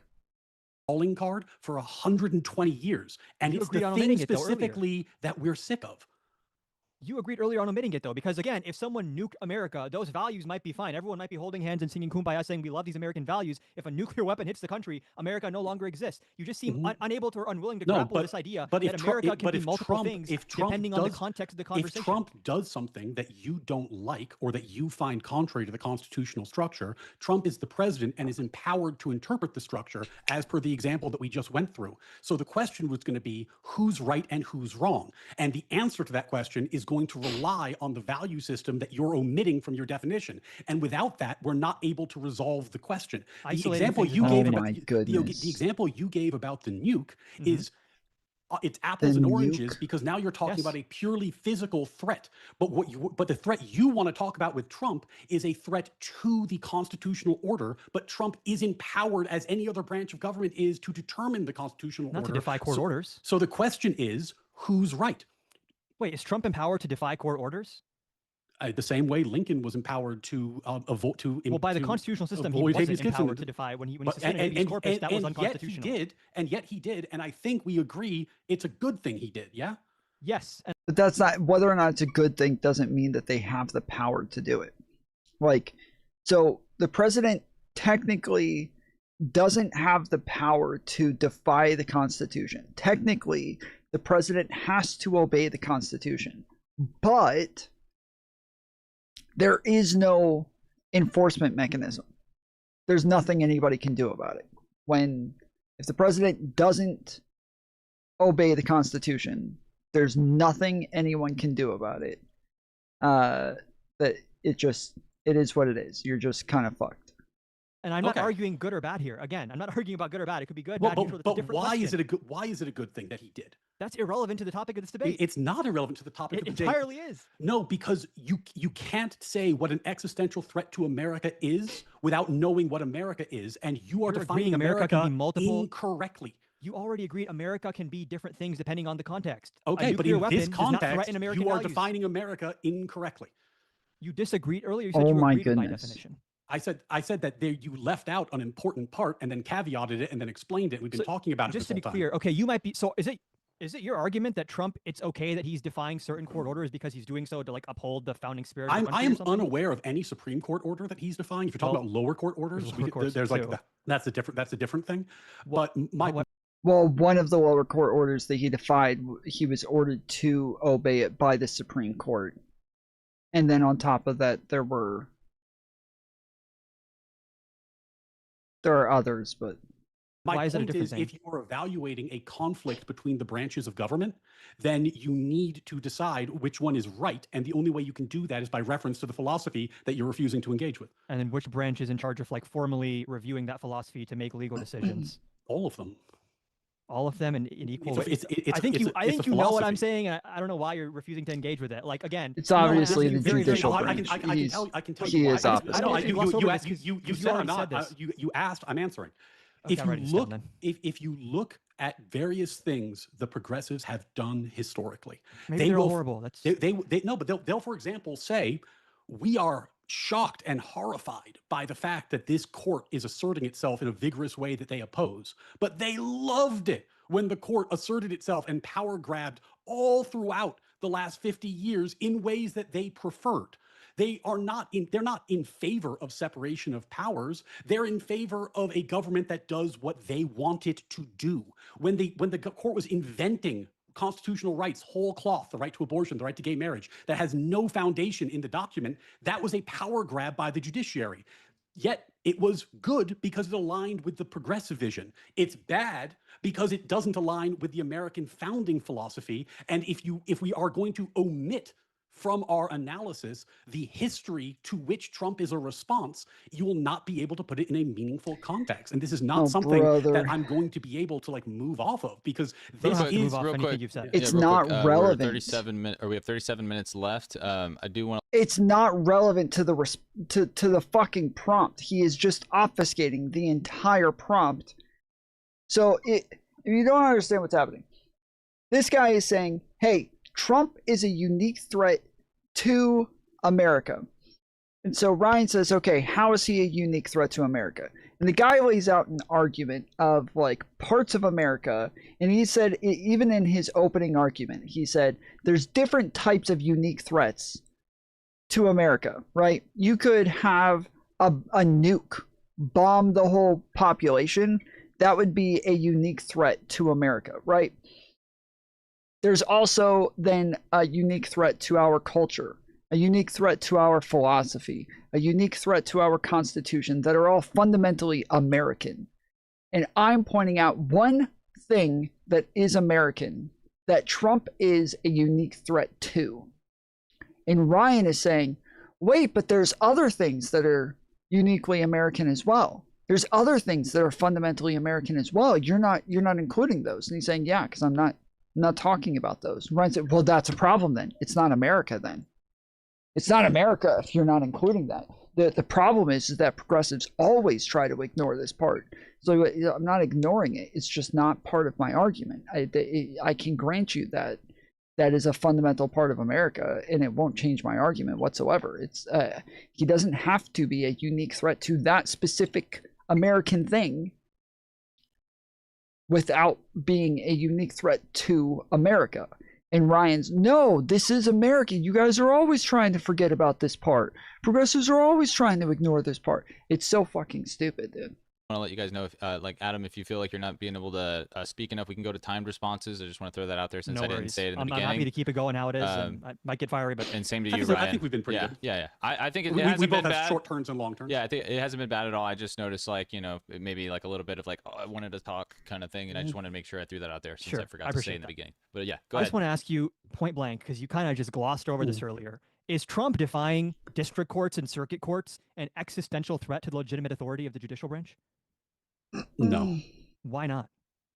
Because what we have is a process of law that's more complicated than that.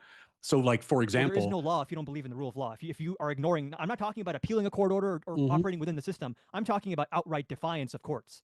Okay, can you give me an example that you'd like to talk about? I'm sure you have one. Yeah, I have a few examples right here, and all of them are from Republican judges, so we can't use the whole like radical Marxist judge or whatever. There's a case called Abrahamowitz v. Lake. In this case, the court issued a preliminary injunction requiring the Trump admin to restore VOA operations. I think it was like Voice of America. Over subsequent months, the judge repeatedly found inadequate compliance while administration continued dismantling that agency. And I'm going to quote the judge here, that there's been consistently refused to give the court the full story. Carrie Lake clearly hasn't complied with my order. Disregard for the court's orders to produce information would more than support a trial on civil contempt. The only reason a contempt trial never came is because the plaintiffs didn't really care to have one. The court no longer harbors any doubt that defendants lack a plan to comply with the preliminary injunction. Now, the shadow docket exists. If Trump has an issue with an injunction or a TRO, he can appeal that up, as he does in some cases. Why is it okay to just defy the judge here? For the same reason it was okay for Lincoln to defy the judge. The question about whether the administration is correct or incorrect in defying the judiciary is a question of what's right and wrong. Your response makes clear I should use more precise language. Why is the defiance of the judge here not an existential threat to our constitutional system of government, which vests legitimate authority in courts? Maybe you think it's okay that he defied it. For the same reason, I don't view Lincoln's. I mean, I think you view. Actually, there's two ways to look at this. And I think both of them are a problem for you. On your view, Trump is doing the same thing Lincoln did, which means you have two unique threats, which I don't think works. Wow. And on my view, just by the definition of unique, I didn't say only threat. Unique doesn't mean there's not other unique things.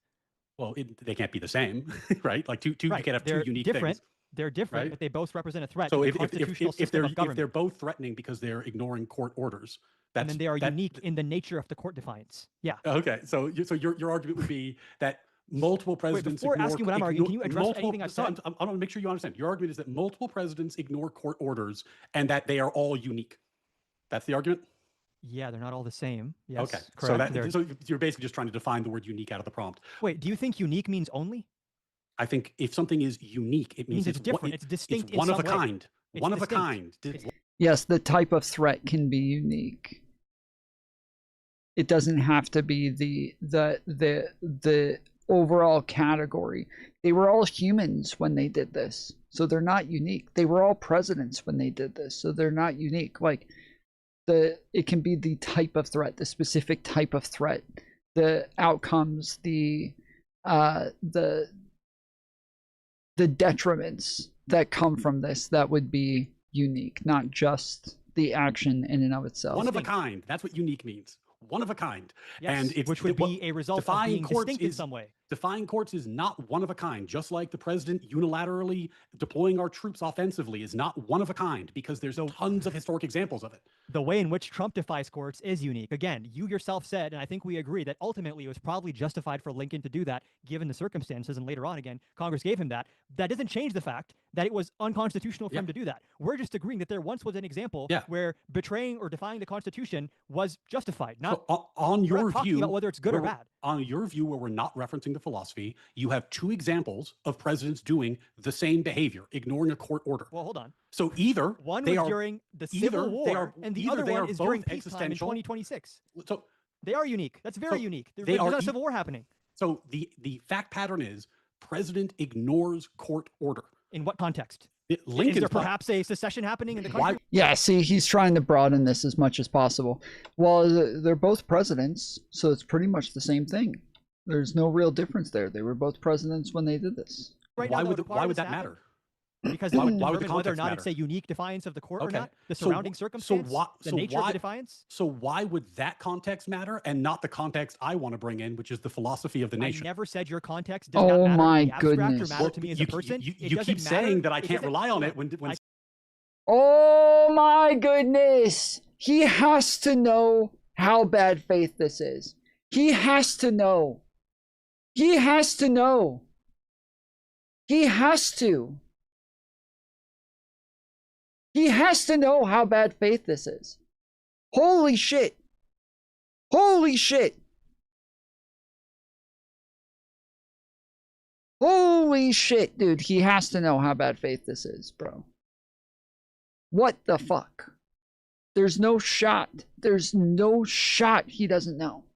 I can finish what I'm saying, actually. I'm not saying that what you're saying doesn't matter in the abstract and that I wouldn't care about it as a person if you just talk to me at a coffee shop. I'm saying in the context of this debate, in regards to my affirmative claim and the prompt we are debating, yes, this is a uniquely existential threat. This is not happening in World War I or World War II or the Civil War. This is happening during relative peacetime. And, I mean, would you say this is really the same thing as Lincoln suspending habeas corpus during the Civil War because they just didn't have the capacity to be giving everyone habeas corpus when they're trying to figure out who's a Confederate soldier, who's a Union soldier, what's going on? I believe this was when one of the states that was right by D.C. was trying to basically like surround D.C. and they were worried that this was going to be a problem. This is a case, a very niche administrative case on the VOA under the U.S. AGM, where a Bush-appointed judge said, you guys are ignoring our orders to comply over and over and over again, and the only reason I'm not pursuing a contempt trial here is because the plaintiffs aren't asking for one, but I could. The substance is all there.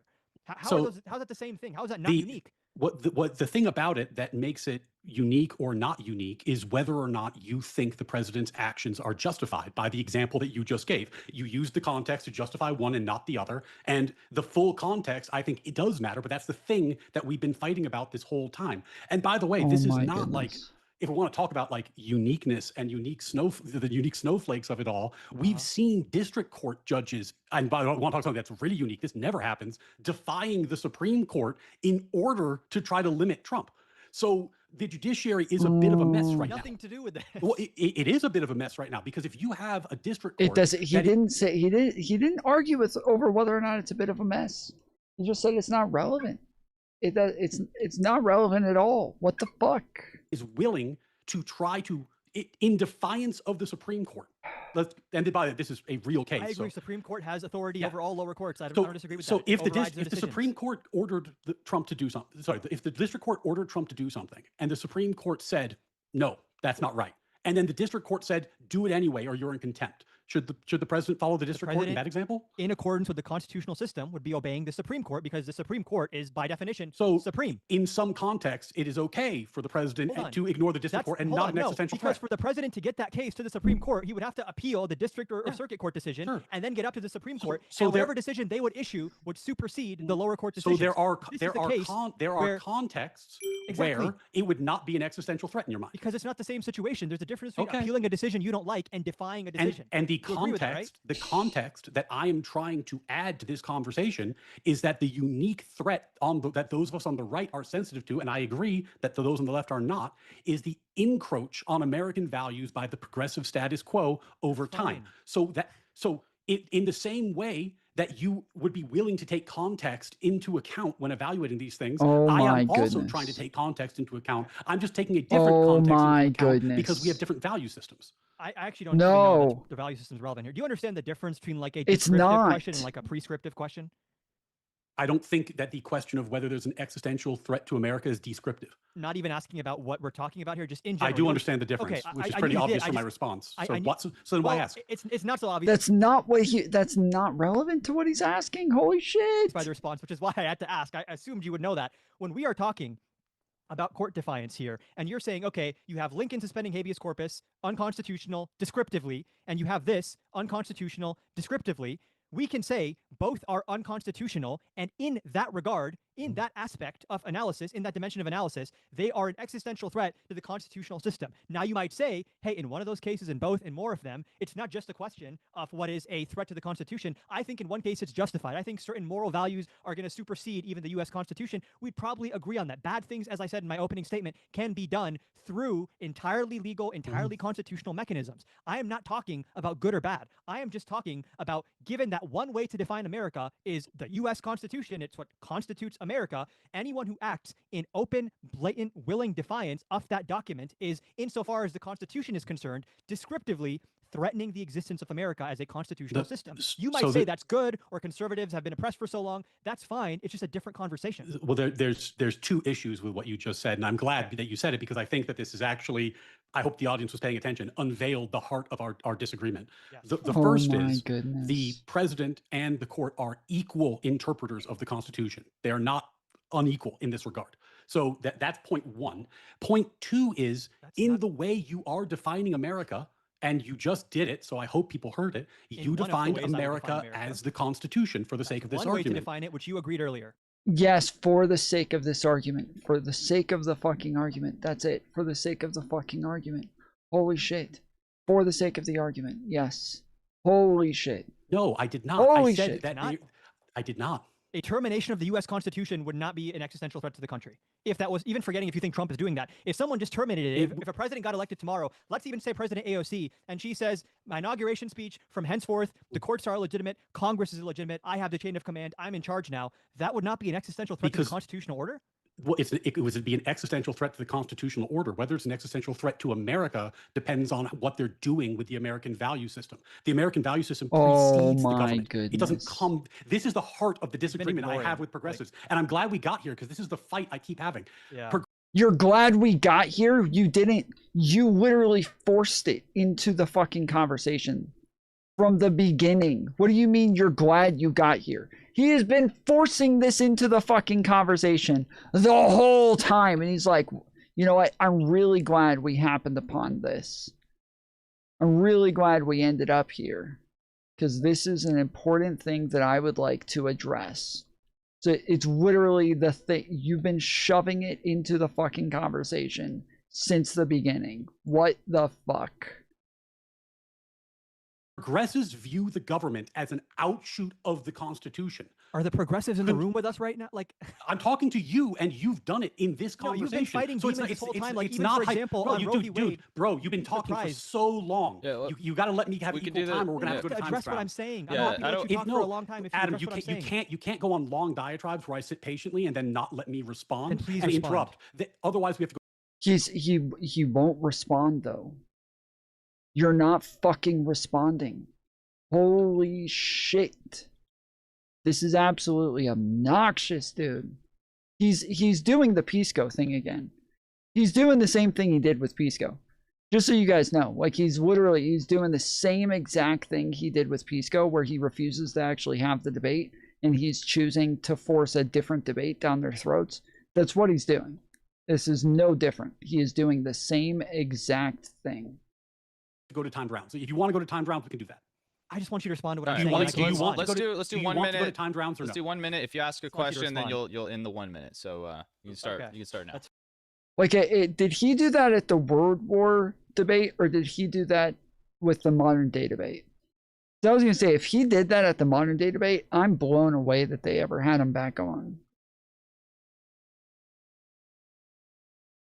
That's fine. We can do whatever. Yeah. The core issue between progressives and those who have like a creedal propositional understanding of America is that we view these values as preceding the government and the just basis for the government to exist. So when you say that there's a conflict or something bad happens to the US Constitution, whether that's a threat to America or not would depend entirely on the extent to which it upholds or contradicts these values. You could imagine many scenarios where the US Constitution would become an obstacle to those values and would need to be changed in a fundamental way. And this Who decides whether or not it conflicts with those values?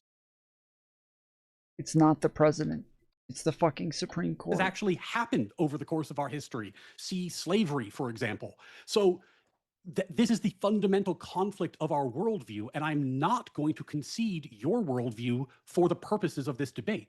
All right, Adam, go ahead. Your minute starts now. Correct me if I am misunderstanding the gist of what you just said. You are saying whether or not something would constitute an existential threat or like a destruction is contingent on the extent to which it is contradicting those core values, correct? Sorry, could you repeat?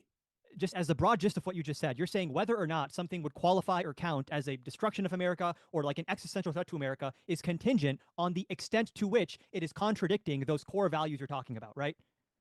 Yeah, that sounds correct. That is true insofar as we are talking about America's values. A nuclear weapon doesn't necessarily do that, but you agreed it would threaten America's existence. You keep agreeing in one breath that you can define America in multiple different ways, but then when I try to talk about one of those other ways, it's not your home terrain, you act like, no, there's only this one way to define America and everything else is irrelevant. Why are you doing that? Okay, because you can have a full minute to respond with no interruptions starting in now. The reason I'm doing that is because you're posing questions that are substantively different.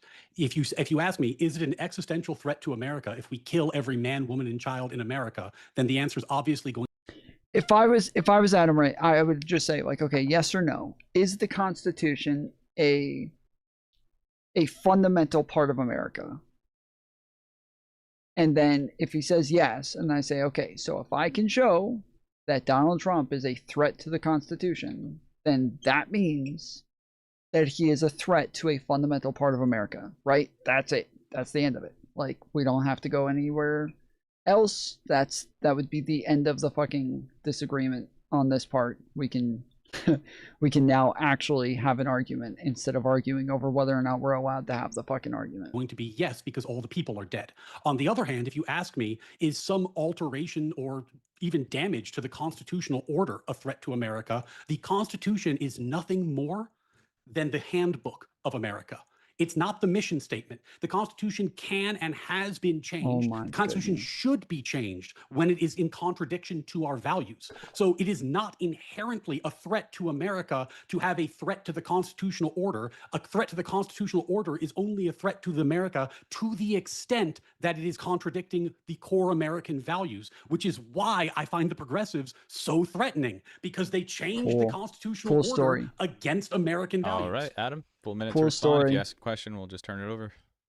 I think you would be surprised how much I diverge from these progressives in your imagination that you're fighting. Like, just as one quick example, and then I'll address what you said. I think that the Constitution does not outline a right to abortion. I think Democrats, if they want to get that, should do it through legislation. I don't think the right to privacy covered that, even though I was upset when the decision got overturned. I understood and accepted that constitutionally, it was probably a Yeah, I say this all the time. The right to privacy did not cover Roe v. Wade. Roe v. Wade was obviously a bad decision as far as the Constitution goes. It was a wrong decision constitutionally, legally. Ruth Bader Ginsburg even said it was a bad decision. Like, it was obviously a bad decision, blatantly and obviously a bad decision. But legally sound decision as much as I am someone who's pro-choice in terms of policy. Now, you're saying the Constitution should be changed when it contradicts our values. This is, again, kind of just diverting from the prompt, but I guess we're just doing whatever now. So I'm going to ask you, how should it be changed when it contradicts our values? By a president in his own unilateral, independent discretion deciding, as if Trump is some kind of person who is well-versed in the deep ethos of America, to just decide this court order, I don't think so, this one maybe, this one only on... Yes, as though Trump, not even just like in the deep ethos, but as though he's some sort of fucking constitutional scholar. Donald Trump, some fucking constitutional scholar over here who can decide whether or not something is legal. So stupid. Tuesdays. Is that how we change the Constitution, when there's a contradiction with our values, which apparently now Donald Trump is the arbiter of American values, or the president in general gets to be the arbiter of American values? And then secondarily, if it's just is that time? goes, Yeah, that's the minute. Okay. So one question at a time there. Yeah, he's certainly one of the arbiters. In our government, there are 3 branches of government, and the president is certainly one of them. That's what they're there to do in a quite literal sense. The issue here is that when you look at the changes that have been wrought to America over time, whether they are a threat that needs to be corrected or a boon or a great thing, has to be evaluated on the basis of something, and that's our American philosophy. Absent that, all you have is a strict, hollow legalism, and a strict, hollow legalism doesn't get you very far because it's ultimately meaningless. We could legally do all sorts of horrible, un-American things that I think would be an existential threat to the Constitution without having any illegality involved. So I ask you, Adam, if Congress in their wisdom, if the people in their wisdom amended the Constitution to install a theocracy and reinstate slavery, would that be an existential threat to America, and why? All right, Adam, go ahead. As I already said in your earlier slavery example, yes, it would be an existential threat to America, but more so American values, and necessarily this is now the rule of law has been upended and the Constitution has been destroyed. I think you understand this distinction. You might think that defining America just as the plain text of the Constitution is insufficient. It is nonetheless one of the ways, of the many ways, to define America. Now, it seems like the track I'm taking here is not working. So you once said, if there was a tyrannical imposition on natural rights such that the democratic process was no longer a solution to the problem, then that's when you're supposed to overthrow the government. Is that not what the fake elector scheme was? And if so, wouldn't Donald Trump be an existential threat by your own stated logic? Sorry, can you repeat my quote? I know he has, I just want to give him more time to make sure I got the quote right. Sure, and I can send you the link as well. I have it with the timestamp. I know, it sounds like something I'd say, so I'm not. If there was a tyrannical imposition on natural rights such that the democratic process was no longer a solution to the problem, then that's when you're supposed to overthrow the government. Okay, so what So it would, I think he's going to say, if Donald Trump had succeeded. If Donald Trump had succeeded, then it would have been to that point, but because he didn't succeed. Natural right do you believe Donald Trump violated? I think that he violated the constitutional order, by the way, in 2020, so I'm not defending that, but I don't know that there was a natural rights violation. Wait, so I'll answer that. You agree with the second part of it then, right? What do you mean by the second part? Because this is saying that once there is no longer a democratic forum to address the imposition, then it becomes okay to rebel. So you're saying, okay, fine, the fake elector scheme would have gotten rid of that democratic forum to address it, but what is even the imposition in the first place? Is that what you're saying? Well, okay, I see what you're saying. Sorry, there's two points there. One, I don't know that there was a natural rights violation involved in that scheme. We could talk about that, but I don't know that there was. Two, it fundamentally was resolved by the democratic process, so it wasn't. I don't see what like. There's many critiques I have of that, but he did leave office. So the threat failed, but the threat was still a threat. Sure. So yeah, the people shouldn't rebel when there's like a transient issue. They should rebel when they no longer are able to govern by the. Oh, sorry, the scheme had worked. We're taking turns, but we got. Okay. Yeah, I'm trying to be loose and let it go back if you want. Oh, sorry, are you asking the question if the scheme had worked and Trump had like appointed himself emperor? Yeah. See, he say. I knew he was going to say if it worked. If it worked. Will be entitled to rebel. Just if the fake elector scheme worked and Trump stayed in for another 4 years, then. Yeah. If that had worked, then yeah, I think probably. How is trying to do that not a threat? You can say the threat failed. Not every threat is successful. A threat is just like a latent capacity for something to happen to you, right? If I point a gun at someone, it's still a threat even if I don't pull the trigger. Okay, so for those of us on the right who were very critical of 2020 and have gone through this discussion many times, what I want to point out is that there is a difference between like past and future. When you say he is a threat, I don't think that is a threat in 2024 in the next election. I think that was at the time. I found that to be very problematic. It swayed my view, and it swayed my view in 2024. But the question we're asking today is he a threat? And I don't see how I don't see how that past behavior would conduct a present threat for an election that he's never going to run an election again. What's the threat? It's the same person. But what do you? It's the same person who did that. He's capable. He's capable of having that intent and acting. Do you think he's going to run? Do you think he's going to run again? No. Oh my goodness. So then, what's the threat? He could do that to help JD Oh Vance, my or goodness. whoever the nominee is for the Republicans in 2028. He might not, but the fact that he has even shown that he would consider something like that, that he would do something like that, how? No, it has nothing to do with if he's going to run again. He is president currently. He does not give a fuck enough about our democratic processes.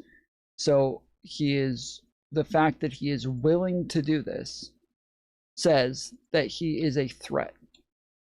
Just because he's willing to do it, he is a threat. That's it. He doesn't have to, like, it doesn't have to be just that he's willing, that he's going to do that again, that one thing again. It could be that's the only time he ever tries that specific thing. But as long as he is willing to try something of that nature, he is an existential threat. He is somebody who is willing to subvert the democratic processes for his own gain. How is the potential of him even deciding to do that? The fact that I wonder if Trump's going to do that or not. How is that not a threat? Well, it's not a threat because he's not running again, and I don't think that he's going to do that for JD Vance. And also, they changed the law so that he can't, that the vice president cannot do that. And also, the Supreme Court has made it abundantly clear that they would strike it down if he tried. So I don't have I just don't view this as a particularly large concern going into the next election cycle. Now, as a matter of good faith, I do need to say that this was something that I was concerned about and have been very critical of, and has influenced my vote in. Everybody take a second, hit the thumbs up button. Appreciate you guys joining. We're at 73 likes. Also, if you could, make sure you hit the share button. You can share the stream on Twitter, Discord, Facebook, wherever you hang out. Go post the stream, let people know that this is the greatest stream of all time that is currently saving liberalism.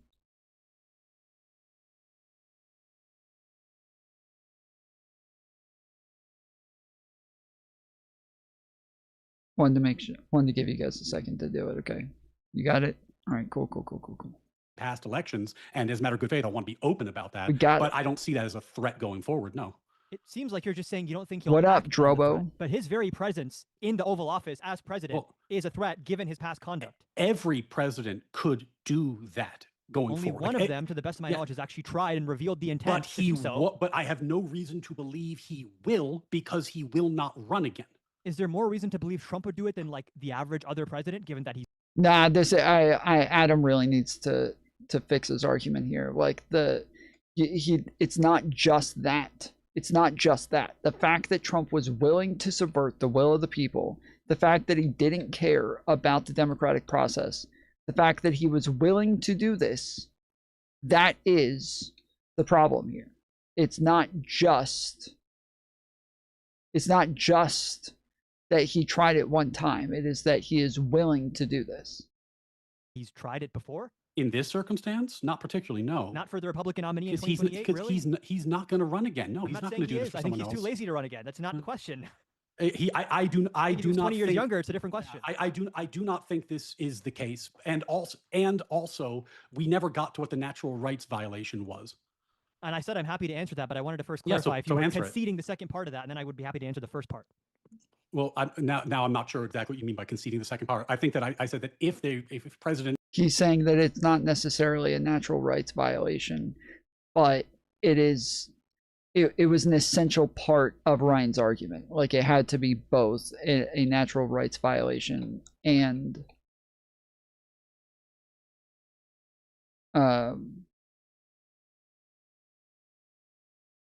subvert or make it to where it was a democratic process that couldn't fix it. So it had to be both.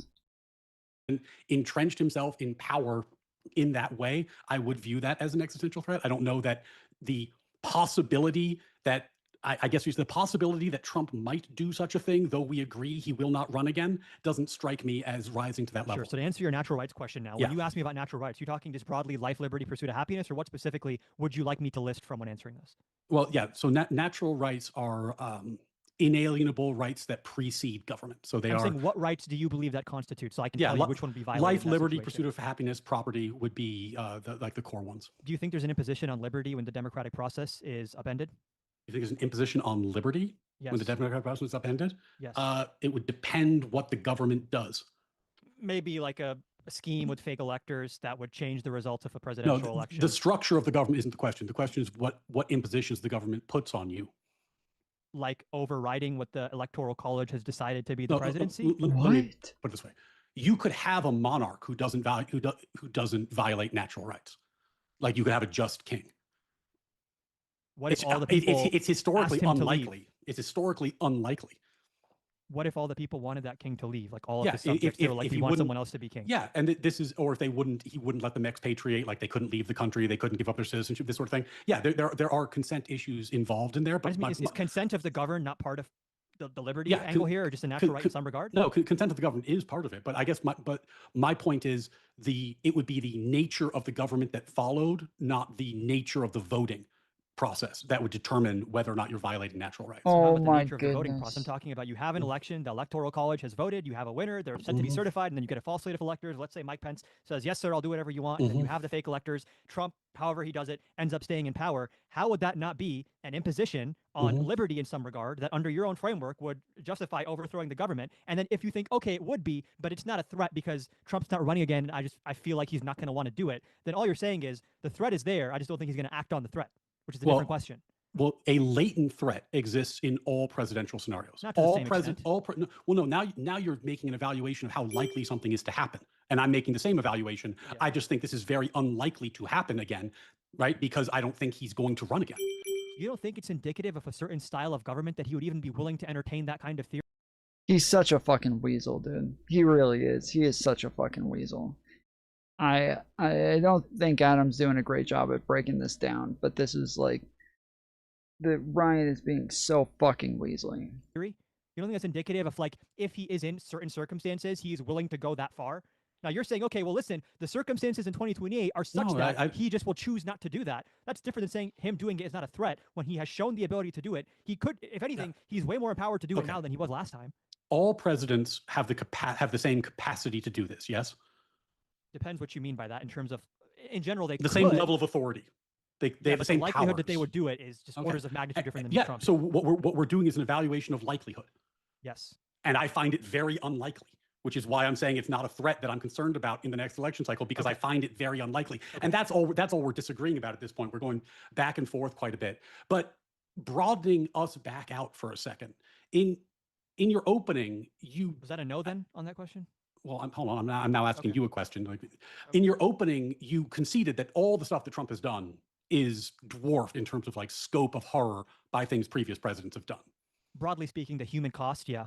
More people have been affected by American war crimes and, even domestically encroachments on liberty and whatever else, yeah. Yeah. So to the extent that we're talking about whether Trump is a uniquely existential threat to America, people are entitled to compare him to previous administrations and threats that they have posed to America when deciding if they find him uniquely existentially problematic in such a way. And I think you've been implying that they ought reject him and his party in all its forms, which seems to be what you're saying. What is the question?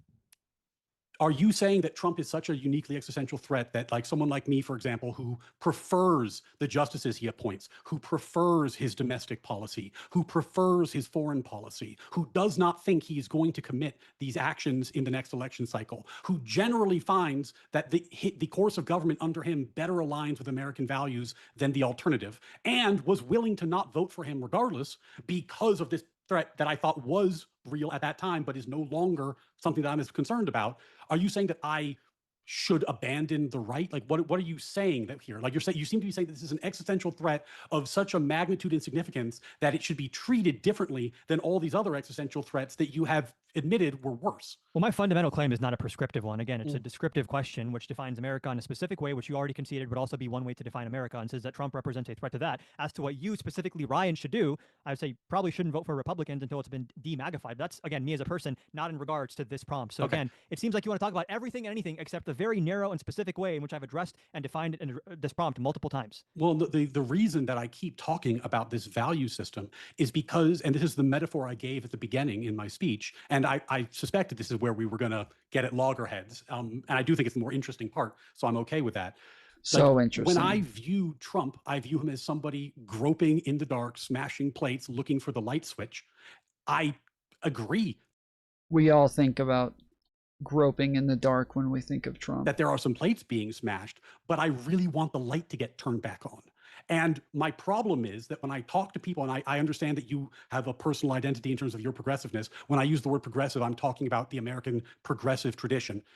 When I talk to people who support the American progressive tradition and the progressive status quo, they constantly make it seem as if we are entitled to keep the lights off because we turned them off. So that's a good thing. And when you guys are groping in the dark trying to turn the light switch back on, you guys are the existential threat, not us for turning the lights off in the first place. And that is, I think, the shift. That's the world views that are conflicting here. So and please correct me if I'm wrong, because I really hope I misunderstood what you just said. You're saying that Trump is basically this, very stupid borderline infant who is blindly just groping around, but he is driven by this like deep core commitment to like reinstating the founding like ethos of America and America's core moral proposition. And he just doesn't know how to do it, but he's swinging around wildly. He's hitting light switches. He's breaking plates. Number one, you're saying that he's fucking stupid. And then number two, regardless of that, he's stupid, but he's still this like man of character who's like trying to revive America. I'm saying that he I don't think that's what he was and I don't think that he's like a philosopher. I don't think that he's going to articulate the way I'm articulating it. But I think that a lot of Americans, Justice Thomas gave a great speech about this recently at University of Texas. He said, like, Americans are less read in philosophy, but have philosophy deeper in our bones than any other people.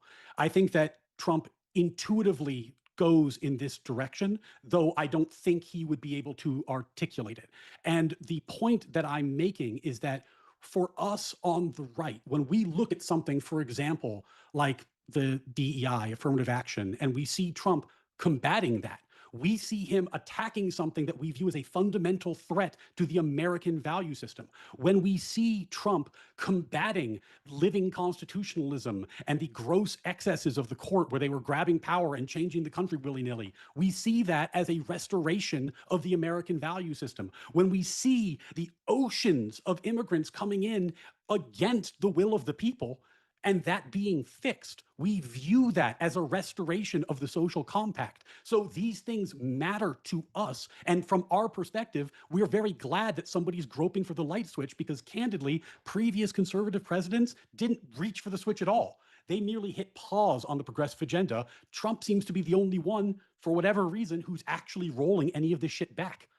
So you're saying that, okay, there are these certain values, and maybe Trump is not consciously going to articulate them and even know they're there, but they're just deep in his bones, and they are these sort of anti-progressive values that want to return America to a more rejection of the way that progressives have maybe subverted what America is truly supposed to be. Sure. Is that a function of him having some like deep ethos in his bones, or him like trying to win elections and appeal to the outrage machine on the right? Because if I remember correctly, in 2016, this guy was... Well, again, Ryan doesn't care. Ryan doesn't care what it is a function of. He doesn't care about the driver. It could be complete corruption on the part of Trump. It could be that Trump is just wholly corrupt and is just trying to do it all for personal gain. To Ryan, it doesn't matter because he likes the outcome. Was saying trans people can use whatever bathroom they want to use and holding like a rainbow flag at his rally. So it seems like maybe at some point randomly he was hit by a lightning bolt and these values appeared in his bones, or he knows that conservatives are in a state of total war against progressives. They think these like existential social issues, and he caters to that and plays to that to ensure his base stays loyal and thinks he's fighting for them. That seems a lot more realistic to me. Like you said earlier, we are all want to try to read his mind, and I'm, on the outside looking in like anybody else.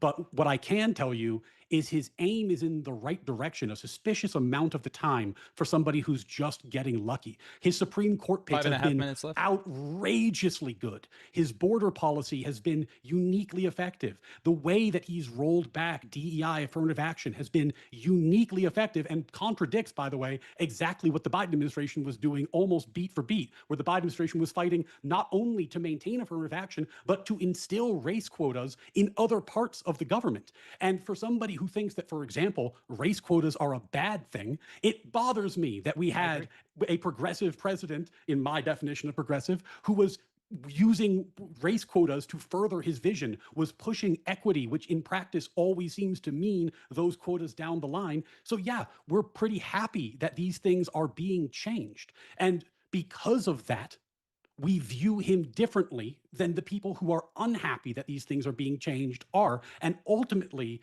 the 2020 stuff always seems to me the same way. It's a bunch of progressives saying, wouldn't you like to give us another chance at this? But for those of you who are in my position, and just to give you the history, and I know I've been talking for a long time, so I'll try to be brief. I voted for Biden. I gave Biden that chance. My thought process back then was, I think that maybe he'll be a centrist and he'll be the adult in the room. And then he went further left than any president in modern history. So I'm not particularly interested in handing over more power to the progressives who have been damaging the American philosophical institution and values that I care about merely because of this one thing that happened in the past that I have condemned but is not likely to reoccur. So we agree descriptively that Trump is taking action that appeals massively to the American right and pushing back against progressive social norms and changes in our government. And by the way, hot take of mine as someone on the left, I think the affirmative action case, it's been a while since I've read it, was correctly decided. So we agree Trump is doing things that appeal to the right.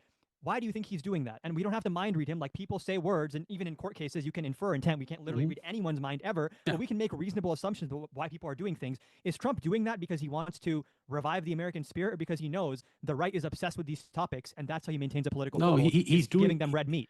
He's doing it for the same reason that I ended up shifting from the left to the right as a, when I started doing content, I was doing a centrist thing. I was already post-left. And then I ended up shifting to the right. And the reason was I took the temperature of, like, where do people share these values? Who cares about the values in the Declaration? Where am I going to find people who actually give a shit about what America is and is supposed to be? And the answer was the right. So yeah, he's doing things that appeal to the right because the right share these values. And sadly, the left does not. If the left did, I'd still be on it. Alternative theory, maybe Trump gives red meat to the right because he knows they care so much about these issues, they will hop on a debate panel and say stuff like Trump is allowed to defy courts, and I don't think him trying to subvert democracy is a real threat. He knows that if he gives a substantial portion of the country enough red meat, then he has a built-in base of support that is going to allow him to act in an extremely illiberal, unconscious... Like, this is literally the argument from leftists. This is literally the argument from leftists, where leftists will say that, like, the establishment doesn't give a fuck about you, and they know that you're suffering, they know that you're hurting, they know that the people are just, like, barely scraping by, but that's what they want. They want to make sure that they're always giving you just enough to scrape by so that you don't revolt. And so they'll give you nice things like cool TVs, and, you know, they'll, every once in a while you'll get a tax return and you'll get, like, you know, they'll pass some legislation that seems to be big and beneficial, and they'll fill your potholes and crap, but they're never going to do their jobs to the fullest extent. They're never going to do the things that you want in totality or what they're capable of, because that would make it to where you don't need them anymore. You don't feel like they're essential to you, and that would take away their power, and therefore their influence, their money, their, like, all of the other things. So they need to just always give you just a sliver, just a little bit, just enough, so that you won't complain too much. That Ryan is unironically making the argument that that is what Trump is doing, and that's why he likes him. I'm not even, like, he is unironically making the argument that Trump is doing that, and that's why he likes him.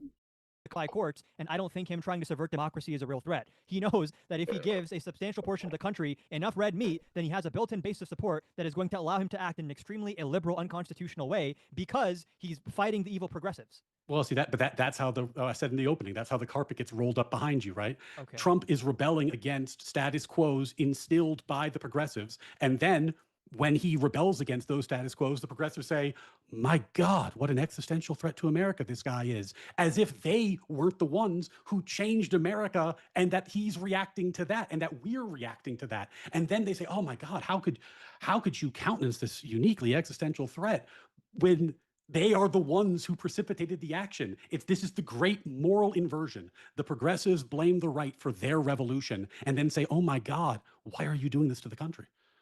Okay, So James, I think a stupid. cool next debate would be Ryan Mullally versus the progressives, and then we can unroll the carpet or something. I don't know. True. I understand you have this point you really want to make about how progressives are like subversive and they want to kill everyone, not kill everyone, but destroy everything. It seems like you're so obsessed with that point that you've just refused to engage with like virtually everything else I've said. So Well, no, it doesn't really matter what I say. I'm going to get the same response from you. The issue here is that we fundamentally have a different value system. That being clear in this conversation has been clear in the way you've reacted to what I've said. And the value system difference is why we evaluate Trump differently primarily. And what I'm trying to explain to you, and I'm hoping this debate articulates to people who listen to it, is that the reason that people on the right treat Trump differently is not merely about political expediency. I'm not going to say it's not for all of them. I'm sure there are some people who are just into political expediency, but there actually is a philosophic tradition. There actually is a value system that makes him the better choice.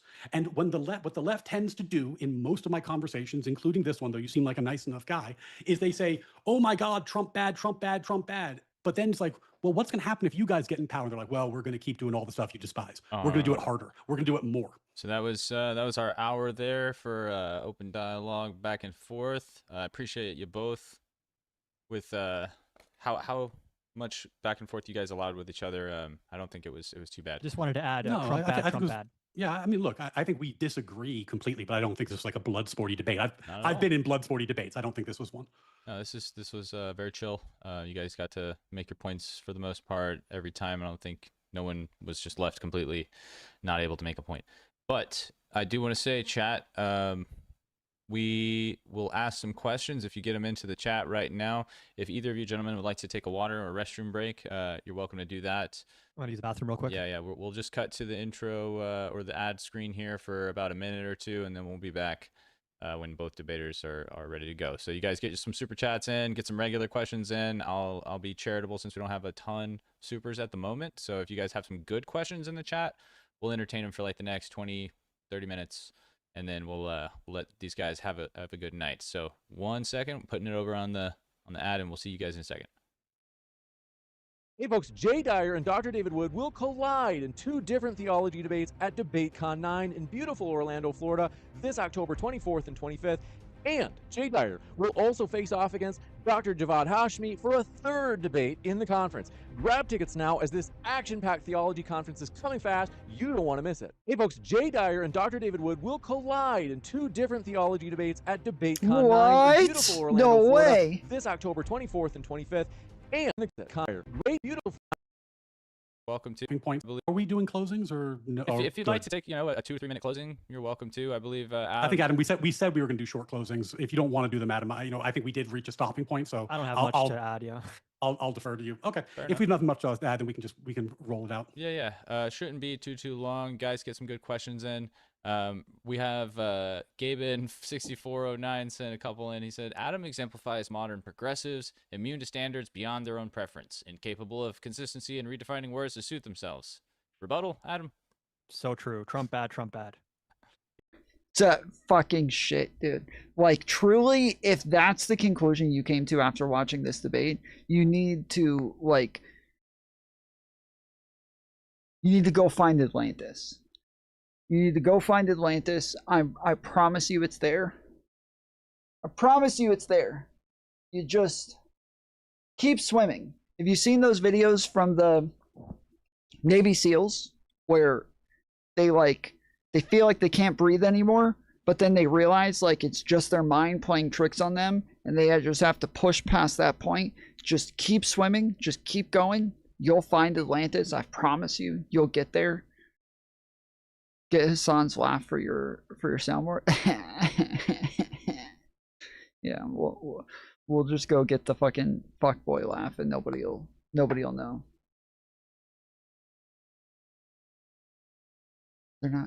Nobody'll know. They're gonna know. He sent one more, and he said, Adam seems to think being catty will win the day. Look, I mean, the reason I can't be surprising I harp on this particular topic. It's the name of my channel. But ultimately, I think one of the values that I provide to the modern right is that I've spent a lot of time investigating some of the political theory and philosophy that I think is animating a large portion of the right, but that is difficult to articulate, in part because it was eliminated from our school system by progressives. If you want to respond to that, Adam, you can before I ask the next question. I hope the progressives get in touch with you soon and you guys can hash out your differences. I'm working on stuff it. you've put on them is stuff that I don't even believe in. True. You don't think the progressives overhauled the education system in the 1900s? I'm just saying, over the course of this debate, you talked about things and you've. Oh my goodness, dude. Ryan is actually fucking brain dead. Holy shit, he's actually brain dead, dude. This guy has to keep telling him over and over and over and over, I'm not a fucking progressive. So, like, I don't know why you keep talking about the progressives. I'm not a fucking progressive, dude. Like, why do you keep talking about the progressives? And then just now, he's like, yeah, well, I hope one day Ryan gets to debate the progressives. And he's like, what, you don't think the progressives did that? Like, it doesn't matter. He's not a fucking progressive. You keep complaining about shit that has nothing to do with him. He's not a progressive. It's not me necessarily, but it feels like there's like a third person here you're trying to debate. So. Well, yeah, because what I'm talking about is the historic legacy of the progressive movement in America and their endless attempts to rebrand themselves and go, oh, it's not me, it's just the status quo. So when you say, oh, it's not me, it's just the status quo, yeah, I'm going to keep going. That's not going to be the stopping point, because I'm not saying you did it. I'm saying that it was done, and the people that you align with politically are trying to make it worse. I've addressed you, Ryan, throughout this debate, and you've just mainly been addressing the progressives. I could have done the right or MAGA or whatever, and I didn't do that. So that's just an interesting dichotomy, I think. All right. Next question is from Even Lord. He says, True. That was a good point. Both of you. What do you think throughout history, what worldview created the most stable society and produced the most successful societies? So whoever wants to answer that first. Depends what you mean by worldview. I'm an American exceptionalist, which maybe is becoming increasingly rare in general across the political spectrum, but I would say. I thought he was going to say, I'm an American exceptionalist, though this debate has made me question that thought process. That would have been based the United States. Yeah, I am also an American exceptionalist, and I would say the stop copying him, Ryan. Flowering of the Judeo-Christian tradition, fucking progressive, mixed in with some highly influential deists, provided a philosophy that has guided our country through the craziest of times and was cited by Abraham Lincoln, Martin Luther King, Frederick Douglass. Whenever we had a great fork in the road, this is what guided us through it, and that's what I would like to make sure that we maintain. All right. And there was something earlier in the debate that came up that I didn't want to interrupt to have you guys expound upon, but I thought maybe it would be a good thing for this section if we didn't get too many supers to where I'd have the point to ask it. But I think Ryan mentioned that you guys have two different worldviews, and that was, similarly related to the last question. But if you want to expound upon that, Ryan, and then maybe let Adam also talk about where he thinks the similarities are versus the differences. I think that'd be interesting. I am a natural law enthusiast. I believe in the founding philosophy of America with all my heart. I think that we have inalienable God-given rights, and that you measure the justness of a government against those rights. In the words of Calvin Coolidge, the Declaration is final. It cannot be improved upon. It is what it is. And the progressives, and Adam doesn't like that I talk about the progressives quite a bit, but there is a tradition in America, which was founded by the progressives, that we should progress beyond what they called the Newtonian vision of the Declaration. That's Woodrow Wilson. That we should have a evolving Darwinian understanding of the role between government and society, and an evolving system rather than fixed, enduring morals. And that is a fundamentally different worldview. It's a completely different worldview than the one that I have. And that's the ground that we all walk on, and most people are unaware of it. So in debates like this, I try to tease it out, because ultimately Adam seems like a smart guy, but if you want to understand why we disagree, this is probably going to be why in 99 out of 100 cases. Yeah, I mean, I think philosophy is very abstract, and it becomes worrying when one person, and I'm not saying this is you, Ryan, claims to be sort of the sole arbiter of any given philosophy, especially I think when you're talking about politicians as a mean to attain or exercise power. I think that's why, philosophy is one thing, and it's kind of the most abstract level from which governmental systems can flow. But I think actually having a system of government where power is distributed is super important, because regardless of whether or not I align with someone on policy, I am very worried about authoritarianism broadly, whether it's on the right, whether it's on the left. I think once other parts of government, the people being governed, lose the power to veto the discretion of the guy who has his hand on the nuclear codes, who has the top of the chain of command for every executive agency, for the U.S. military, that becomes very scary, because then we live within the context of what that person chooses to do. Hopefully they choose to do good things, but I think we can't rely on individual discretion to govern us. And the thing that makes America exceptional to me is that no one person has ultimate authority, that no matter how sound of an argument someone might think they're making, they don't get to have the final word on it. I think as long as that system is in place,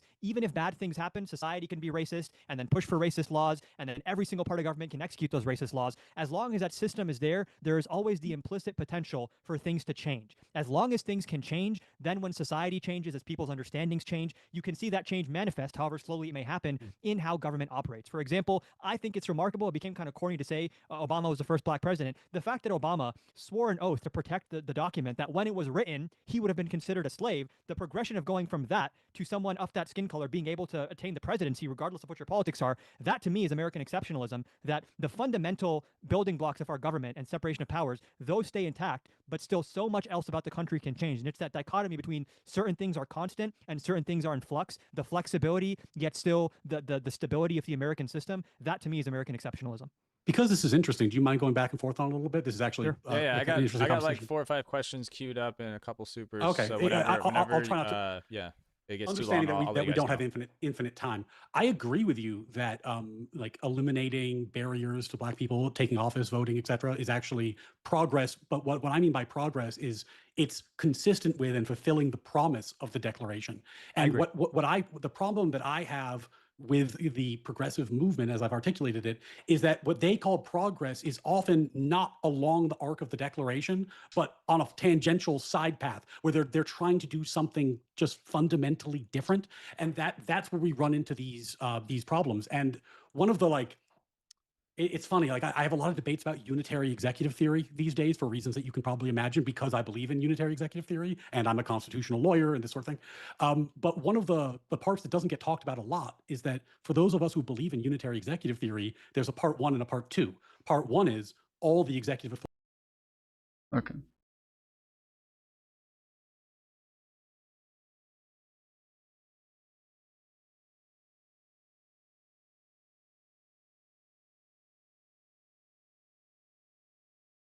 JJ McCullough has over 1 million subscribers, and he sat down to challenge me on my YouTube content. I understand so stylistically you have a problem. I think we're just going to have different perspectives on that, substance-wise, logic-wise. Yeah. But no, but in my opinion, like the style is the substance, right? I continue to try and ask him about specific substance, and he does not want to get into any logical claims, it seems. You know, you're a very cerebral man. I can tell that. You know, you're kind of quiet and. Warren doesn't know what logic is. Warren literally does not know. Like I guarantee you, if I asked him what is logic, like what is the logical formula, he wouldn't know. He would have no fucking idea. Like if he's listening right now, he's Googling it. He has absolutely no idea what it is. Played the lizard on acid. He's not on acid. He's not on acid. That was the whole point. He's not on acid.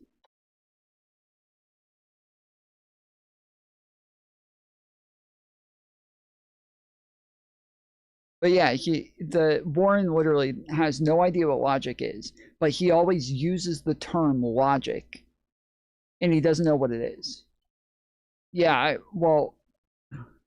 I saw you. It says you sent me somebody's channel as well.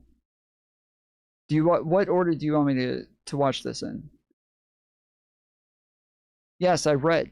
You said, okay, this is Warren's version. LMAO. I'll find JJ's because he said this. And then it says you sent me his channel. Or a post from it. Do you want me to watch his first? Is that what you want me to do? Or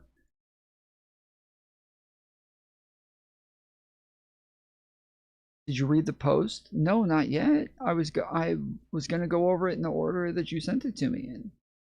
If I didn't, you would go, well, why would I send it to you in that order? If I wanted you to watch it in a totally different order, read it into like I can't wait. Do you want me to read the post first? I keep asking what order you want me to do this in, but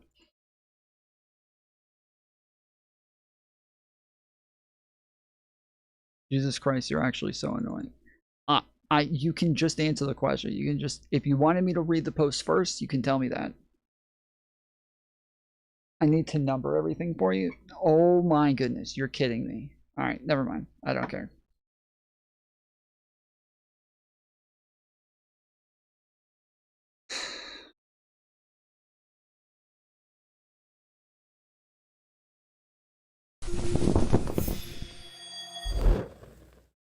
Well, I'm somebody here to do a debate. I didn't know it was going to be this.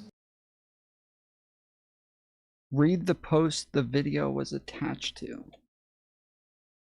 You sent me a video, then the post, then another video from JJ.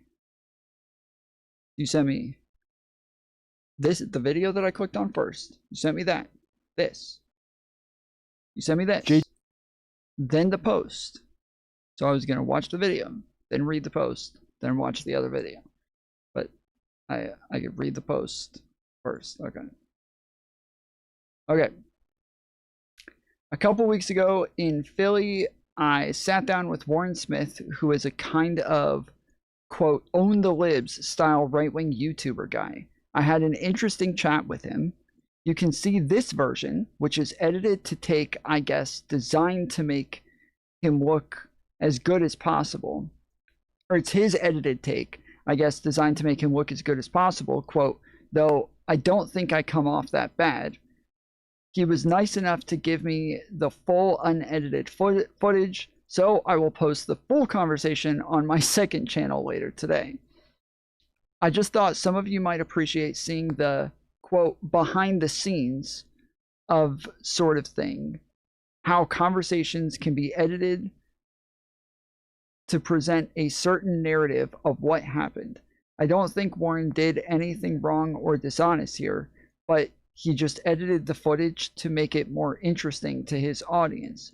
Whereas I think when you see the full version, it will probably be more interesting to my audience. Yeah, I don't think I've ever seen him post a full like video or a full debate, a full conversation or anything like that. I don't think I've ever seen him do that. It's always heavily edited. But all right, so let's.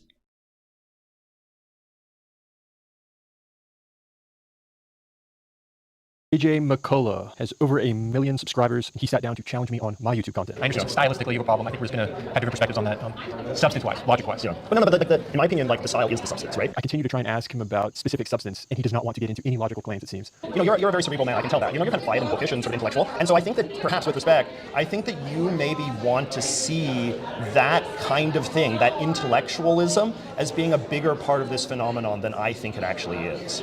So that would just be my basically take on this.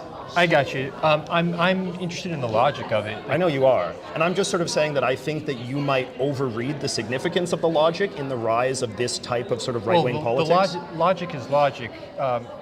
Logic is significant. It's significant to you. It's not necessarily significant to everybody. He's certainly right about that. I'm beginning to realize that more and more. We're seeing this pushback against the idea of evidence and logic. And no one's arguing that you can't form opinions based on intuition. The question is the opinion grounded in anything? If enough people think that J.K. Rowling is transphobic, then she's transphobic. We don't need evidence. You're asking for evidence? So like Charlie Kirk was a very brilliant young man. That's what he got famous off of. Somebody claiming that J.K. Rowling was transphobic. He asked why. They said because he did this. He said, how is that transphobic? And they were like, oh, I don't know. And then he posted it on his YouTube, and he got fired for it because he was talking to a fucking high school student as a teacher and just decided to fucking post it. And then once he got fired, he said he got fired because the school was woke. Donald Trump is a complete moron as far as I'm concerned, and yet they are equally beloved by the same type of person, which to me suggests that the intellectual sort of side of things is pretty negligible in terms of what they have in common. And what Charlie Kirk and Donald Trump have in common is, again, the combativeness, the fighting, the willingness to use like very overheated rhetoric, and to be into high conflict Can we situations. hone into that a bit? Because Yeah. when I look at Charlie Kirk, recordings of him debating, he's contending with logic, allowing the other person to speak, allowing anyone to speak up to the microphone, step up to the microphone and challenge him. Yes. And even that is not good enough.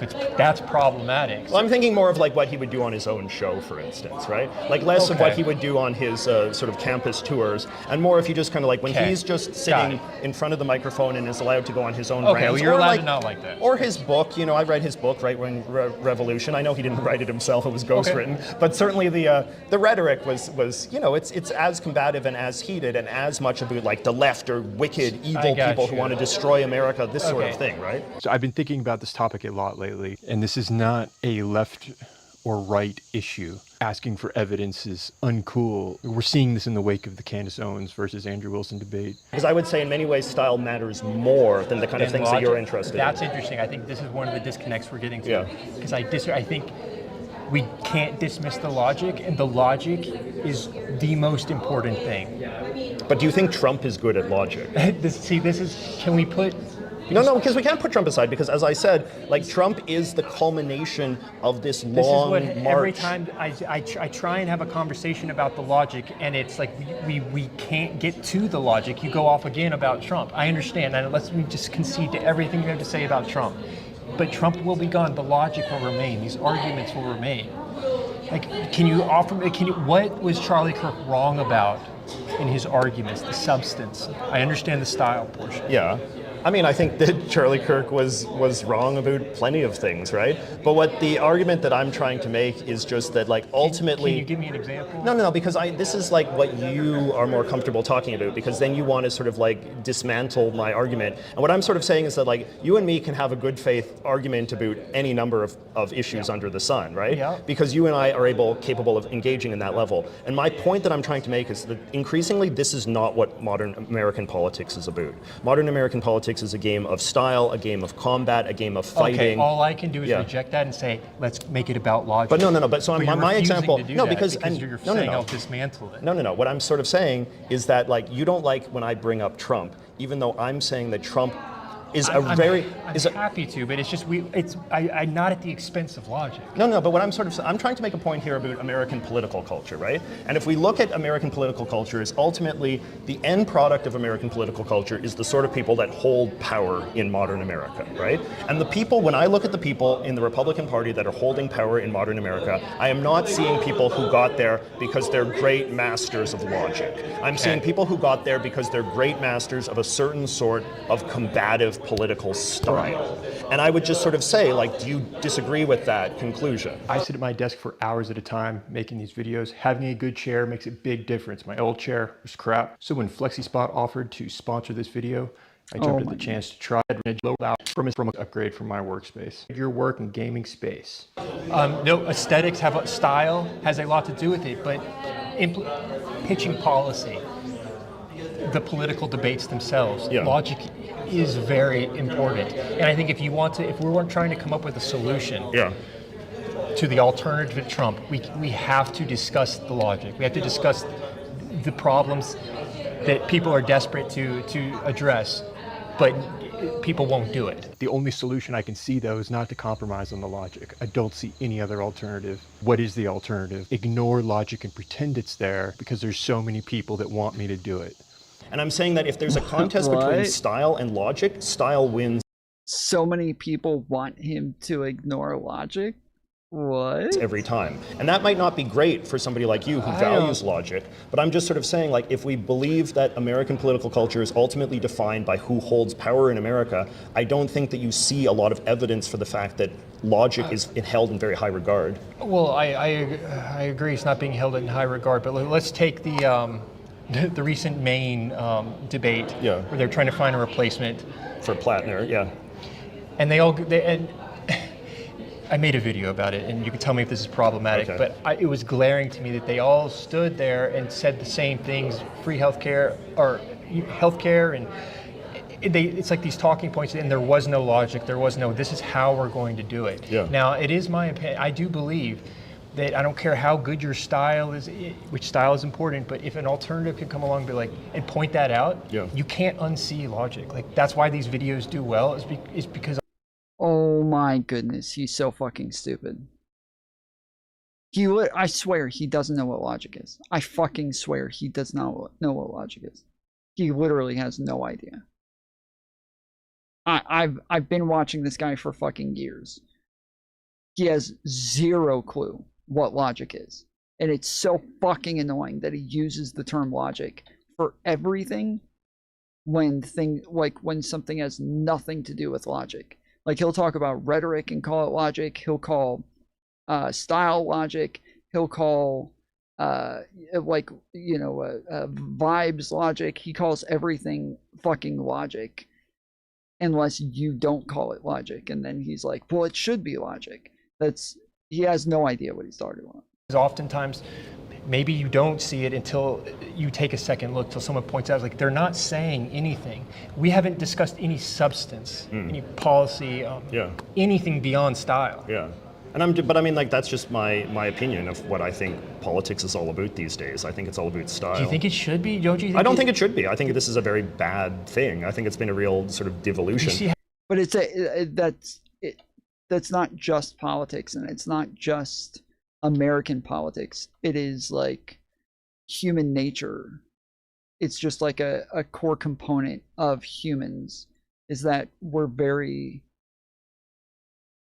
emotional beings. Like, we care about literally everything else.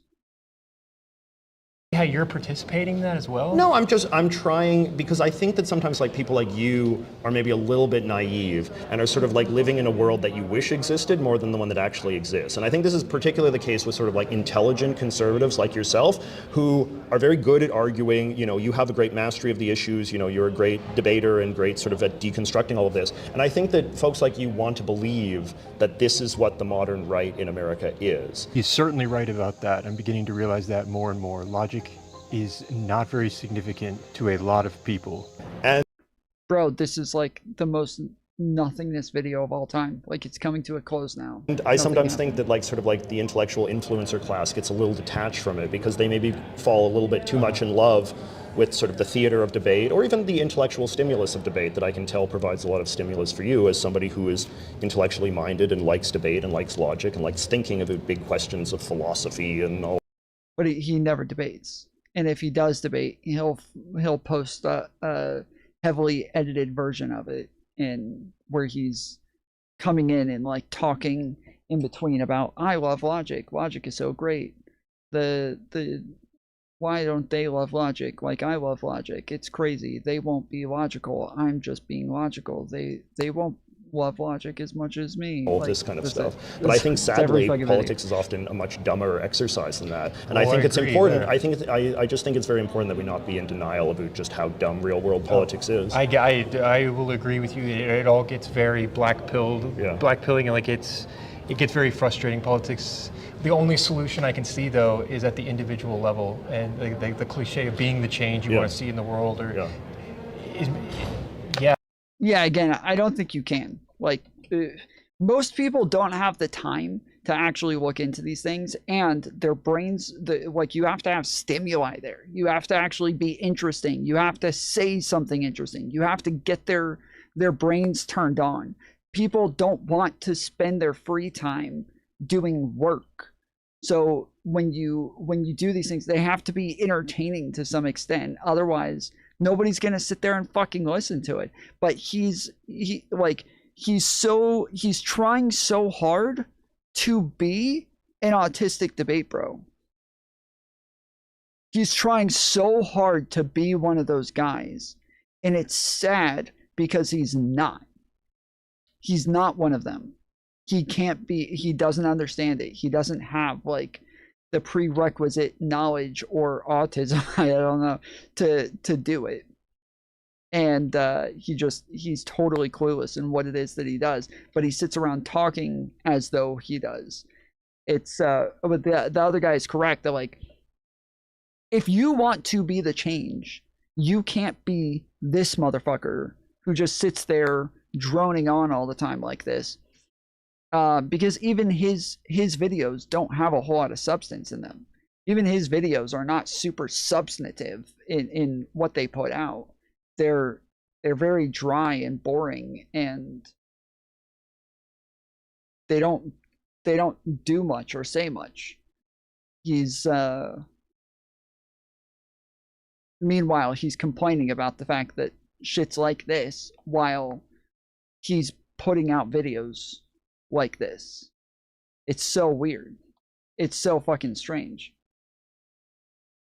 Yeah, it might be demoralizing, but I don't see any way around. I think each person should wisely choose what you think is most important. Do you really think, like, these issues aren't going away? Style matters, and Pete Hegseth did this and all that, but not only is it a matter to politics, logic, but in our day-to-day lives, and that the breakdown of that, I think, is more responsible for all of this chaos than anything. Okay. I think that's a good note to end on. He sounds like Thank a you. Great to talk to you. Is great note to end on, because you don't make any sense, and I'm ready to cut it off here.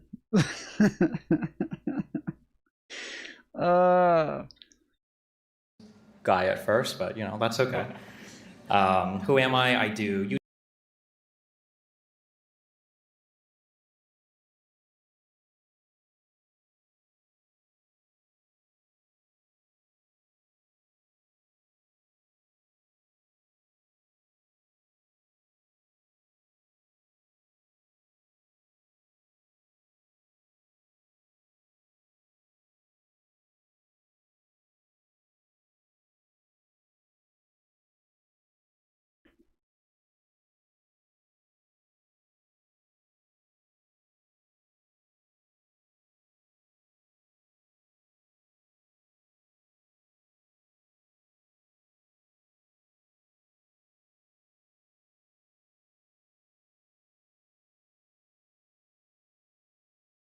So I was in Philadelphia the other day as part of the Bridge USA convention. This is a convention for sort of young, mostly college students who kind of want to get involved in the world of politics and political commentary, or kind of like political mediation, like kids that are spirit of Bridge USA. Him and I sat down and we had a conversation, which I think is kind of interesting. He posted a rather edited version of our conversation on his channel. I don't think it's like dishonestly edited or deceptively edited.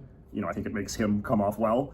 But I think that the full conversation is more interesting than the edited version that he submitted. So in that sense, I am posting the full unedited version of our conversation here on this channel. I added a couple of graphics in early on just to give you a bit of context to some of the things I'm discussing. But other than that, it is completely untouched. And it probably gives you a sort of sense of who he is and what I think about some of the type of content that conservatives like him make. I talk with him about the sort of the style of conservative media and rhetoric that I think he is producing, and sort of the responsibility that that sort of content has in shaping the culture of the Republican Party in the era of MAGA. So give it a listen and let me know what you think in the comments. Thank you for doing this. Of course. Warren? Yes. So, Warren, I was showing somebody your YouTube channel the other day, and they were saying that, like, oh, he seems like a guy that's kind of like frozen in this kind of like 2015 era kind of culture war type of content. Like, you make all this kind of like own the libs, like lib owned by conservative, this kind of thing, right? Okay. Is that a fair characterization of the kind of content you make? I think it's more nuanced than that. But you do a lot of, like, if we were to look at some of the headlines, like a lot of it is like... I mean, YouTube titles, YouTube titles are frustrating because you're trying to boil down the dynamics in the most digestible way that people can scroll by quickly. It's overly simplistic, it's sensationalized, it's frustrating. I totally get your group, but can you offer me a critique beyond? Well, here, like, for example, like, what would you say, like, tell me, like, what have been some of the recent headlines? So I encountered something today. No, okay, Two students. Hold on, what are you saying? There was two students I spoke to sitting in your chair today. Okay. That would be a better example, I think. But you can complete your, of what actually concerns me and why I do what I do. No, I was just going to ask you, for the benefit of the viewer, I was just going to say, could you tell us some of the headlines of some of your recent videos? Like what would what have like to, like let's- Brian Shapiro. Brian Shapiro's attack on Andrew Wilson backfires spectacularly and humiliates himself, something like that. Okay. Is that unfair? I don't know. Okay, then why is that problematic? Well, no, I'm just sort of like, I just feel like when I've looked at your headlines, like a lot of it is this sort of language of like being humiliated, being owned, being embarrassed, like sort of leftist student is like destroyed by, you know, this kind of I do stuff. find leftist ideology illogical and problematic. And I can delve into why. Okay, but like, do you, what is your sort of general sort of take on this style of media, right? Because I feel like this is a sort of style of media that we did sort of see begin to like, you know, rise in popularity with sort of like, you know, the Ben Shapiro's, like the, you know, Ben Shapiro destroys college leftists and, you know, Steven Crowder and like this kind of stuff, or even like Jordan Peterson and stuff like that. What do you think that type of media has been a net positive for American politics? It's benefited me. I encountered Jordan Peterson in 2016 when I was in graduate school at Emerson, and I was feeling this. I was running into these blockades like I experienced today, where it's with my professors and colleagues, classmates, where it was like, you can't question this, you can't, the logic only goes this far, and I'm like, why can't we go farther? It's forbidden. And I was like, and it was very frustrating. And then to see someone like Jordan Peterson sit down with Kathy Newman, and I think that exemplifies it, Kathy Newman's performance, there's a catharsis to it, like, whoa, I'm not alone. Yeah. You know, there is this, and then you start to watch it, you're like, oh, he's got some really good takes on archetypes. If you're asking my feelings on Ben Shapiro, no, that kind of media. Like, well, you that, know, okay, then what I was just stating would probably be a better way to articulate it. Yeah. I think there is wisdom to be had. And what do you think has sort of been, because there's obviously been a lot of this kind of stuff, and what do you think has been sort of like one of the consequences of how American politics has, say, changed over the last 10 years as this type of media has become more Now you're asking popular? me about American politics when I'm trying to talk about like logically grappling with arguments. And politics will always exist, and people will be elected, and there'll be movements, and there'll be people that go too far on either side. All I can do is what I can do and what is in my control, and to question what I think is important, what's right in front of me, speak to who's in front of me to the best of my ability. A lot of sort of like right-wing political influencers have become pretty politically powerful. Trump has even included some of them in his cabinet, like say Pete Hegseth, for instance. Become powerful. Yes, Hasan Piker is powerful, isn't he? But Hasan Piker is, for example, not in Biden's cabinet, whereas say Pete Hegseth is. Pete Hegseth's sort of qualification for being Secretary of Defense was that he was, you know, a guy that was very good at talking about politics and fighting with liberals on Fox News and so forth. Jean Shapiro, the U.S. attorney, you know, she was a sort of Fox News host. She was, again, somebody very confrontational with, you know, the left, and has now sort of been elevated to a position of political power. Do you think that that's a good thing? Do you think that like being a good political speaker, a good political debater, do you think that's a good qualification for higher office? It can be important for, yes. I could see how that'd be of great utility. I think you raise a really interesting philosophical question about conflict itself, which I think we shy away from too much. Yeah. So today, it's almost. But those people weren't like great debaters. Those weren't people who were going through logic and giving these like logical formats for what it was that they were complaining about on that day. These are people who literally just did nothing but rhetoric. They did nothing but hit pieces and just like rhetorical takedowns of people on the left. And so the reason that they got those jobs wasn't because they were very logical people who were able to break down the different aspects of an argument or of an issue, and that they were very good at, you know, analyzing things. That's not, none of them were given these jobs for those reasons, because that's not what they ever did. They never did that shit. They were people who only just rhetorically went after the left, and they did it in an entertaining way that people were willing to listen to.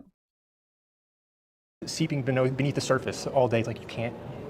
And yes, you don't want to be rude and you don't want to go over the top, but I have no problem. Like right now, we're engaging in a form of conflict. And the previous students I was referring to, it's like once it got to that point of like, oh, this is too much conflict, and then they just like the logic just shut down. They literally shut down the conversation, and walked off. And I think it is if we shy away from conflict, there's this idea in college, professors are afraid to allow their students to have the dialogue often, and I think it's a shame. So I don't think we should shy away from conflict, no. Can it be, I don't know, I'm not a politician, can it help get, I'm sure being able to debate well, help John F. Kennedy or who, I mean, I'm sure it's helped politicians get elected. Yeah, and now we have an administration that really sort of seems to thrive on conflict, right? This current Trump administration, in part because, you know, it has elevated people like Pete Hegseth to positions of high sort of responsibility.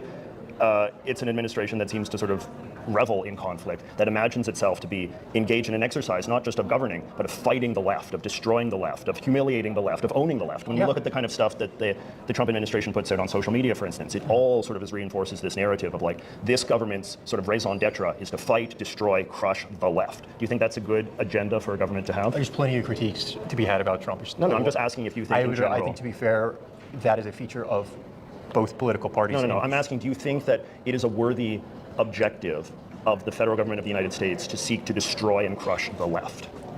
To seek to destroy their political opponents is what in this case. Because the left, my point is like the left is constantly trying to destroy their political opponents. It's just why politics is so maddening. I don't think that's going anywhere, but I don't think I understand the memes have gotten uniquely strange at times from Trump. He's unique in that way. It's unlike anything we've seen. Fair criticism. But no, I'm just asking, in your personal opinion, do you think that one of the defining goals of the White House, of the executive branch of the United States, should be to destroy the left? To destroy the left? Yeah. What do you mean by destroy? Well, I mean, I think to contend, like what I'm trying to do is to, what you mean is to contend with socialism or the other things we could point to that I would describe as bad ideas. No, I don't want those things. So like, for example, President Trump has given speeches repeatedly in which he says things like, socialism has no place in America. We will destroy socialism in the U.S. You know, socialists, Marxists, they're like vermin that live in the country and must be, gotten rid of. Like, you would say, broadly speaking, that's an agenda that you would agree with? I don't want socialism or communism. I think they're very bad ideas. Yeah, you could make the point about comparing them to vermin. Oh, that echoes the history, and you could find a point of criticism there. But if you're asking me, no, I don't think communism or socialism or Marxism are good ideas. And you think that the agenda of the government of the United States should be to seek to eradicate those ideologies?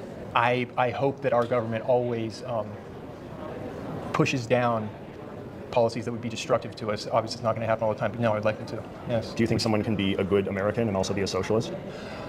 I mean, there's things that are appealing about. So I think there are many people that are misguided on it, and they're good people, and they don't fully, like today, I've been talking to people that they don't fully understand DEI, and that's been the problem, is they've never thought about it in the way I present it to them, but then when I present it to them, they say, one said, you can't be racist towards white people. The other person said, it's okay to be racist towards white people. And then at that point it devolved, because I pushed just a little bit farther about becoming the very thing we think we're fighting against.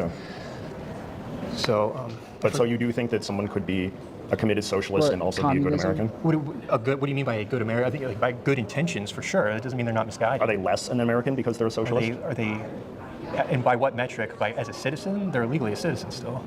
I don't know. This is just something that the administration often says, is that like socialism is un-American, socialism has no place in America, and thus, as a result, like an American who is a socialist is in some ways like conspiring against and is an enemy of the nation. I get your point, and at the beginning of this, I was trying to say, like, I'm not trying to make this about Trump or defend Trump. I think there's plenty, because Trump is going to be out of the picture in 2 years. These ideas are still going to be here.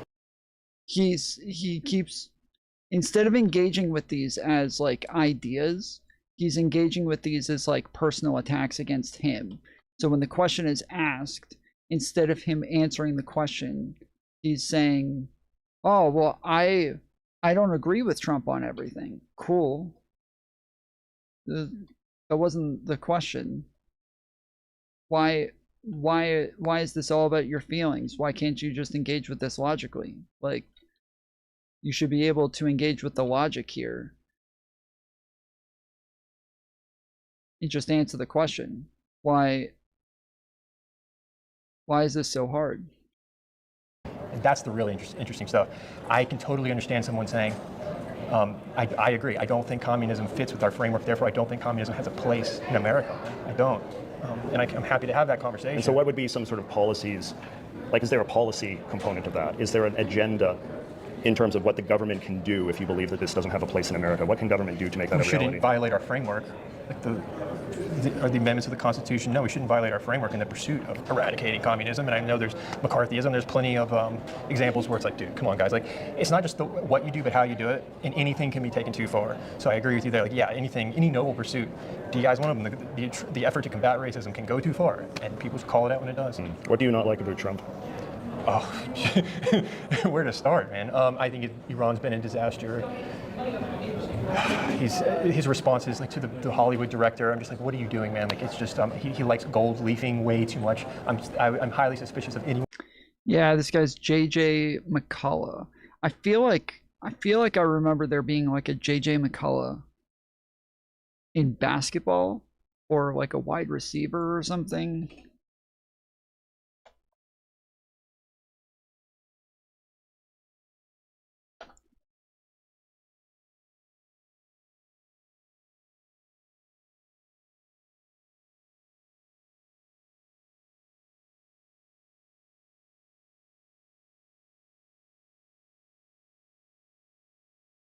I thought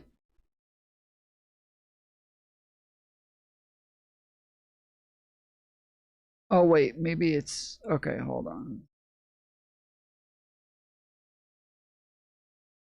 Okay, yeah, so this channel has 1 million subscribers on it. His second channel only has 8,000. I was a little confused. I was like, wait, I thought he said that he had over 1 million subscribers, but his main channel has over 1 million. He posted this to his second channel. Anyone who likes gold leafing that much, there's plenty to rail on about. So why do you think people like him so much? He was a giant pulsating. I think Edward Snowden said it. What did Edward Snowden say? In 2016, I remember, because I made a video about it before I even had a YouTube channel. He's essentially saying that Donald Trump has been the biggest FU to, I forget how he worded it, to the left in like modern political history. It was a giant pulsating middle finger to something that has driven people mad. I was driven mad by it. I'm still being driven mad by it. So it's very enticing when there's a giant pulsating middle finger. Yeah. And do you think he has been effective at that, at being a giant pulsating middle finger? Maybe too effective. Yeah, that's one thing you'll hand it to him. He's a giant pulsating middle finger. It's not always a good thing. Because it seems to me that, like, for example, the thing that he said when Rob Reiner was killed, that's a manifestation of being a pulsating middle finger, is it not? It can be. Yeah. So I mean, like, this is I think the issue with Trump, right? Is that we're still going on about Trump, notice, and not. Well, I mean, like, this is what Trump offers, right? And Trump isn't, and this goes back to what I was saying before, right? Like, Trump has no qualification to be president of the United States beyond the fact that he was basically like a culture war figure. He was somebody that owned the libs, owned the left, would go on Fox News and yell and scream and all the rest of this. And then I'm sort of saying that what we see now is sort of the consequence of elevating such a person, a culture warrior above everything else. Sure. And then you get this kind of stuff that people are then quite offended by. Do you see how you can end up with? That's all the more reason. The more concerned you are with Trump, that's all the more reason that these ideas, pushing things like DEI, are important, because that's how you end up with that. So we just talked about the pulsating middle finger. Yeah. I think we should discuss the underlying ideas. It just doesn't seem obvious to me that these ideas are being addressed by Trump, right? But you see what you're doing? What? You bring it back to Trump every time. Well, that's because Trump is the obvious manifestation. Like, Trump is the end point of this. This is why I brought it up at the beginning, right? So it's like I talked about your content, right, and owning the libs, and Ben Shapiro owning the libs, and this sort of like this culture of conflict. Let's talk about that. Let's talk about. But no, hold on. Let me finish my point. Not about Trump. But let me finish my point, right? Yeah. My point is that for the last decade or so, sort of Americans, especially the American right, has sort of been percolating in this culture of culture war, high conflict between the right and the left. Involving these like very charismatic but also very confrontational, very combative personalities who like to argue with the left, who like to talk about how much the left sucks, humiliate the left, own the left, so on and so forth. And I think that the elevation of that type of content has had an effect. Hold on, let me finish my point. That the elevation of that kind of content and that sort of the mainstream of that type of content in American culture has created an impression as that's what politics is. That is what being good at politics is. Trump is good at that kind of politics, and thus Trump was deemed qualified to be president of the United States on 2 non-consecutive occasions. Okay. And I view that as to be a terrible tragedy in American history. So would you describe me as what you just said? They're very combative and argumentative. Would you describe me as that? I don't think you're that way, but I think that certainly like you elevate and celebrate that type of content, right? You elevate and celebrate on your channel this kind of high tension culture war, politics of humiliation, politics of conflict, politics of a sort of like zero-sum winner and loser kind of sort of dynamic that is defined in large part by intense personalities sort of owning weaker individuals. Okay, all right. How Charlie Kirk, would you describe him? I would say he's very much that type of guy, yeah. Okay, can you give me an example? I mean, Charlie Kirk is obviously he was a very combative figure. He liked to own the libs. He liked to humiliate them. He liked to describe the left in like very florid language. Let's think about humiliate. Because if we're not able to have a debate because it might go badly for you, and then I get to post on that, how are we? No, I mean, I think videos. that type of content. Like content that ended with a clear, decisive, humiliating victory, that is, I think, what a lot of the audience of that type of media wants, primarily. They want to see the other side destroyed. And that's not true for the opposite side? I'm sure it is true for the opposite side, but I think that it has certainly been a much more defining characteristic of right-wing culture in America. Because the right wins more in those debates, probably. But I mean, I think that the right... Sorry? Wait, okay. All right, hold on. That is obviously not fucking true. I don't think the destroyed concept, yes, this is way more common from right wingers, but I think it is like, it seems like it's almost it's almost like a problem where they're insecure or something. Like it doesn't come off like, oh yeah, they're just so good at debate. It comes off like, no, they're like very insecure and they need some way to kind of feel better about themselves. So this is their way of going about it, because otherwise they'd be absolutely fucked. They wouldn't have a way of convincing people how right they are, and they need to feel like they can convince people how right they are, but they're not actually right almost ever. Like, they're very bad at debate, and there are very few right-wing debaters. So the few who do it are going to overly project. They're going to overly, boast about how great they are. But it seems like it's an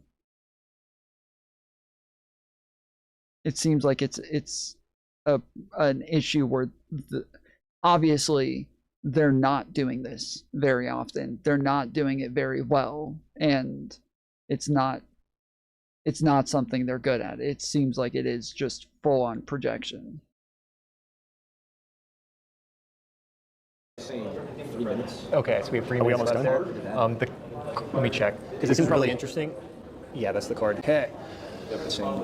Okay, sorry, we had to change the cards. Yeah. You said you left off on it seems to be this time. Okay. Yeah. So let's examine Charlie Kirk more. I understand. So stylistically, you have a problem. I think we're just going to have different perspectives on that. Substance-wise, logic-wise. Yeah. But but in my opinion, like, the style is the substance, right? Like, I think that what Charlie Kirk, what Pete Hegseth, what Trump, what any of these characters have to say is in some ways less relevant than how they say it. Because I think we talked earlier about, like, what makes people like Trump. You said he's the throbbing middle finger against the left. And I agree. And I'm sort of saying that as a result, what gets elevated, what gets celebrated most in right-wing culture in America today, I think, is an ability to sort of embody that kind of persona, to be a culture warrior, to be a fighter, to be a figure of conflict, to be a powerful figure, a person who's able to humiliate and destroy their enemies. I think that is what it's like. And I understand that, you're a very cerebral man, I can tell that. You're kind of quiet and bookish and sort of intellectual. And so I think that perhaps, with respect, I think that you maybe want to see that kind of thing, that intellectualism, as being a bigger part of this phenomenon than I think it actually is. So that would just be my basic take on this. I got you. I'm interested in the logic of it. I know you are. And I'm just sort of saying that I think that you might overread the significance of the logic in the rise of this type of sort of right-wing politics. Logic is logic. Logic is significant. It's significant to you. It's not. No. It's oh my goodness, he doesn't understand what he's saying. Holy shit, he doesn't understand. He's not saying logic is not significant. He's saying it doesn't have much to do with who wins or who loses in these outcomes. That, like, logic can be important, but it's not important in the outcome here, because people aren't looking at these things logically. So you can feel like logic is really fucking important, and you might even be right, yet at the end of the day, it's not what's deciding elections. So how important is it really? Like, how important is it to the actual outcomes?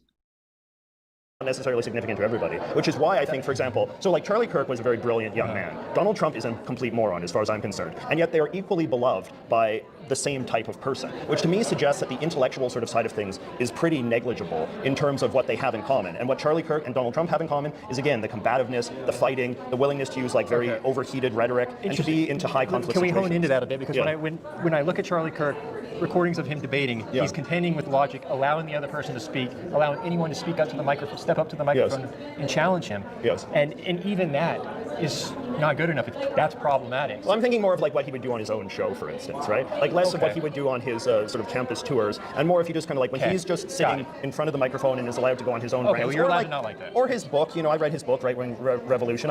You're allowed to not like that. He's totally missing the whole point. He's missing every point that this guy is making. He's saying that the substance here isn't the logic. That when he, like, even if he does a campus debate, those campus debates are only clipping certain parts of the debate and then publishing them as this, like, hey, look, some random nobody teenager just got destroyed.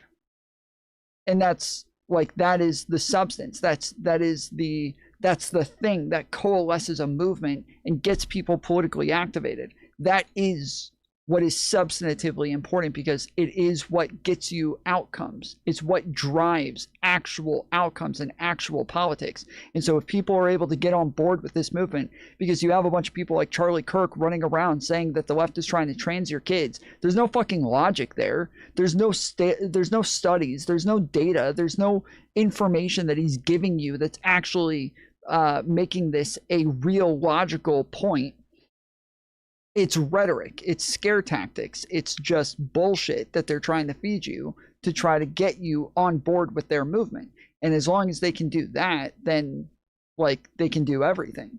And he's trying, this JJ McCullough guy is trying to explain this to Warren, and Warren's not, he's not picking up on like how what is important is very different than what he feels is important. So when he says, oh, well, okay, well, you cannot like that, it's not about what he likes and dislikes. He's trying to get Warren to actually think about this in a wider view. He's trying to get him to like open up his worldview a little bit more. And I know he didn't write it himself; it was ghostwritten. Okay. But certainly the rhetoric was it's as combative and as heated and as much about like the left or wicked, evil people who want to destroy America, this sort of thing, right? Do you see why this is very? I would categorize this as stylistic observations. And I think that matters, though. What I'm saying is that style, we shouldn't underestimate style, because I would say in many ways style matters more than the kind of things that you're interested in. That's interesting. I think this is one of the disconnects we're getting to. Because I think we can't dismiss the logic, and the logic is the most important thing. But do you think Trump is good at logic? Can we put... No, because we can't put Trump aside, because as I said, like... Yeah, he's not understanding. To say the logic is the most important thing, what does that mean? It's the most important in what way? If it's not actually deciding anything, if logic is not actually deciding who wins an election to where that person can go and fucking bomb another country to hell, what, like, where did the logic come in on that? Where was the fucking logic? It wasn't there. Nobody gave a fuck about the logic, because there were all of the signs that showed you this guy was likely to go bomb fucking countries and just be totally erratic. And if you were a logical person, you would have known Trump is a horrifically illogical person. You would have seen that a mile away. But because nobody is logical, nobody is thinking about this logically, nobody gives a fuck about the logic, we end up with somebody like Donald Trump. And so because he keeps saying, well, the logic is so important. If it's important, why is Trump president? If it's important, why is Trump fucking president? It doesn't make sense. Do you think Trump is a very logical person? No? Well, then it's not all that important, is it? Like, I think logic is important. Obviously, we care about logic here, and we talk about logic all the time, and we, care about the logical formulas and, premise, conclusion. We want to make sure that we're going through the thought processes. We debate these issues incessantly. We debate everybody. Like, obviously here, we care about the logic. But when we say the logic is important, that actually means something. It's not just like something to make us feel good about ourselves. Whereas for Warren, it seems like it's just something to make him feel good about himself, to just say the logic is important. It doesn't actually mean anything when he says it. Trump is the culmination of this long march. Every time I try and have a conversation about the logic, and it's like we can't get to the logic. You go off again about Trump. I understand, unless we just concede to everything you have to say about Trump. But Trump will be gone. The logic will remain. These arguments will remain. Like, what was Charlie Kirk wrong about in his arguments? The substance. I understand the style. I don't. So Warren's just that he's not getting this. This is supposed to lead back to Warren's own channel. That Warren's channel isn't about the logic. Nobody watches Warren's channel because of the logic. Nobody's watching his channel because they care about the logical formulas. And we can. we can prove this real fucking quick, dude. We can prove this with the fucking quickness.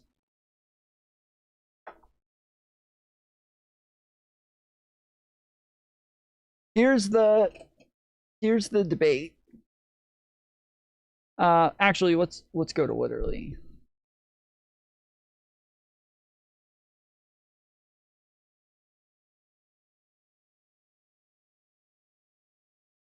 This is one of the best examples of what makes Andrew Wilson so effective. This is one of the cleanest logical chains I've seen. From where it starts at the beginning, you would never expect how it will end. I mean, you know it says in the Bible that you can be your slave. Yeah, I mean, you're not exactly keen on context, though. Like, well, here, I'll give you an example. This guy is so overly confident because he feels like, well, how could there possibly be any context that could explain such a statement? Well, hang on. If it's the case that you have the option of eradicating an enemy completely, eradicating them, enslaving them by putting them in, like, I don't know, internment camps or things like this, or various camps in which you can have them under POW conditions or various things like this, or you risk letting them go so that they go back to the enemy and continue to aid them in fighting against you. Which one would you choose? Is that the context yes. of that? Yes. It has nothing to do with how we feel, whether or not these things are good, but rather cold-hard objective reality. Okay. Our youth has been tricked into thinking that utopia is actually possible. So this is the top comment.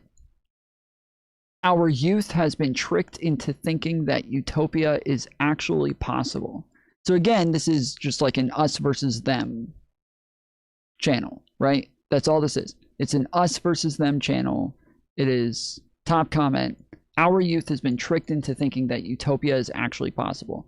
Next comment. Here's the real key to winning arguments or debates. Truth. Next comment. Leftists pretend to not understand things to make discourse impossible so that they can strut around and pretend as if they've won because they frustrated you. Next comment. So what you were saying is the move complete with the wall of Funko Pops in the background, but that's mean. Man, it's like the ultimate sin to just say, I don't know. He knows the answer. He also knows that if he answered truthfully, his argument is over. The world was once much more barbaric place, but it's also about to catch up with itself. Like, this is a partisan channel. This channel is here for partisanship. It's here to own the left, make people feel good about being on the right. That's what the channel exists to do. That's what he's doing.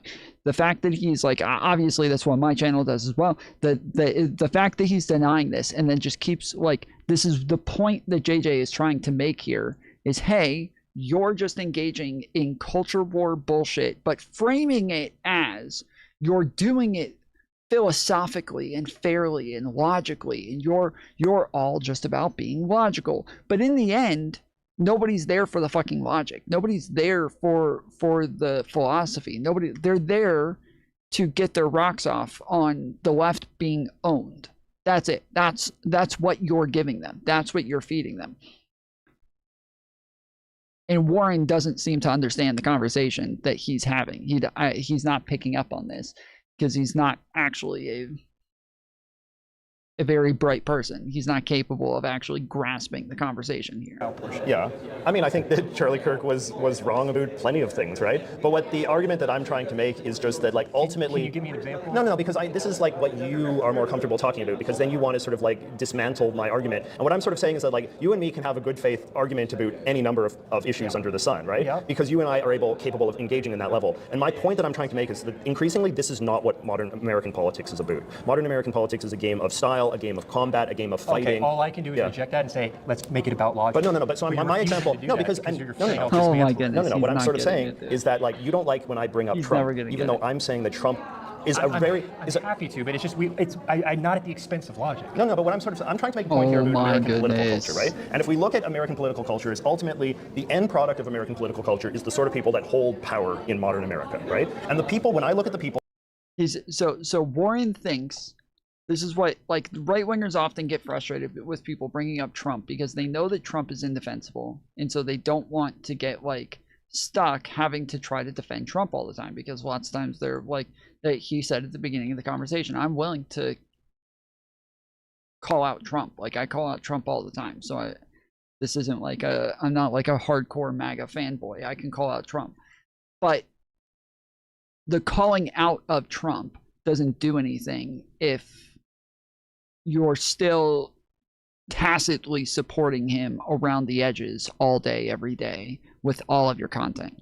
If that's all you ever do is just end up supporting all of his arguments about, you know, they're transing the kids, or about the, you know, about the immigrants, or whatever, like about the left being evil, about the communists coming in and taking over, like if you're supporting all of his arguments and that's all your content is, you're not actually like very different from Trump and his agenda. You're one of the pawns in his game. But you can feel good about yourself saying, oh, I criticize Trump. Cool story.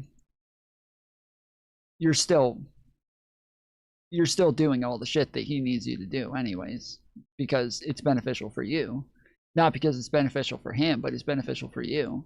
And so he's trying to like go down this line, and Warren is doing everything he can to avoid it, because Warren thinks this is about Trump, not him. He thinks that this is all about like attacking Trump and getting him to denounce Trump, whereas instead it's more about him and his channel.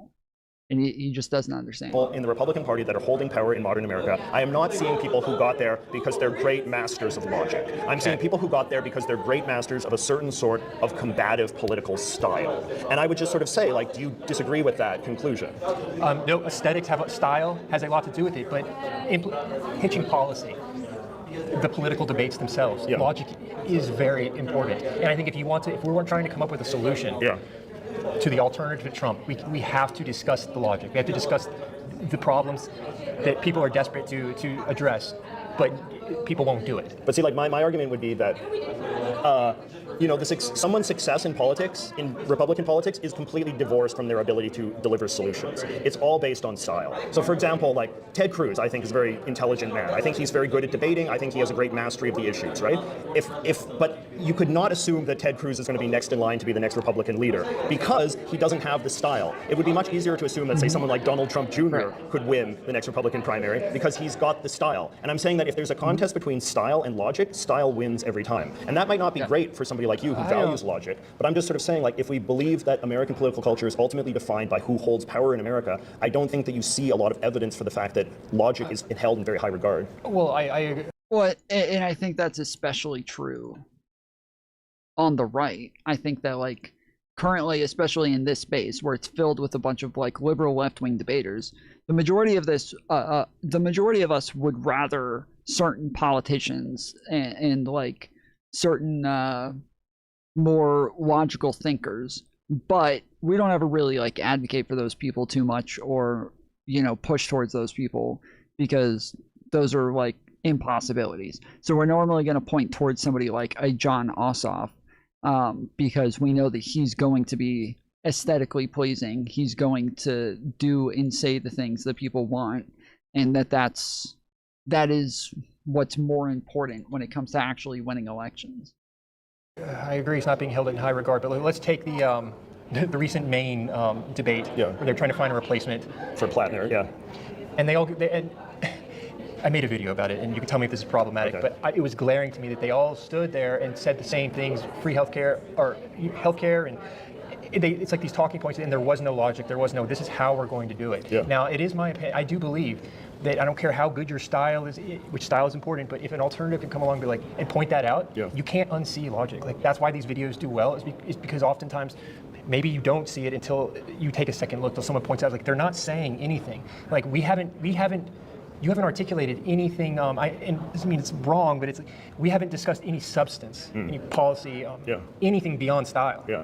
Yes, because people don't understand those things. They don't, like, they could get into the intricacies of healthcare and healthcare companies. They could get into the details of like what's better about single payer versus public option, or, you know, they could get into all of these, you know, or Medicare for all versus public option, but nobody's going to understand those things. Nobody's going to understand the numbers. Nobody's going to know who's right and who's wrong. If one person's saying, no, it costs this much, and the other person's saying it's going to cost that much, nobody's going to go look those things up. So it doesn't actually benefit anybody. It doesn't do any good for you to stand there and be very analytical the entire time if it's not going to convince anybody to be on your side. But I mean, like, that's just my opinion of what I think politics is all about these days. I think it's all about style. Do you think it should be? Don't you? I don't think it should be. I think this is a very bad thing. I think it's been a real sort of devolution. Do you see how you're participating in that as well? No, I'm trying, because I think that sometimes like people like you are maybe a little bit naive and are sort of like living in a world that you wish existed more than the one that actually exists. And I think this is particularly the case with sort of like intelligent conservatives like yourself, who are very good at arguing. You know, you have a great mastery of the issues. You know, you're a great debater and great sort of at deconstructing all of this. And I think that folks like you want to believe that this is what the modern right in America is, because that's very, you know, that would be satisfying, right? That you would believe that you would not have sort of, you know, you're not wasting your time. You're sort of, and you're part of a political project that's in some ways, you know, an intelligent I don't even necessarily consider myself on the right or Republican. I think these labels, I don't like the labels. I'm more liberal on certain issues and not. But I mean, you others. clearly view the left as like the greater threat. They're too logic because it's so illogical. Yeah. It's mind blowing. And if you were to sort of say I'm you know, really against systemic racism, and DEI is the only example of systemic racism anyone's been able to provide me. And I'm concerned. I thought. DEI is the only example of systemic racism?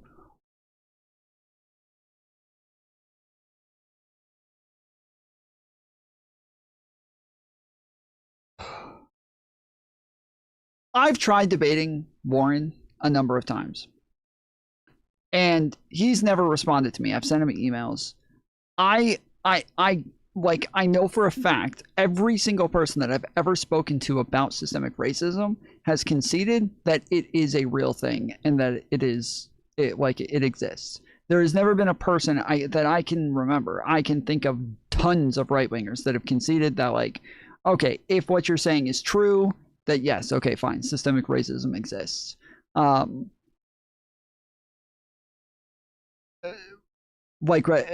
Wilson, after I had a debate with him about it, literally every single debate he ever had afterwards was, he would say, like, okay, if I can just concede that, like, systemic racism exists, like, fine. Because he was willing to concede it in a debate, but in reality, he doesn't want to concede that it exists because it's not aesthetically beneficial as a right winger. But yeah, it's just an easy case to make if you actually look into it. But he's not going to have an actual debate with anybody about this shit.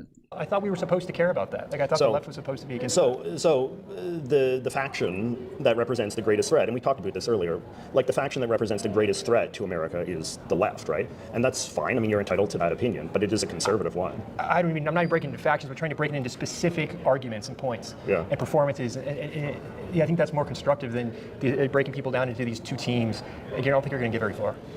I don't know. I mean, it is what it is. Like, this is the world we live in. This is the nature of modern America. I think it's important to be very clear-eyed and to understand the nature of how politics is actually practiced versus how we would like politics to be. And I think this is a problem that, you know, folks like you and I have who dwell in the world of the media and of YouTube videos and clicks and engagement and all that kind of stuff, is that we can sometimes lose sight of what is actually running the country. Like, what sort of forces are actually shaping politics as it's actually practiced, as it actually achieves power, and it actually has the ability to sort of cause real-world effects to ordinary, everyday Americans. Like, that's the kind of stuff that I'm the most concerned with.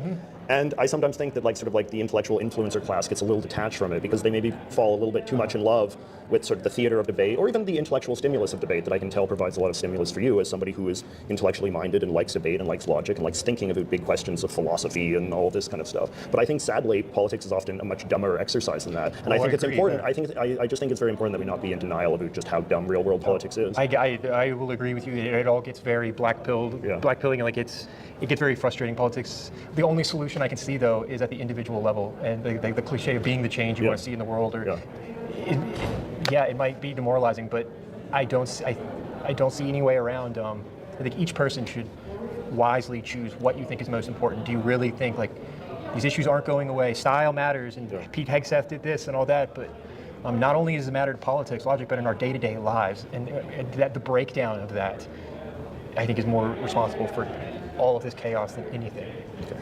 I think that's a good note. The breakdown of that, like, I would love to hear a point in history where that was ever the case, where people were voting as like purely logical beings and were not. It was not based on like good speakers, rhetoric, being good looking, you know, styles and aesthetics. Like, I would love to hear when was a time in history where people were following leaders not based on how good of speakers they were, but based on logic. When the fuck did this happen? where they do that at? To end on. Thank you for your time. Great to talk to you. Whatever, dude. Whatever. He is so annoying. He is so fucking annoying. I can't. It's like he's so pretentious in the way that he talks and the way that he speaks and the way that he talks down to everybody, and the way that he talks down about everybody, yet so clueless at the same time. The fact that it took an hour for him to finally, like, seemingly grasp some semi what it was that he was talking about, and still didn't understand how this applied to him. He still didn't get how this applied to him. And the guy at the end, where he's like, well, I think you just need to be the change that you want to see in the world. The guy's like, okay, this is literally, he's never going to get that I'm talking about him right now. He thinks that I'm perpetuating something that I don't like, whereas I'm saying he's perpetuating the thing that I don't like, but he refuses to acknowledge this and just finds a way to weasel out of it. Every single direction I try to go to try to explain this to him. So at this point, it's futile. Holy crap. George Bush Jr. No one ever voted for his style. I mean, I think all the country people did.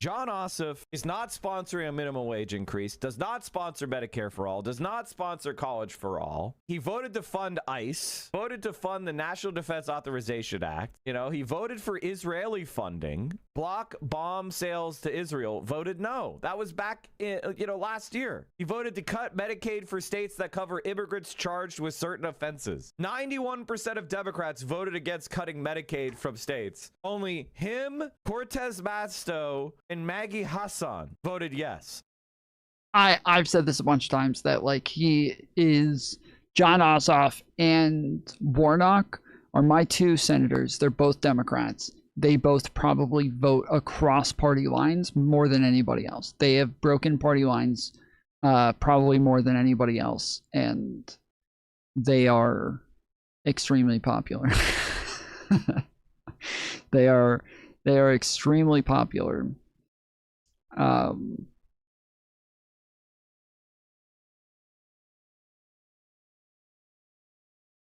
The two of the most moderate candidates, two of the most moderate senators.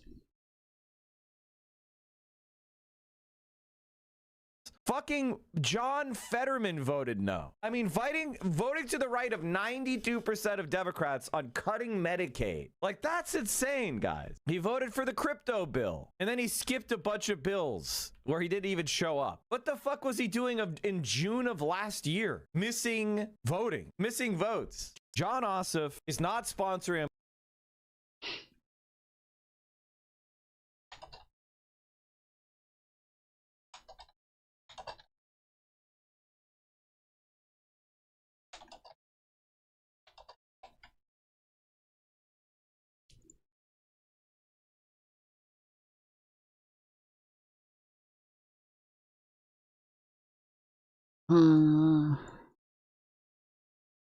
There's no record of U.S. Senator John Ossoff skipping Senate votes in June of 2025.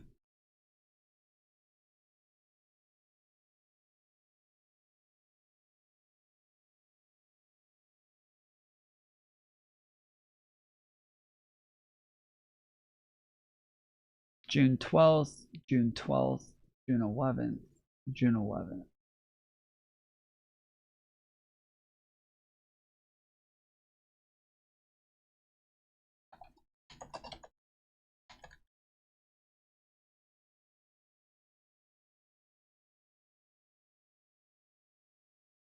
On June 11th, Senator Ossoff was officially recorded as not voting on several roll call votes in the U.S. Senate. Official records from the U.S. Daily Gallery note that Ossoff was one of a small handful of senators absent from votes that afternoon, including back-to-back roll calls regarding motions to discharge Middle East military sale disapproval resolutions.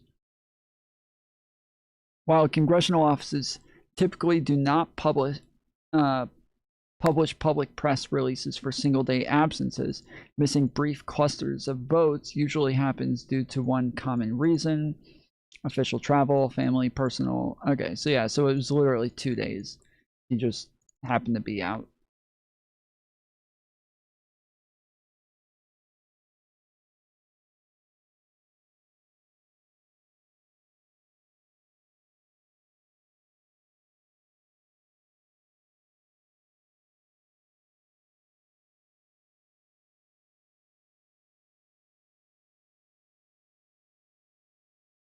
All right. Well, I'll be back on tomorrow, most likely. Everybody, in the meantime, make sure you join the Discord. The link is in the description. Just because chat is here on YouTube and we end YouTube, we end the stream, doesn't mean the chat ends. We continue chatting in the Discord forever and ever. Amen. So make sure you join the Discord. Link is in the description. That's also how people call in. And that's, we took a couple calls earlier today. So if you missed those, make sure you rewind and go watch them.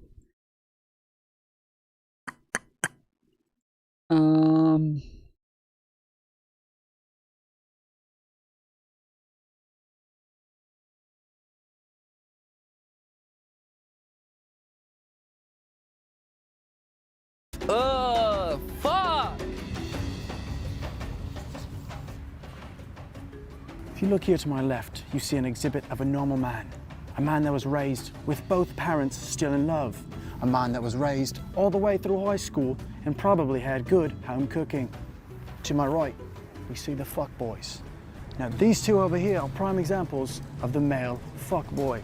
These ones perhaps only made it to about the 3rd or 4th grade before calling it quits to pursue their music career. Although neither of them know any musical instruments. Let's go get a closer look. Bring your condoms. When approaching an MFB, you must be very cautious. You must not have any alcohol within the last 3 days, because they can smell it. You must not be wearing any sense of cologne, Axe body spray, Curve, even deodorant. They can smell it. Oh, snap. What's good? Sorry. Hey, I'll peace out, guys. I'll see you later. What's up? I'm an influencer. Hi. Oh, you leaving this fish out to dry. I mean, I told you. I already told you I got a boyfriend. He ain't nothing compared to me. Summer is coming to an end, and he's looking to cuff aggressively. I got like 40K. He's looking to cuff before the LAPD cuffs him. I could turn down all them DMs for you, though, girl. You can tell this one is extra horny. He's got 2 pairs of cloud shades on. Desperate times call for desperate measures. When approaching a male fuckboy, it's very...